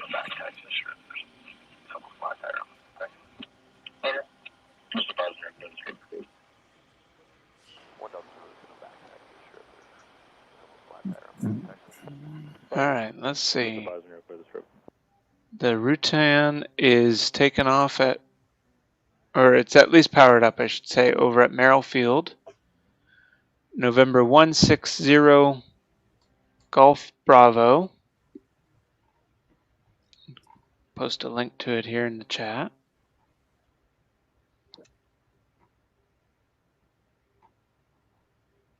Lone Ranger is posting about the SAM, so let me get the link for that for anyone who wants that as well.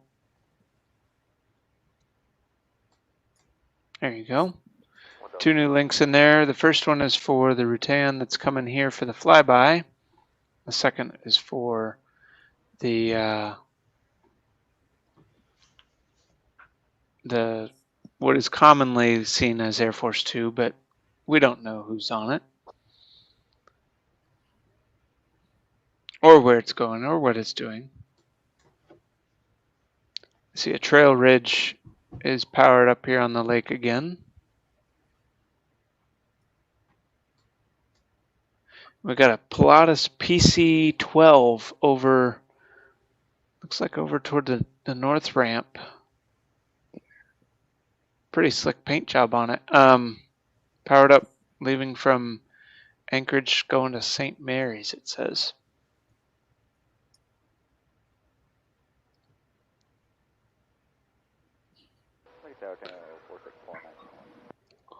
Single Station Air 4649, Uniform Lakewood Tower, Delta's current. Got Delta, got a little suit, like step east to the west. Single 49 Uniform, step east, advisory west. Definitely advisory 59, uniform.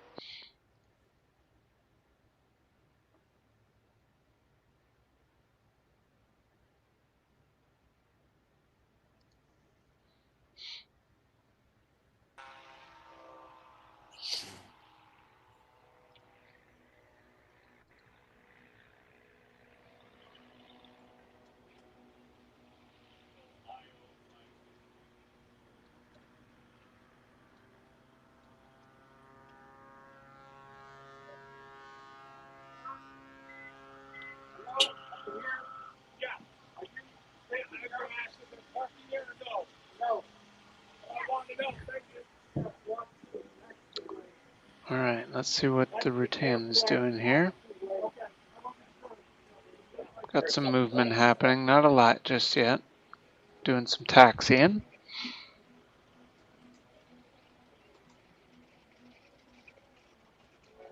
There's one on the other end too. Over here. No, I'm talking about.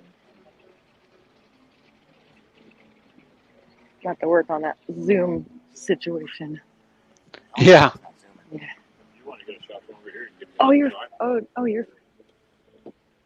I'm not sure what it's doing. Is that plane that I'm on right now? Is that showing? We could. I can see it. Yeah. But I don't see it on flight radar or It's not anything okay. yet. It's not showing up on flight radar. Nope.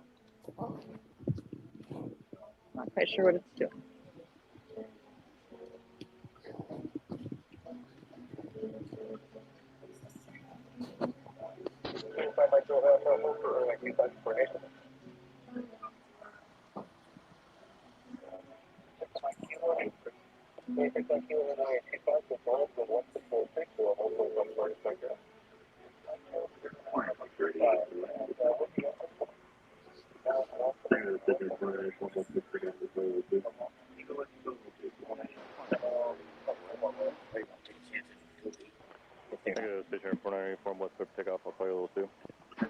And there's the Rutan that we're watching for. I can hear a little air traffic chatter on Rob's thing there.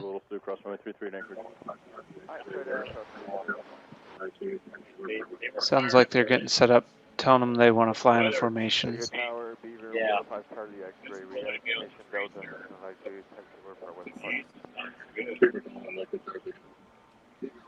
Now we got the Beaver down there that Little Miss Lakers was showing us a few minutes ago. Again, Johnny Lou, this one has another good classic paint job on it. Another sharp one. Beaver 115 Charlie X-ray. Crossing north-south to Airman's Point, then gear the float canal advisory west. We were clear to cross north-south and Right over top. Look at that.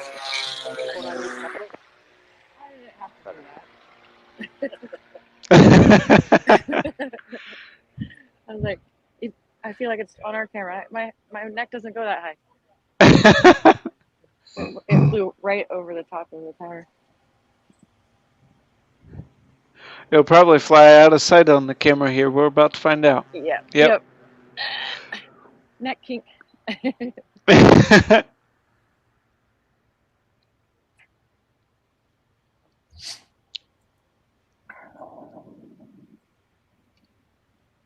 Now all we need is the Pac-Man. Classic little Sioux departure.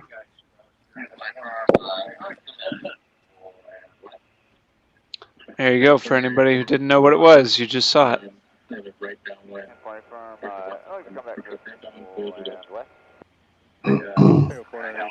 Roger. The right downwind, correction left downwind, or correction right downwind for the west. Wait, right down to the left, Michael.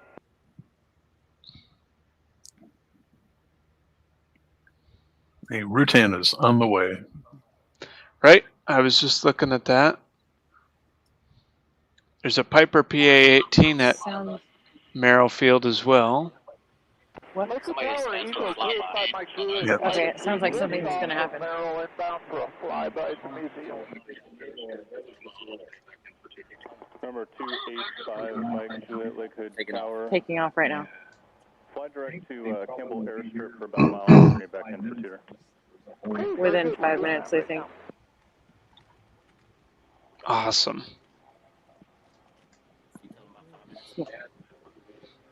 Things are happening. I must have missed it, but where is the Long Easy taking off from? From Merrill. He's coming from Merrill. Gotcha. So he's currently flying out here right now. Tango 49, uniform number 1, west clear to land.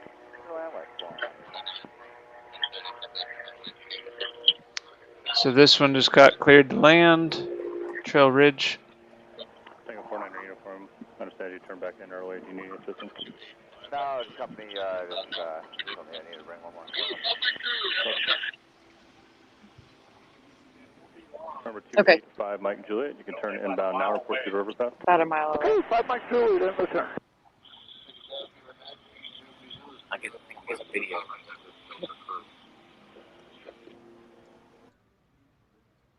Thank you, Tower Beaver 93030 is 3 northwest to power line bend with Delta for strip. Beaver calling for power line bend, beginning call sign. Beaver 9. Thanks, Ice Cold. We appreciate you wiping off the lens. Beaver 030, report appreciate you wiping me off the left. We're gonna park. Not here, but back there somewhere. All right, so we got 49 uniform about to land on the lake, and then we've got the Christian Eagle right behind him. And then clear low approach for the west on the go. Pay attention. 5 Mike Juliet, I can circle back to the ballpark, come around for another approach. Or 285 Mike Juliet. Roger on the go. Oh, okay. Make a right turn for the ballpark. Okay, changing their route a little bit.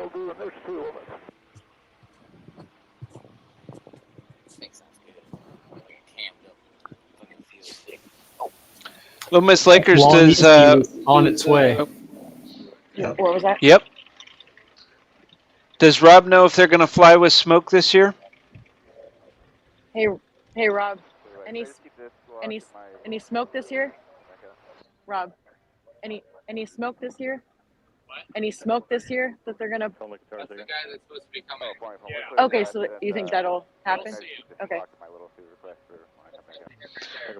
Okay, hold on. Any second.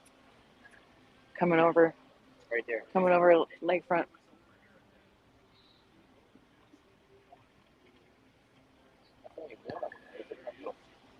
Oh, they are both. They are together. Here we go. I see the smoke. Yep. Right here. There he is. And I'm trying to stay out of the way, so I'm gonna. Yeah, Stone, you do what you need to do. All right, here they come.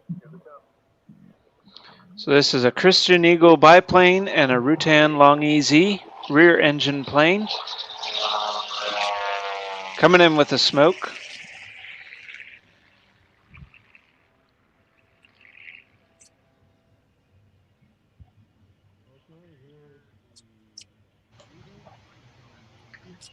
How do they generate that? I think it's an oil that there's a little smoke machine that burns. I think. Yeah, I believe it's injected into the exhaust or something like that, and then that vaporizes it.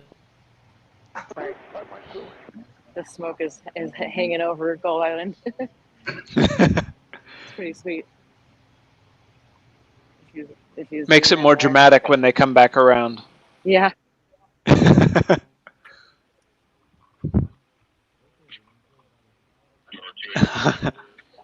And then Cam calls it a mosquito fog. Yeah. Over 285 Mike Juliet, flight west, clear for the option. Okay, 5 Mike Juliet. They are moving. Lakewood Tower, Piper 6789 Bravo to South Merrill. Wind Delta for showing the pattern for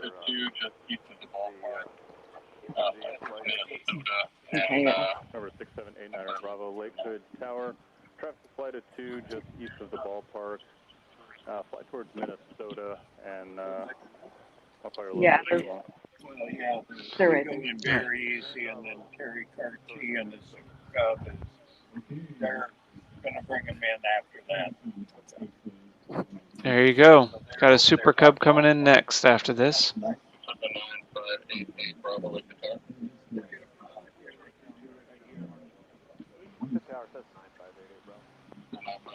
Look at the smoke. Oh yeah. Wow.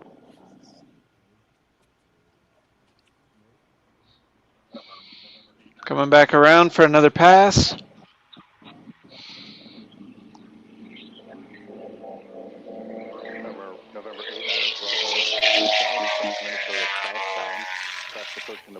I just posted a link in the chat about how those air show smoke generator systems work. Oh, cool. Thank you, Doug. Number 03 Zulu, base north of Gull Island, runway 32, clear to land. Nice.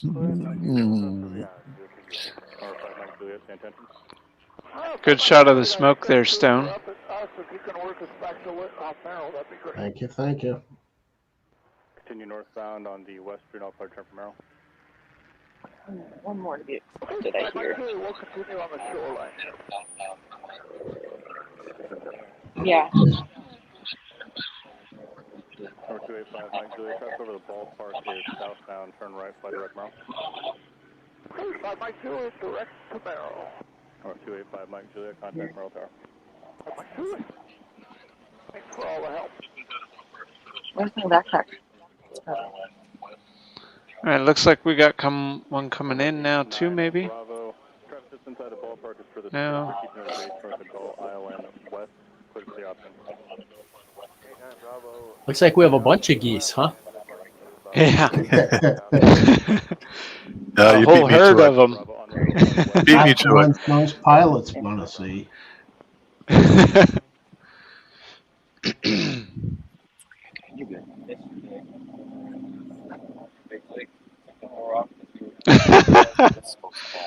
Michael Smith has got a funny comment for us. My old turbo diesel Mercedes generated smoke with no additional equipment.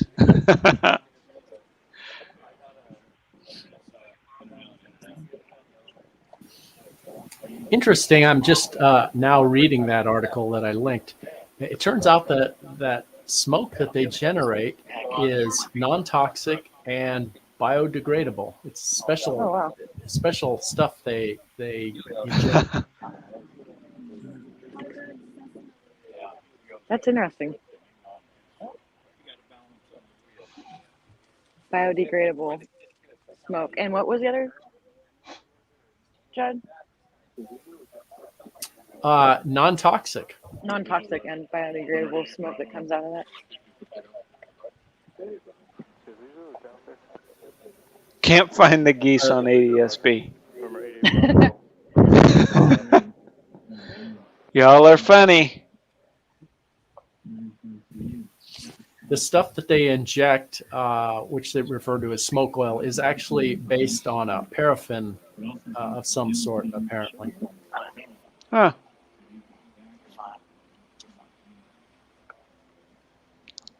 Got this bush plane flying in slow.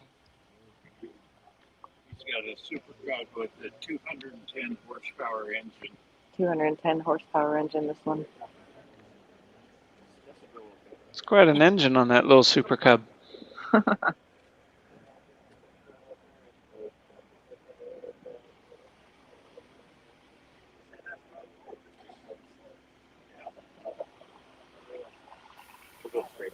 A typical aerobatic performer typically goes through about 5 gallons of smoke oil during an air show performance. Wow, that's a lot of... Wow.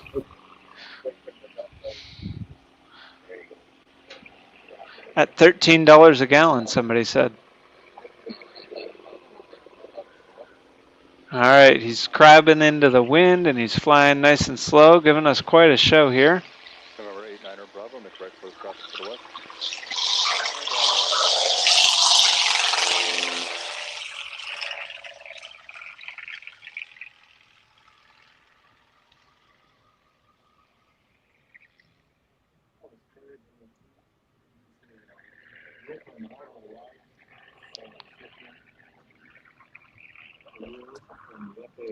There we go. Got your typical Alaskan bush plane right there. Bush wheels and set up to fly into the back country. Rob just mentioned that that pilot got some award for never having a single incident or accident in 50 years. Oh, wow. And he's also a helicopter pilot. I'm just Nice. relaying what I'm hearing. Multidisciplined. Yeah, right?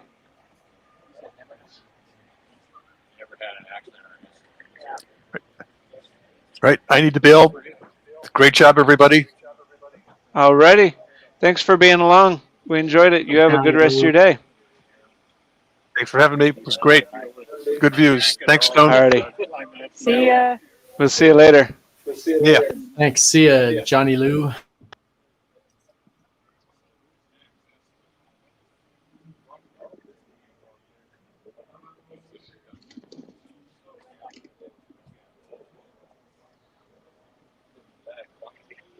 My throat.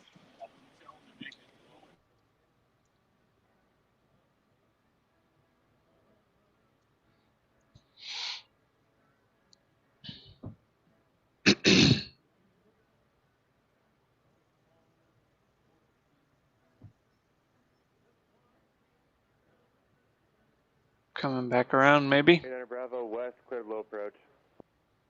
89 Bravo, thank you. Cleared for another low approach, he says.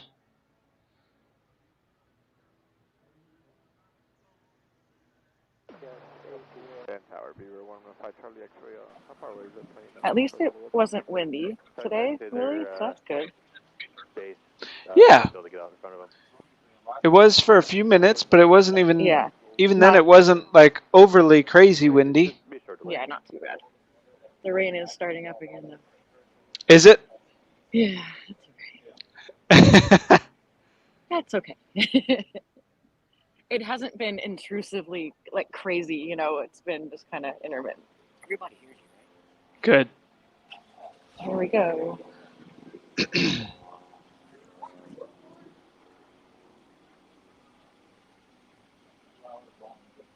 See a little bit of the rain on that view. Got our official camera wipe. Yeah.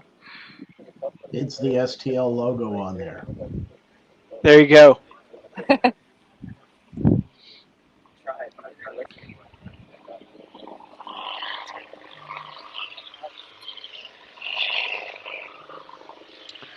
Here he comes back around now for a second pass.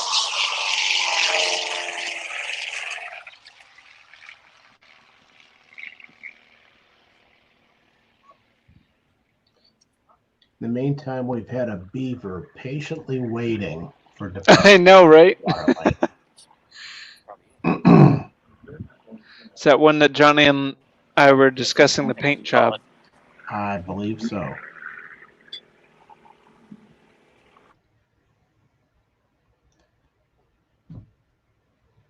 This might actually be one of Katmai's. Let's see.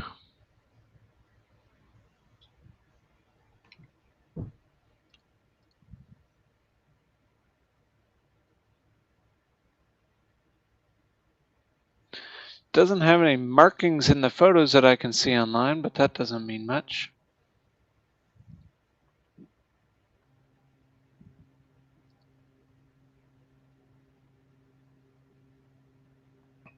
And actually, that Super Cub's coming back for one more low approach. Is he? Yep. Very nice. He's out by the ballpark right now.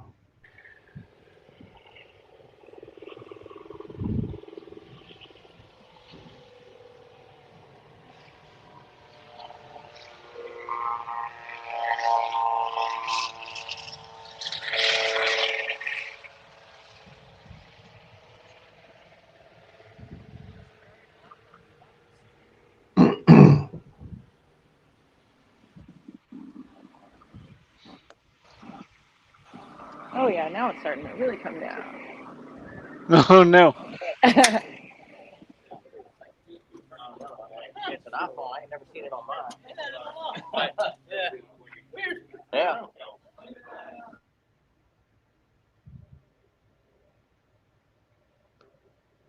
I muted you, Alex, while you're walking around so we don't hear people's conversations.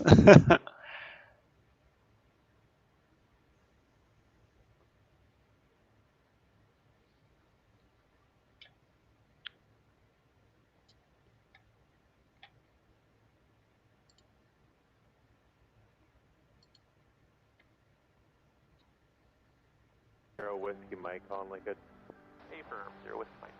Zero Whiskey Mike, Roger, advise ready west. We'll advise ready west for Zero Whiskey Mike.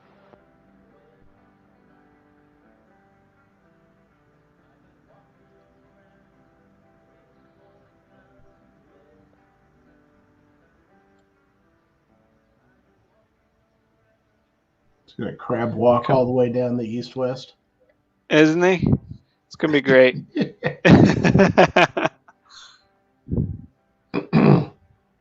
That makes your legs tired. Holding those rudders sideways and everything. Feels more like a 31C approach at Midway. Yes. That's some skill right there, folks. For anyone who's not familiar with bush flying or what he's doing. Takes a lot of skill to fly straight and level and sideways. Lots of practice. I used to fly a J3 Cub, and J3 Cubs do not have flaps, and so I Okay. often used to do the forward slip if I had to lose a lot of altitude before landing. Oh. Had to dump a little bit off.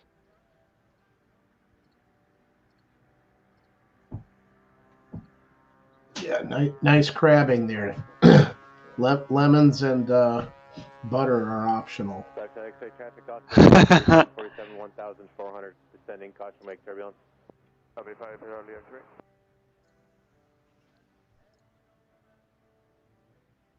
Pro 6 good Tango, traffic over the boat, outbound 700 indicated. 60 Tango, 13 or 9. 5 Charlie X-ray traffic 2 miles west of the bend, inbound, stationary 900 indicated. Charlie X-ray. Well, Miss Lakers is giving us a little tour of the gift shop here, showing us all around. Sorry, making as us. as you hit mute on me a little bit ago, I had my finger right at it because I knew it was going to get loud. Oh, Sorry nice. about that. No, it's fine. Yeah, we kind of had to take shelter. Hey, I was just going to say, Flyboy, I think your kids would really benefit from these. They would enjoy those. My oldest has a little blue one like that green one there. Yeah. He's got a little blue one that so far all of them have worn at some point. They've got some great stuff. But not the little ones yet, but they'll get it. So is Aunt Little Miss Lakers gonna get the kids some gear? I mean, that's the question, isn't it? It's been on my mind before, actually. I wouldn't take the Little Sioux Wrangle, pretty gray. Tango 49 uniform west, clear for takeoff, flight northbound for now. Got the goose there. Oh, there you go. There we go. I like these. Those are funny.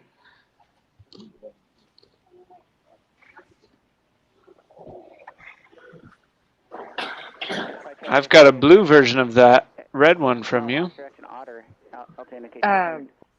What are we talking? Oh yeah, that one. Yep, there it is. Yeah. Yep. And then you just went past a book right there. Wager with the Wind. Is that the Orin Siebert that? No, that's Don Sheldon. There's another one there that they sell that is about Orin Siebert. Yeah. From My Seat, maybe. Here's the catch 'em. I want to read that one someday too. Yeah, I think I got that one.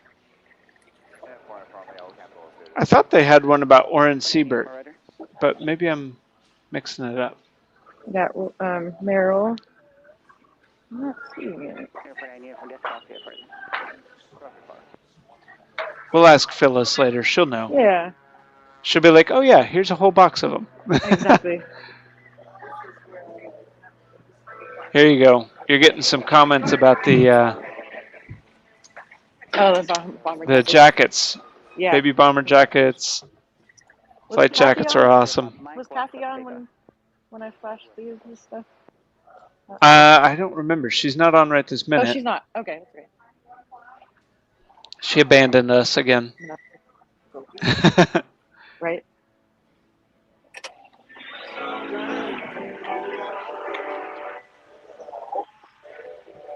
Let's see. What are we seeing here?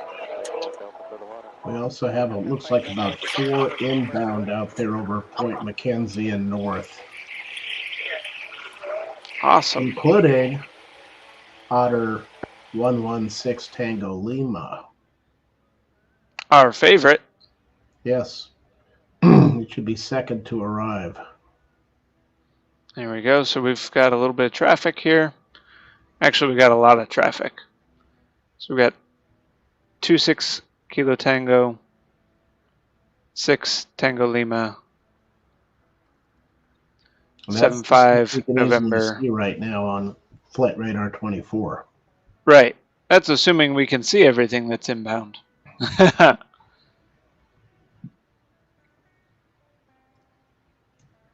There's a good possibility that 6 Tango Lima could overtake the 206 that's ahead of it. Yes. Airport, the ballpark for west. Ballpark for the west, got the traffic in front of me, we do have Delta. Anything. And Otter 6 San Lima, take it south as possible. San Lima, south, clear to land. Oh, Tango Lima's going for a south. Straight in. There you go. He wants to be in and done.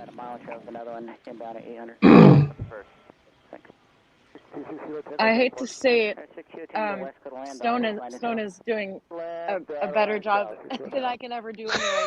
But we are going to call it, I think, and get into the car where there is no more rain. Good. But go for it. But it's been fun, you guys. We're going to do a quick little. We're going to just say bye now. There you go. Bye, you guys. It's good to see you all. And ice cold. Thanks so much. You got one coming in. Hurry, Stone. Coming around. We got him in view here. Yeah, here we go. Eastbound, just across Little Sioux. 24 Papa, your trend line and Lakewood for tower frequency. Sorry about that. No worries. Coming in for a landing. That's one I want to rub elbows with for sure. That's on my list. There you go. All right. Thanks. Everybody. Alrighty. My phone's yelling at me too. It's at 10%. Take care, everybody. Thanks for coming. Thank you so much. All right. See you later. See ya. Gee, should we try for that other 206? Roger, thanks. Let's see, where is he? He should be just touching down. Coming down. If he's been really fast. What was that? That was a nice look at the rare south land. Yeah, that was a great view of it. Yeah, 116 Tango Lima always keeps whoever's on camera on their toes because, you know, they can take off in such a short space. And it's not uncommon for them to take off to the north, but also do like they just did, land to the south. Tango 75 November, west, go to land. Clear, thank you. Thank you. Well, that was kind of interesting.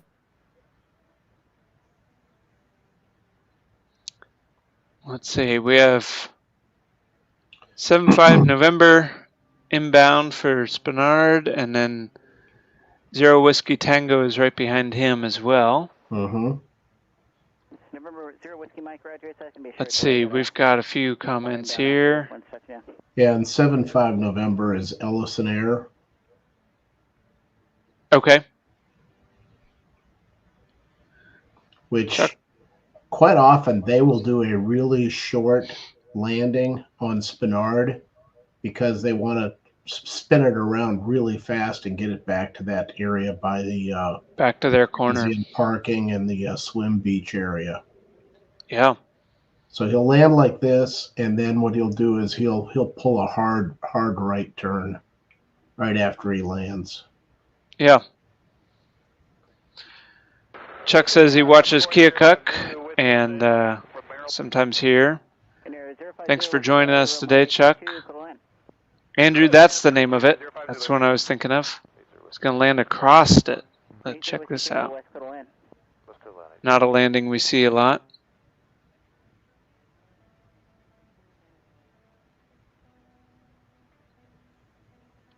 Air 050, traffic at 12 o'clock at a mile space before the water. Boy, he really didn't want to be on camera, but we got him. He is moving. And remember, these planes don't have brakes on floats. It's all friction that stops them or slows them. But yeah, Andrew, that's the book I was thinking of. You Breathe, I Fly, Oren Siebert. Bubba, thanks for coming by. Hope you have fun. See you back on lock 19.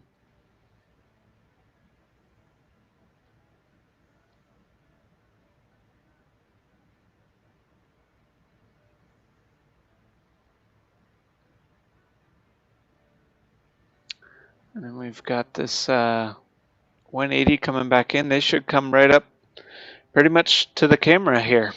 Mm-hmm. About as close as you can get anyway. Yeah, right by the winter moose food. Yes.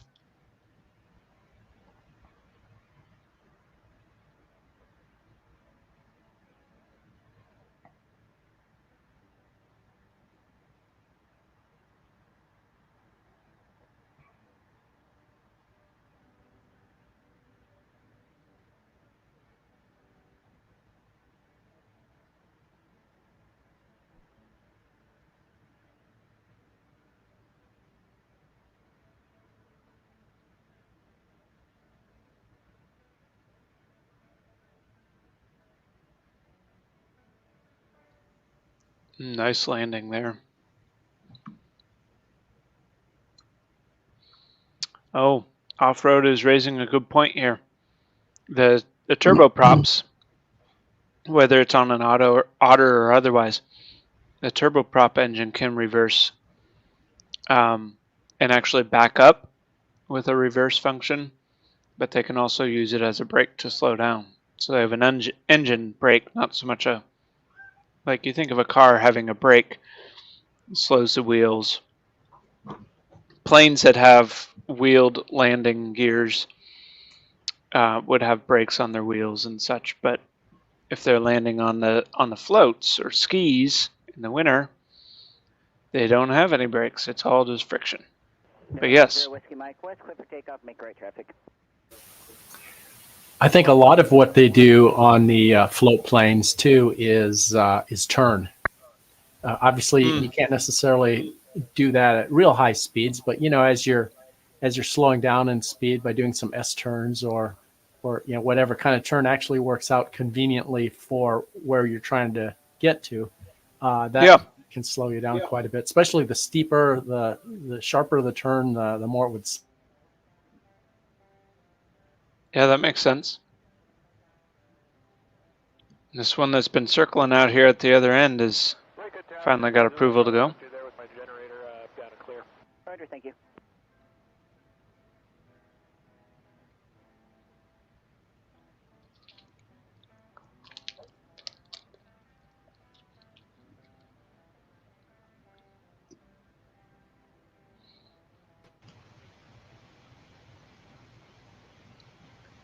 So I have kind of an obvious question. Why are there so many seaplanes here? I mean, because this is the busiest seaplane base. I mean, are they like personal transportation devices? Folks just use planes instead of vehicles? A lot of them, yeah. Largely, it's all because of the rugged nature of Alaska and the lack of roads. Yep. So a lot of these planes, if they aren't air taxis, they're used as the personal transportation in and out of the bush. Some of them are, like the one here at the base of the camera, the blue and white one, is a club plane. So it's a group of people that all own it together, and they've got access to it throughout the year and whatnot. But they'll fly in and out of their cabins and such.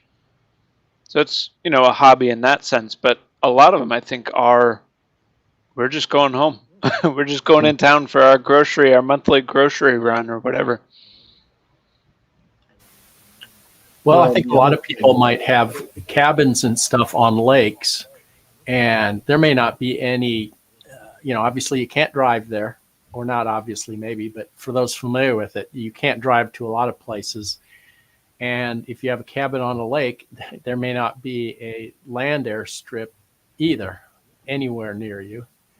And so, if you're a sports person and have a lake that you hunt and fish at or whatever, the water may be the only way to get there. So I imagine there are a month in the spring and fall when you just can't get to your cabin.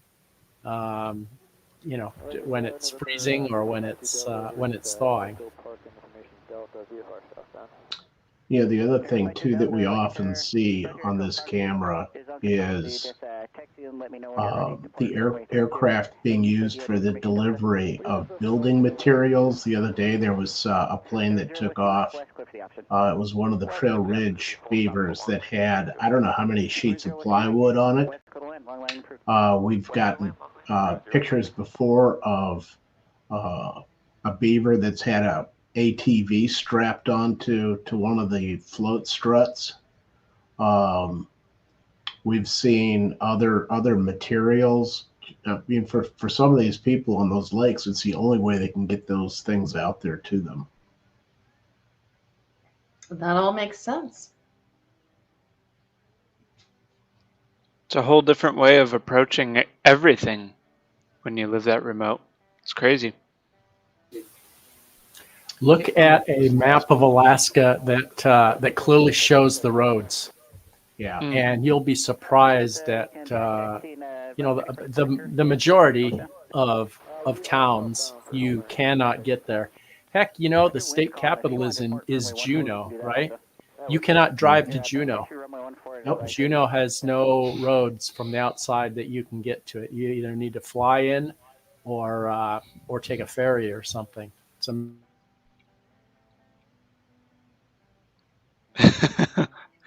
Off-road says, what roads? Take a look at the interstate map of Alaska. Oh, wait. It's called I-doesn't exist. Runway 14, clear for takeoff, winds calm, left turn out for the tutor.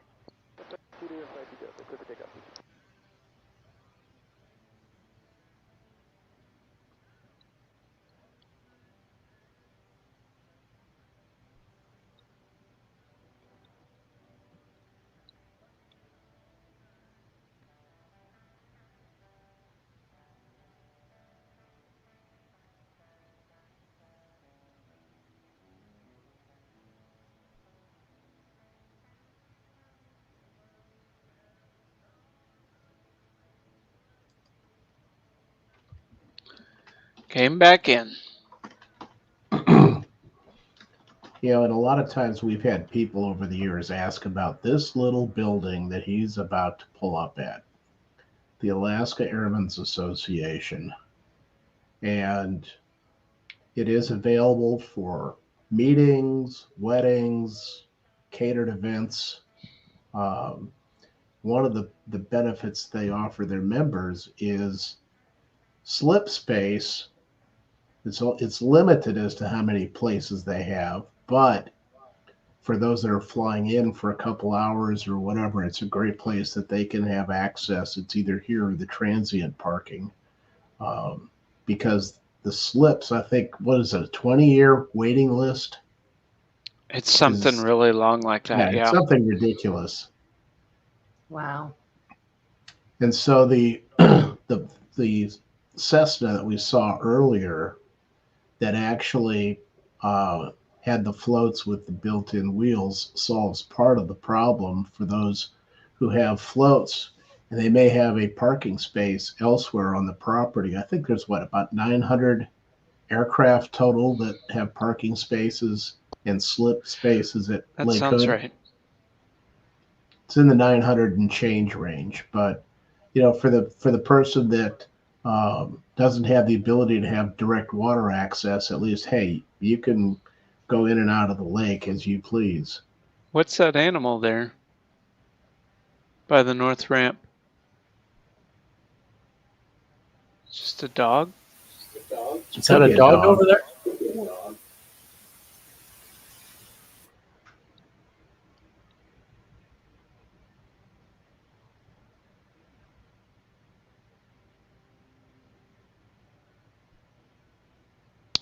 Well, the rain has picked back up.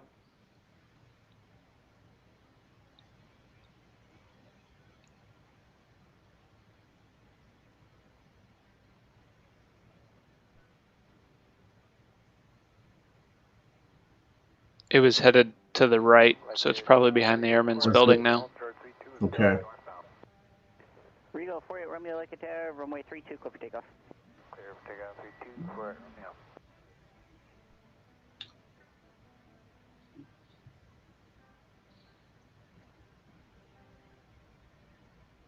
Flight 2 Delta, stuff bar and step up.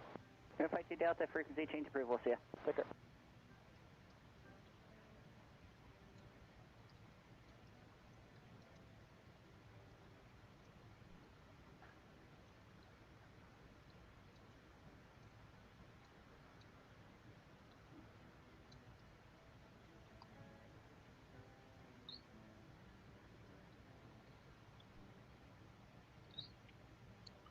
Well, surprisingly for the weather, we've had a good amount of traffic today. That was encouraging. I was a little nervous that there wouldn't be anything really happening. Especially given what the forecast was. Yeah, all week.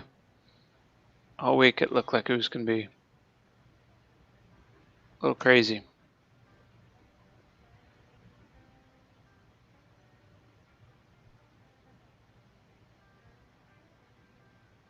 Yeah, I think the bar was set pretty high by the first one that we did. And we just have not been able to recover that. We have not. We had camera cabling break one year. We had bad weather the last 2 years now. But it's been a good show. It has. Mm-hmm. And it wasn't even, most of it wasn't even the official show.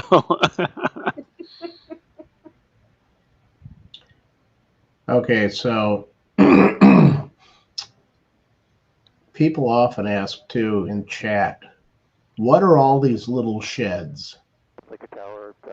And my understanding is it's where the pilots keep a lot of the gear that they need, that they take with them. May even be their hip waders are in there along with other materials, but that's what these sheds are that you see all around the lake. Got one of our chatters there in view too. Yeah, it is. Mr. Andrew. Mm-hmm. And he just re-roofed and sided his shed there too. Yes, he did. Off-road, as best I could find, we started in 2021. I think this is our fourth show that we've done. As best I could find. Sounds right to me. I don't remember doing it in 2020. I'm about to zoom in on this Grumman widgeon. I have not seen this thing move in a couple of years. Nope. But it's there. You know, it's my recollection that we actually stumbled onto our first flyby thing. It wasn't even something that we knew about at STL. And I seem to remember being on the camera and something was going on, and I just started following the planes flying by. So it wasn't even something we knew about at that time. Maybe, perhaps that was the first year. I don't know. Yeah. Well, if the camera started in summer 2019, we probably would have missed 2019's show. So 2020 would have been the first show that we would have stumbled upon. So that makes sense. Then 2021, we need to look for it and find out what was happening.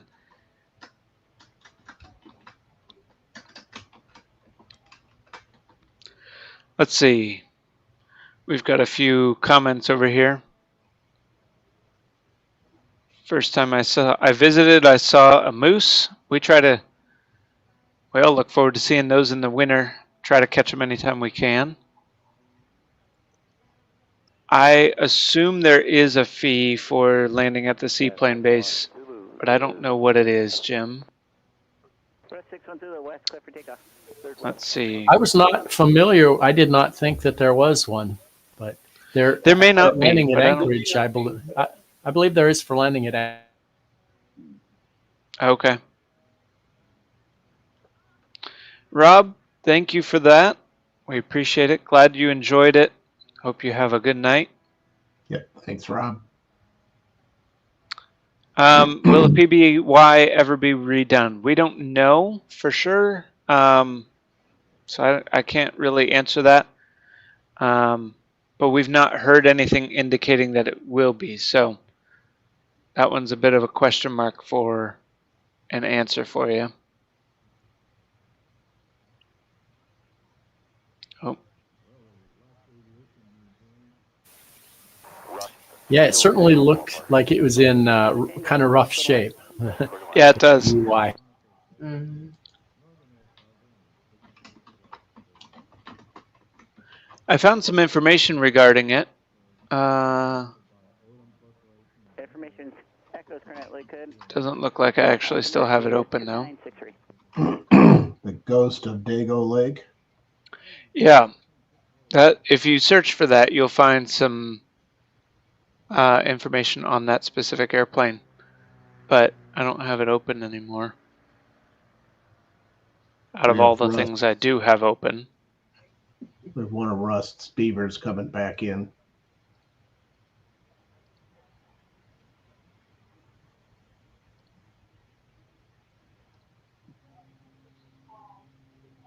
Their ceiling's opening up a bit. It's easier to find them.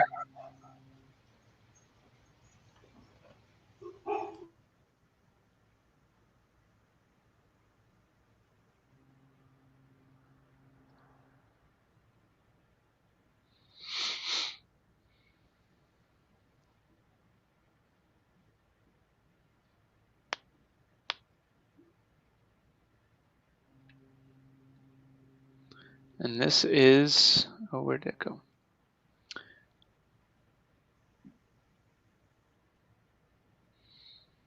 Yeah, 232 Kilo Tango. Clear your taxiway. Tango Alpha, thanks.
Here's a picture of that being airlifted out. One last flight for the Queen of Dago Lake, PBY Catalina.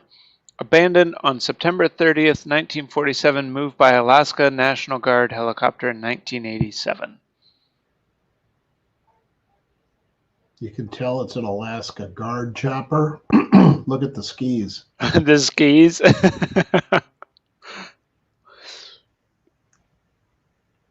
Post a link to this as well.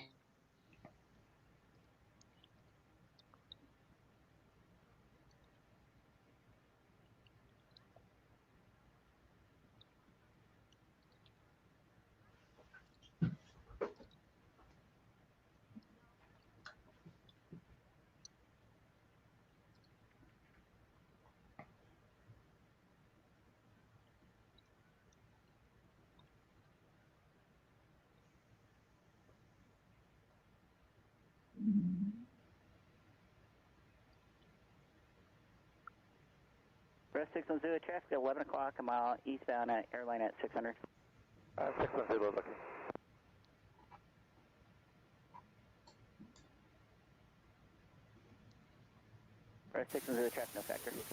If that tree back there by the shed by the water gets much taller, they're going to have to put the red obstruction lights on it.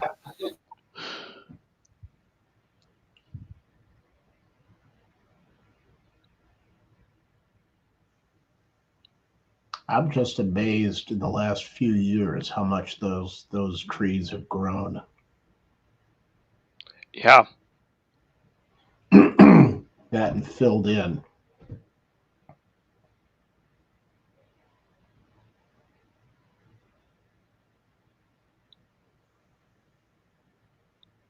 There have been a couple of pictures that we've caught of the moose, especially in the wintertime.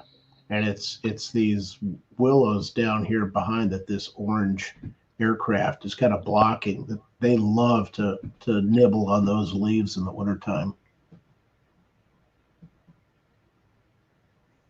Yeah, we don't even need to cut them down. We just need to give them a trim. We need taller moose. There you go.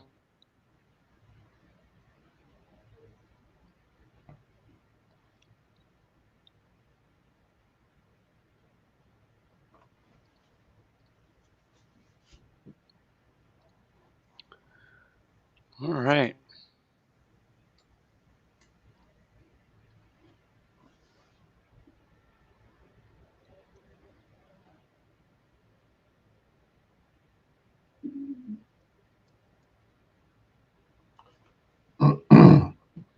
Oh yeah. Off-road says we should have asked for a demo of the robot plane mover next door. We'll get Little Miss Lakers on that. Maybe we'll get that for next year.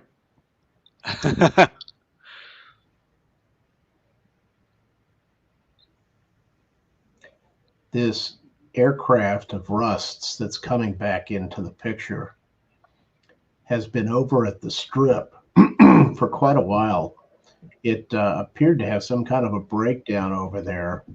And so I think they had a group that was going out and they had to shuttle them all back. And I don't know if they put them on that otter that went out, but this plane was sitting over there just out of view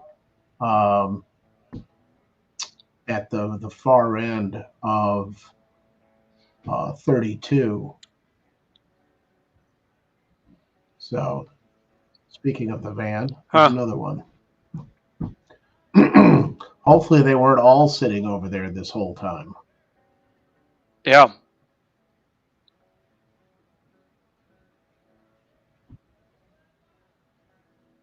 Very good, Tower. 773 wind kilo. We were up Campbell Lake on our left downwind and towards 773 wind kilo. Roger. Remain east of the parallels, west, clear for the option.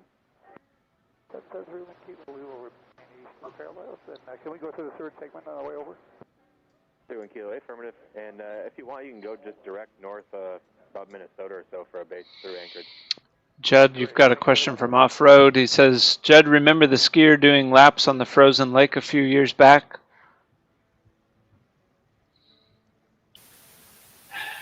Yeah, we've seen a couple of unusual things. We've seen a couple of unauthorized pedestrians and other people on the lake, which is, kind of interesting.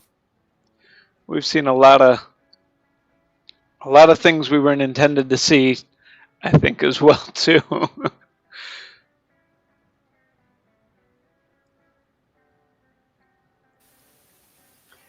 Well, I remember the woman in the evening dress swimming in the lake one night late.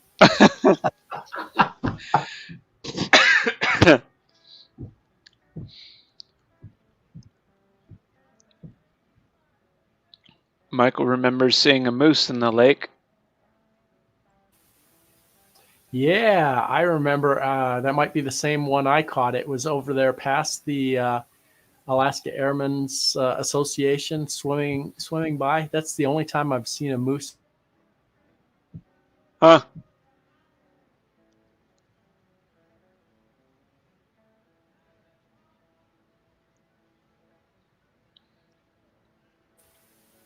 You know, it's funny. There are things that we sometimes just happen to catch from pure luck because we're looking in the correct direction and zoomed in and happen to notice them. Mhm. And it makes you wonder how many things happen that we completely miss. But it's interesting because some of the things we catch on some of these cameras by luck is really kind of amazing. Yeah, it is. That's for sure. Like even here at Lake Hood, I know we've caught several times the unfortunate situation of a plane crash, and it's not a glamorous thing by any means, but it just changes the dynamic to be on the camera and see a plane go down. It's a whole different ball game then. It's been so lucky that those have, gosh, I think all of them maybe did not have, all of them or almost all of them had no injuries. And so that was great. I think one had minor injuries that actually landed on the highway or road on the other side of the hotel at the far end. But I don't know that those were serious injuries, but the other ones were even less than that.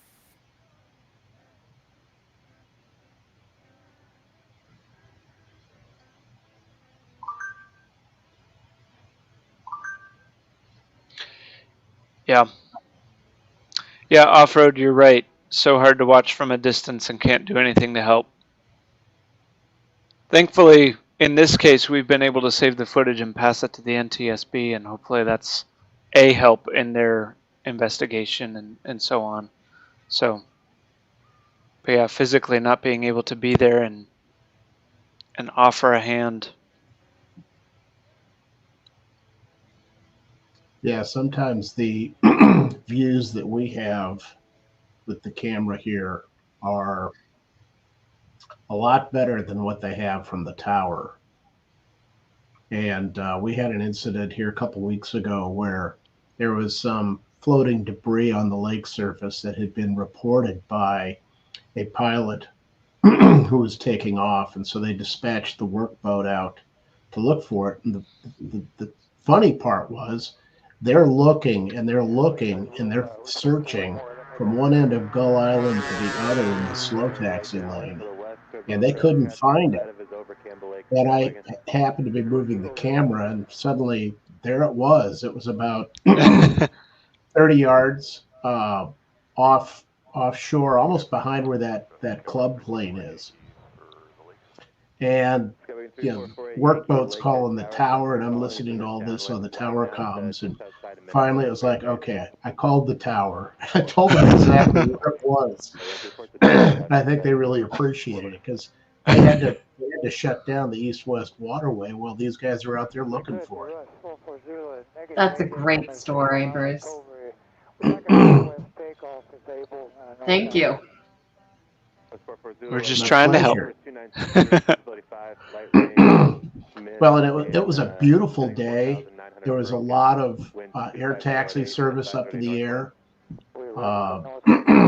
So you had people that were actually doing some 360s out over Point Mackenzie waiting for the waterway to be reopened. Got one clear to land right now, coming back. We got this one coming around.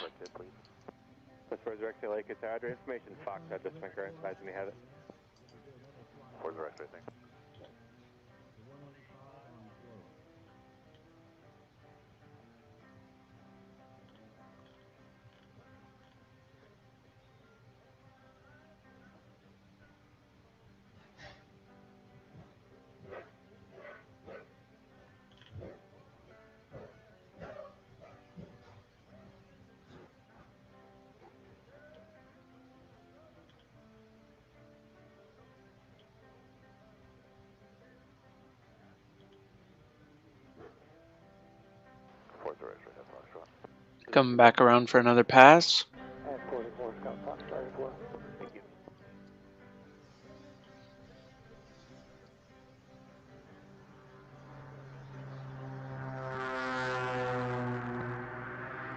You said you're headed back to Camp Lake now? That's a prop 3 Kilo. If you guys would make a right turn and then towards Minnesota and then check south Minnesota. Kilo will expect south. Yes, off-road. Bob caught that one that had a hole in the float. I think he also caught the one that Judd mentioned that landed out on the highway out there. He might have caught a couple of them. Yeah, there was one that the guy hit Gull Island right down at the far end once as well. He didn't actually catch that one. He almost caught it. He was on the cam. He had looked away on the cam for a minute to follow a plane taxiing in, and when he went back, he's like, "What the heck is down there?" Where'd the plane go that was supposed to be over there?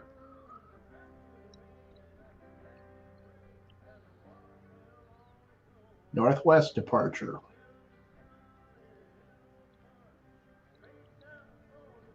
As far as your X-ray, northwest, clear for takeoff.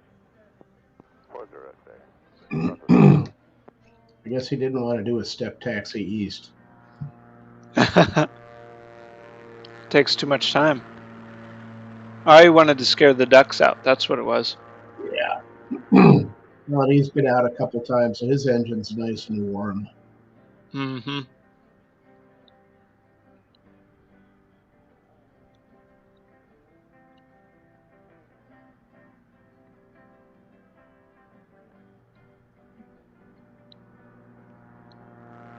Woo-hoo. Wait for it. Wait for it. Again, thanks for the help with the flyby.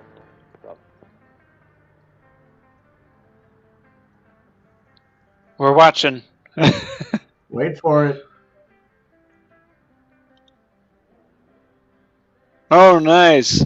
That's a shot. Oh, man. Okay. That is... Woo! Well done on that.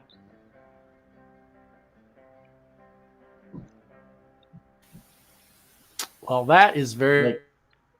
Like Judd was saying earlier, sometimes it's just being in the right spot at the right time. That's it.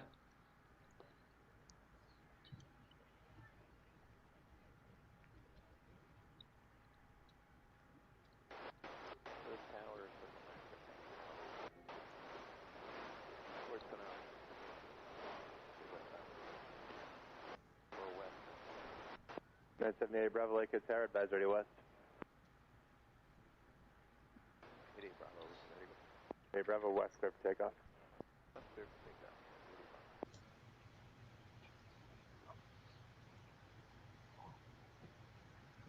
West 44 Zulu and West 40 X-ray traffic 5 mile final 15 at Anchorage, Boeing 737 2000 descending, caution make turbulence. Getting all kinds of chatters.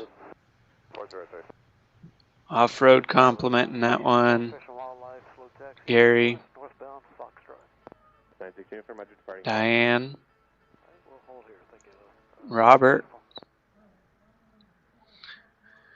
I was thinking the same, Robert. We gotta get in there and save a clip of that.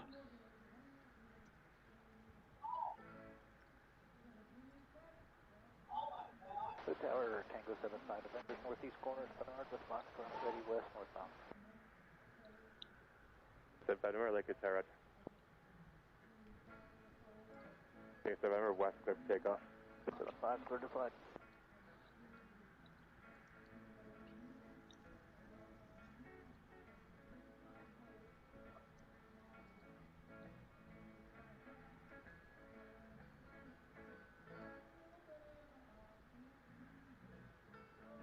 And Ellison taking off again.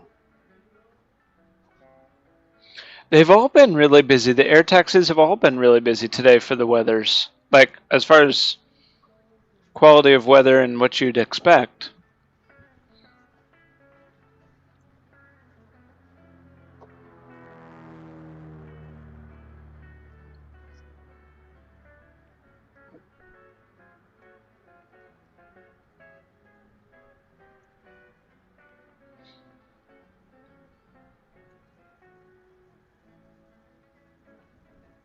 Yeah, it's been surprising that we've had as much activity on the lake today as what there has been. Yeah.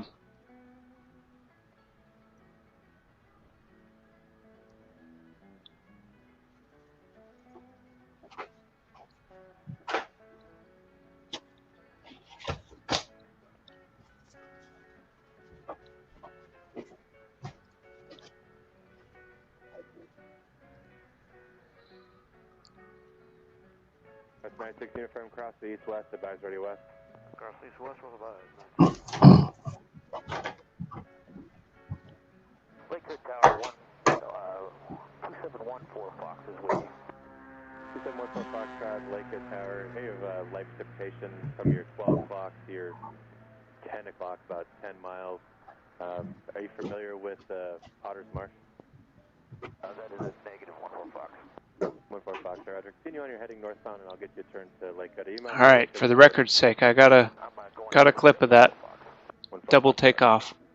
Lakewood Tower, Skywagon 46563, Twin Island Lake, information, Foxtrot, water. Did you capture that?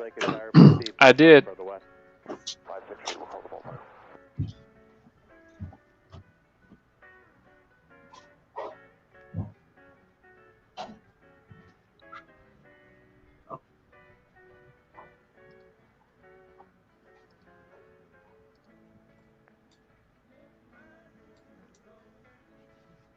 Foxtrot, traffic off your right, about a mile northbound, 1,200 indicated. You know, I didn't bother looking today on Marine Tracker to see if there was any cruise ships that were in port or had left late yesterday from either Seward or Whittier.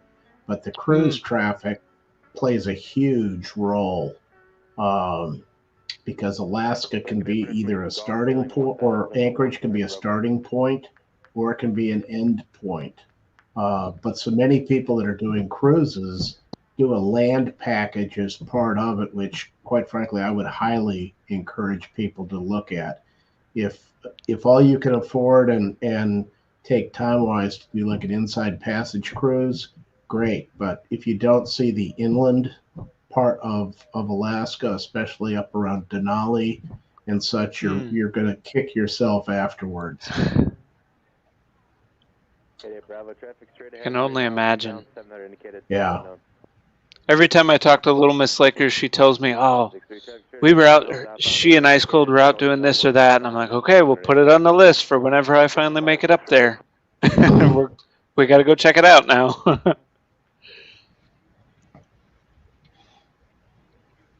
Yeah, we're talking about possibly doing another cruise to Alaska, as well as additional land tour time.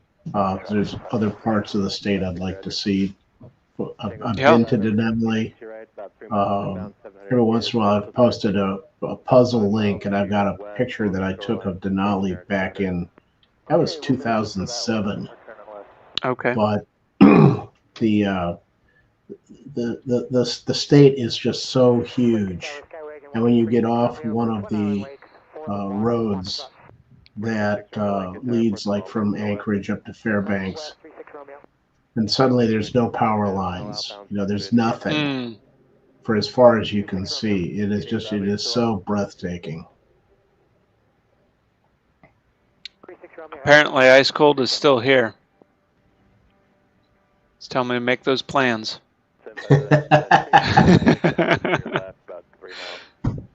Yeah, he's a lurker. He is. He's here. We got the traffic. Thanks to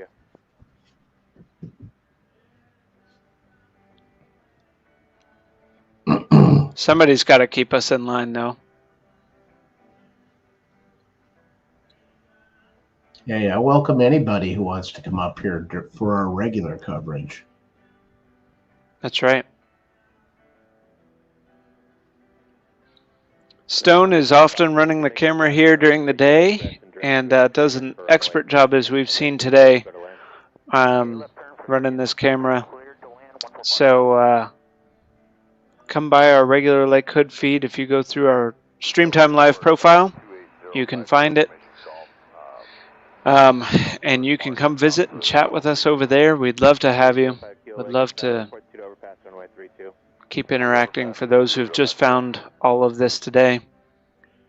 We'd love to keep in touch in that way, so stick around. Let's hear it for the band. Yeah. Even though we couldn't hear them most of the time because of copyright and stuff. right about a half mile eastbound. Ice cold, and Little Miss Lakers just got home, so good for them. Special thank you to them as well for their on-the-ground coverage and willingness to be out there doing that, getting cold, getting wet. Yeah, but she's also had some benefits and perks from doing this stuff, like getting to ride in both 789 and 703. 703.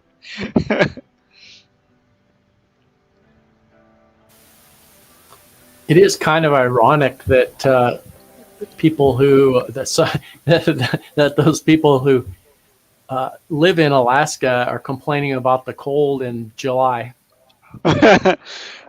And us sitting here in the 90+ degree are like, we'd take it right now. Oh, yeah. In a heartbeat. Yeah. I'm ready for sweatshirt weather.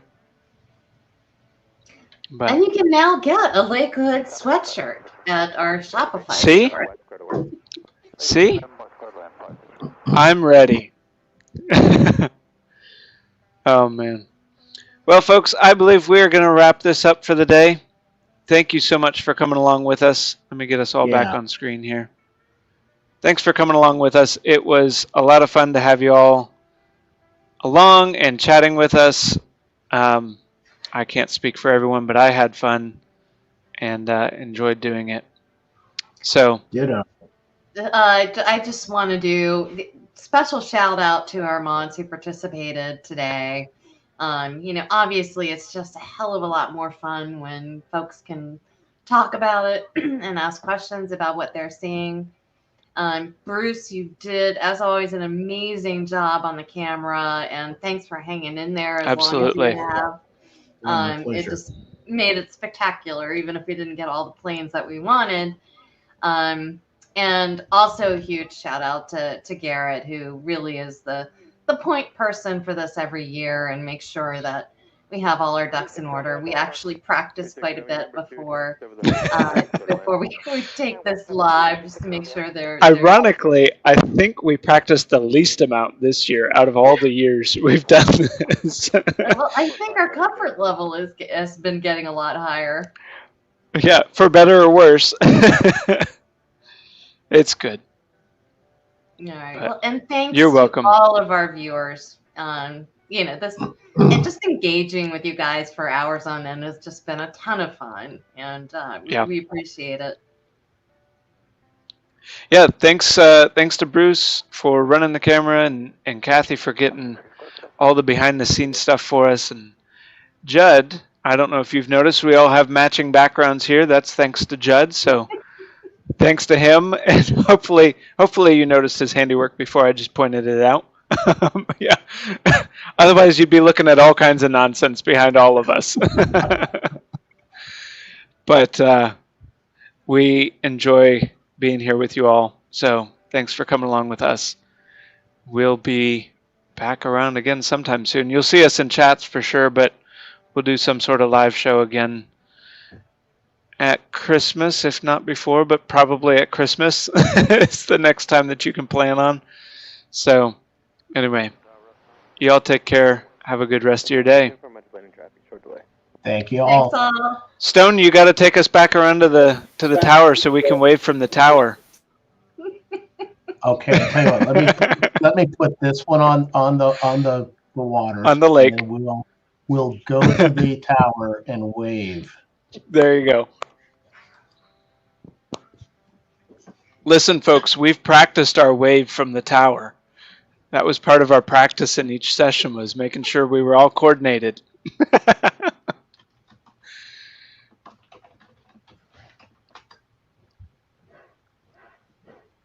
tower, Skywalker 05 kilos at the overpass of 32. 05 kilo, keep your base north of Gull Island, traffic right in the west water lane, runway 32, clear to land. Alright, base north of Gull Island, 32, clear to land, 05 kilo. Wait for it to come around.